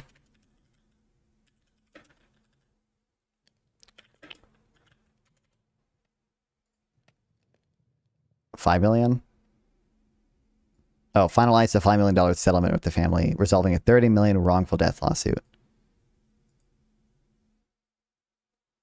People went there peacefully and patriotically. Yeah, Okay. and that's why they were screaming, hang Mike Pence, right? Well, yeah, but nobody that I've Was seen. that peaceful? There was a lot of infiltrators. There was over 300 FBI. True. All the FBI, 300 FBI agents. True. FBI. Exactly. Who's FBI? Right. Who's Everybody president? says that. Who's president But on J6? It doesn't matter. It does. I read about that the Because other it day was when they Donald said. Trump. I read that and read it. And By the way, the thing, I don't even know if the 300 numbers from the confidential human sources or not, because I believe there weren't even that many confidential human sources. But the people who were the infiltrators or whatever, the FBI associated people, those were not like suited FBI agents. They were like mostly civilians who were confidential human sources who in some manner gave information to the FBI. That's my understanding. Wait, Yeah, who did Trump it was- pardon? Did he it was pardon the under Antifa Obama. infiltrators? It was under Obama. Obama was That's president right. on J6? He wasn't Obama. He wasn't president on J6. President Trump was. Oh, my but God. Obama's the one who's been trying to persecute him. Obama, Biden, So since day Obama- one with the Russian dossier. Yeah. So Obama infiltrated Trump's FBI. Okay, he and is then the one. planted it. Not just Obama, but all the leftists, all the deep state. My planned friend, that. you've lost Nancy your goddamn Pelosi. mind. Nancy Pelosi. Then why? Well, listen. Here's the real Why didn't they have litmus test. National Guard? Well, apparently Donald Trump had the ability to call them there. Bro, they create poor incentives. I don't think they create poor incentives if properly designed. And I think the majority of people that safety nets benefit, they are typically like people who the poor incentives don't exist for because they're disabled or elderly or some other group of or children, some other group of people who don't really face like the incentives not to work because they can't work anyway. America grew plenty fast before 1900. Causal inference is my passion. Whoa. Even with slavery being a slowing factor to the economic progress for the first half of the century. Not as fast as USSR, admittedly, but we were still there. Causal inference is my passion. Whoa. Whoa. Whoa. There's like, this is not like great identified evidence, but this is at least like better evidence that I think you provided was just that. It's just that, you know, we don't, at least in cross-country correlations and across various metrics, we don't see like a negative relationship between welfare and many things.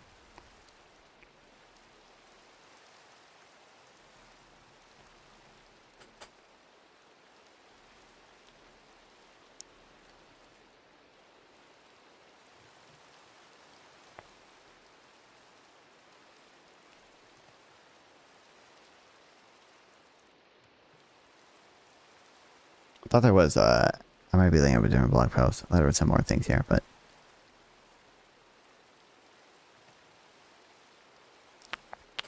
We'll be presenting stylized facts, not rigorous endogeneity, robust causal estimates, so keep that in mind. Where possible, though, we'll discuss a bit of causality, too. What is social democratic capitalism? Ken Ware defines it as 6 non-exclusive traits: political democracy, private ownership, education, expansive. Causal inference is my passion. That's true. Expensive, generous public insurance programs, employment-oriented public service, some but only modest moderate regulation.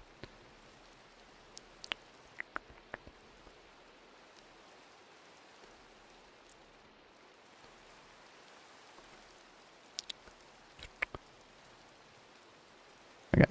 Why do you think social democratic capitalism is desirable or better than the notable alternative, namely neoliberal capitalism? Well, causality is hard, and I won't be really able to establish it here. But even basic descriptive statistics can still be illuminated to some extent. Consider the following: less poverty and hardship. Countries with more generous public insurance have significantly lower rates of relative poverty and material hardship. In Ken Ware's data, the share of households in Denmark struggling to afford food or housing is just 5% compared to 15% in the US. More economic security. What happens if you lose your job and get sick? In the US, 20% drop in individual earnings leads to an average household income decile of a whopping, decline of a whopping 28%. In social democratic countries like Denmark and Sweden, the drop is closer to 10%. More freedom and actual opportunity. Critics claim big government crushes freedom. But when you, isn't causal inference in a context of economics limited by Canadian uncertainty?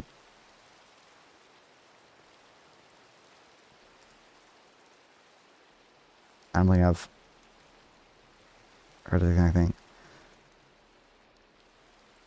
What's up, Spin City? I'm sure it's limited by this to some extent. It seems like.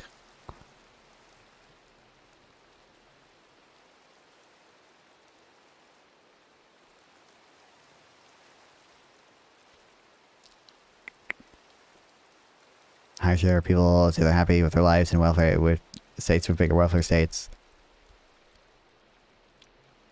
Being happy in a social democratic capitalist index translates to higher levels of related reported happiness, and it does so even if we remove Nordic countries from the analysis.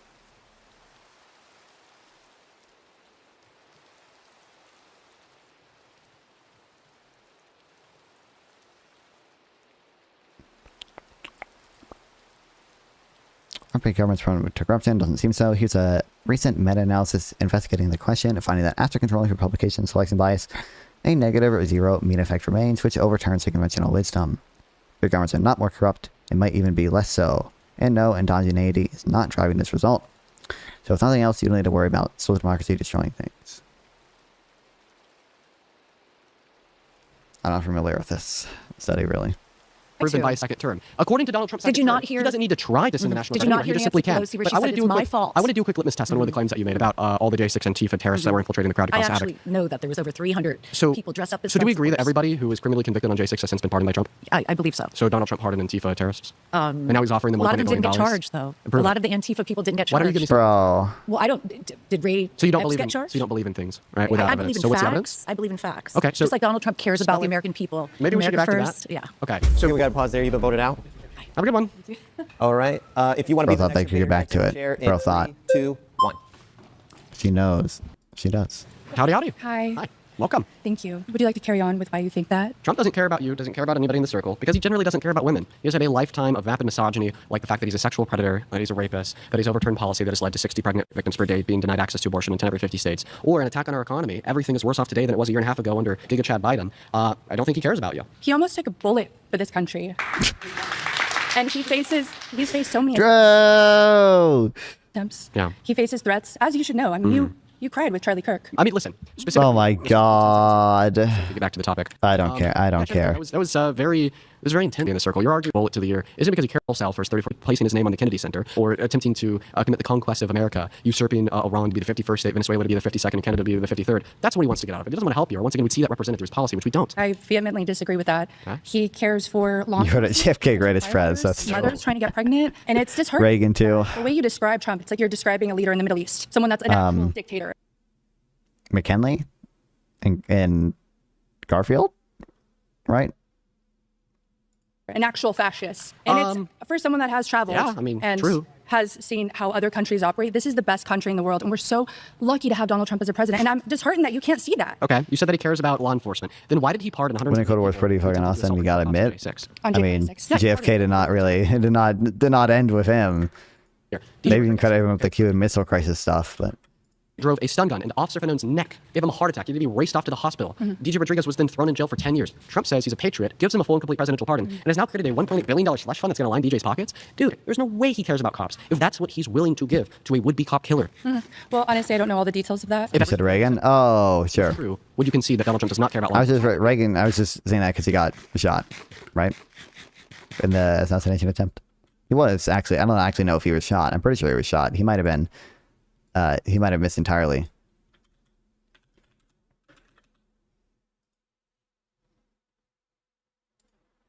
He was shot and wounded. You know, the guy who did it makes like YouTube music now.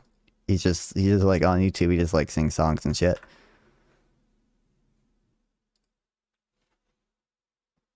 This is him.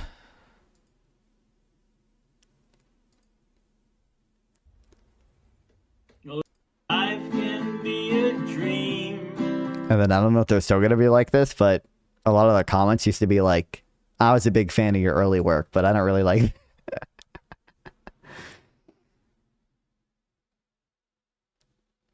It doesn't seem like it right now. Making an original song called I Could Have Ended the AIDS Crisis Before It Started. Don't give that guy views? He's just like a chill old man now. I mean, like, I don't know the full story or whatever, but it's been long enough. I don't think I feel bad giving him views. I don't know if he...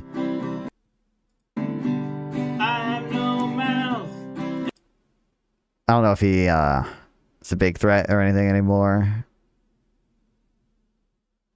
Curious why I don't know what information he has that I don't, so I I would suggest we don't contribute to John Wilkes Booth Legacy Fund. to place my trust in the President of the United States. Did you place your trust in Biden? Pause there. You've been voted out. Please return to your seat. If you would like to be the next debater, get to the chair in 3, 2, 1. Welcome back, Liz. Hi. All right. Well, I mean, you know my thoughts. I think that Trump is the worst president of your life, and I think that he consistently demonstrates that through his rhetoric and policy. What are your thoughts? I love Trump. And honestly, I love everything that Trump is doing with Israel. I'm Jewish. I'm very pro-Israel. I know how you feel. Oh my God. Probably don't know the facts. I also love what Trump is doing with Iran because he does care about women. He wants to free the women of Iran from the Islamic regime. He wants That aged a little poorly. to free the women all around the world. Yeah. And you tell me what you like about Iran. Not that he was ever interested in that, or there's any indication to believe he was interested in that. To achieve a denuclearization agreement today? There's no negotiating with terrorists. Okay, well, according to Trump, that's not true. He says that there are active ongoing negotiations and they're performing greatly. Yeah, of course. Okay, so I guess this was filmed before any deal, but well, they were negotiating. So the reason why I ask you this question is because the IRGC isn't going anywhere. Because Donald Trump has already said that he's achieved all of his military objectives in this war. He's already, quote-unquote, couped the IRGC and committed regime change by just getting more, quote-unquote, moderate voices to lead the IRGC. And now he's actively negotiating like a 30 to 50 year agreement with them, so they will never have the ability to nuclearize again. What this means is that Donald Trump... I don't like it. As I can see, could have done by 250th century. Or else this denuclearization effort that is... Our anniversary, sorry. 13 lives, $1 billion a day, and higher gas prices and oil prices everywhere would be for Donald nothing. Trump wants And to because the completely IRGC is annihilate not the going... IRGC. Then you want to be negotiating with him. You want to be trying to get a deal with them. You don't advocate to get a deal with a party that you don't think should exist. Here's the thing. Islam right now is taking over all of these countries. They've taken over most of Europe. They're starting to take over in the United States. He has to do this in a very careful manner. There are Oh my millions God. of Islamists who are trying to take over everything. They will not stop. Now, not only does he care about the woman in Iran, but he cares about the woman across the world, which is why he's so interested in defeating the Islamic ideology. Until they have infiltrated every country. This is Their so words, disgusting. not mine. This How is- is how it's literally what they say. It's they so say they will not gross. stop until No. Islam is in every single household. This That is is what they insanity. say, and that is why we need Israel, and that is why Trump is going to do everything he can in his power to annihilate the IRGC, which is what needs to happen. Jesus Christ. Okay, so first and foremost, if I could compulsorily puke on this table without getting you dirty, I probably would, because everything that you just said was legitimately disgusting. How is that First and disgusting? foremost, for you to demonize and turn all Muslim people alike Not all Muslim. No, into no, no. into Islamists. Islamist. You Islamists, said that there was, extreme you said that there were billions of Islamists infiltrating are. every crook and cranny of the But world. they are. So I think Have that you traveled? Listen, I think that we When was the absolutely. last place you traveled to? You traveled. Respond to what you said. Have you gone to New York? I think where that they're literally doing prayer in the streets? yes, if you pray in public, then all of a sudden you're extremist. Go tell that to every Christian evangelical that put their Dog.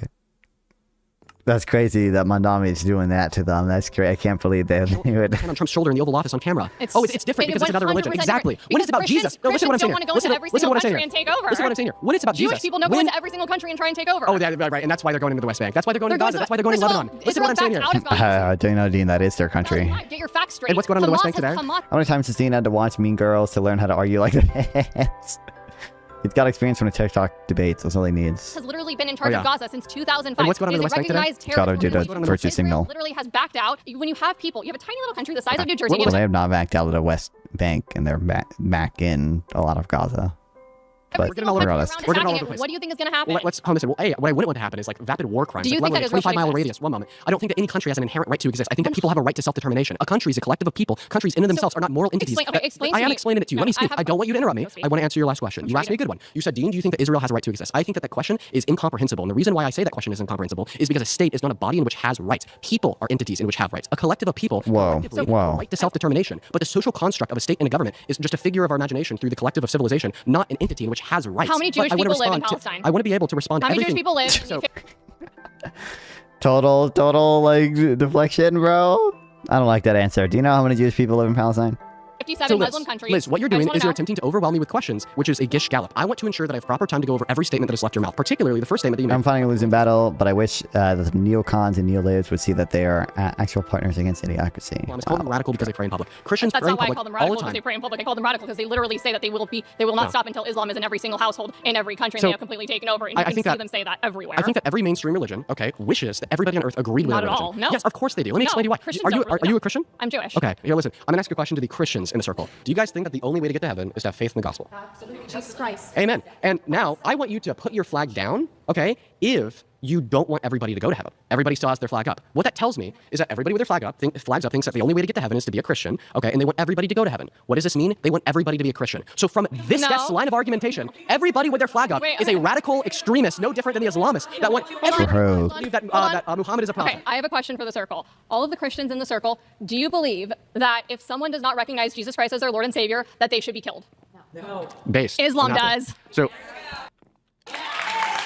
Obviously, there are some sects of Islam that is part of their belief, but that wasn't how narrow you were defining it earlier. Really argument to rebuttal. Listen, I agree that when you read the Quran and the Hadiths through a particularly fundamentalist scope, you could absolutely yield the conclusion that we should kill everybody that's not a Muslim, 110%. And I disagree with that fundamentalist interpretation of the Quran and the Hadiths. And I think the people who don't are crazy. But we could do the same thing to the Christian Bible. When we look at the Christian Bible and we read it through a fundamentalist scope, well, then all of a sudden it is totally okay to But own the slaves difference is- because of Leviticus 25 verses 44 through 46. Genocide is totally fine sometimes because of 1 Samuel 15:3. And sometimes it's okay to impregnate. Oh, if God commands it. Historical representation Yeah, of marriage Muhammad's age under a wife was, like, fundamentalist 6 years scope.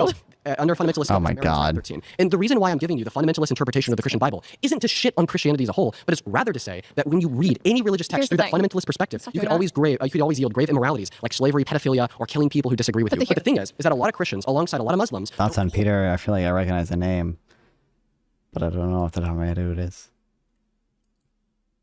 hold to that fundamentalist interpretation of their respective religious texts that yield those grave immoralities and rather practice their religion in a quite benevolent way. The issue is you have people in Iran.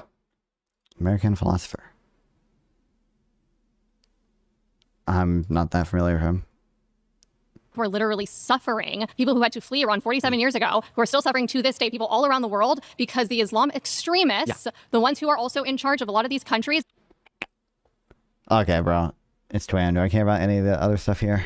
From destroying this world. And that's what Marxists do. That's what Marxists do. They have no grip on reality. They have no God. And they don't understand what's actually going on because they're more Okay. I think I'm good. I think I'm good, dog. I think I'm good. I think I'll watch the one section that might be interesting to me, and I don't know if I care about that other stuff. I'll watch it off stream. I don't think I have much to add on stream.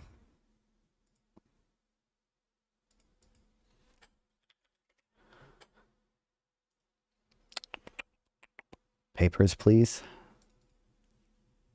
What's that in reference to? What is the...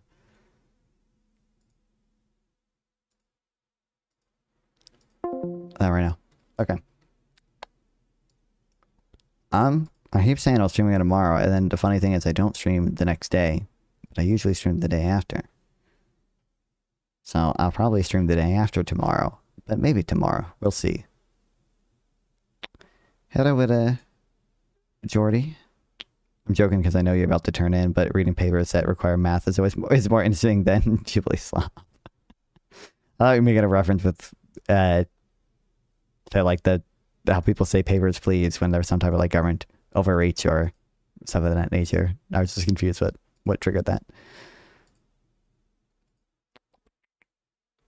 And on Twitch, I don't think I have enough people to worth doing anything with it. Okay, so I'll see you guys tomorrow, the day after tomorrow. I might work on a just pre-recorded video. You like of overreach? This is true. I love food stamps is equal to government overreach. Anyway, I'll see you guys tomorrow or the day after tomorrow. Like, subscribe, share, love streaming. I'm going to go hosting a stream. So I appreciate it. And see you guys then.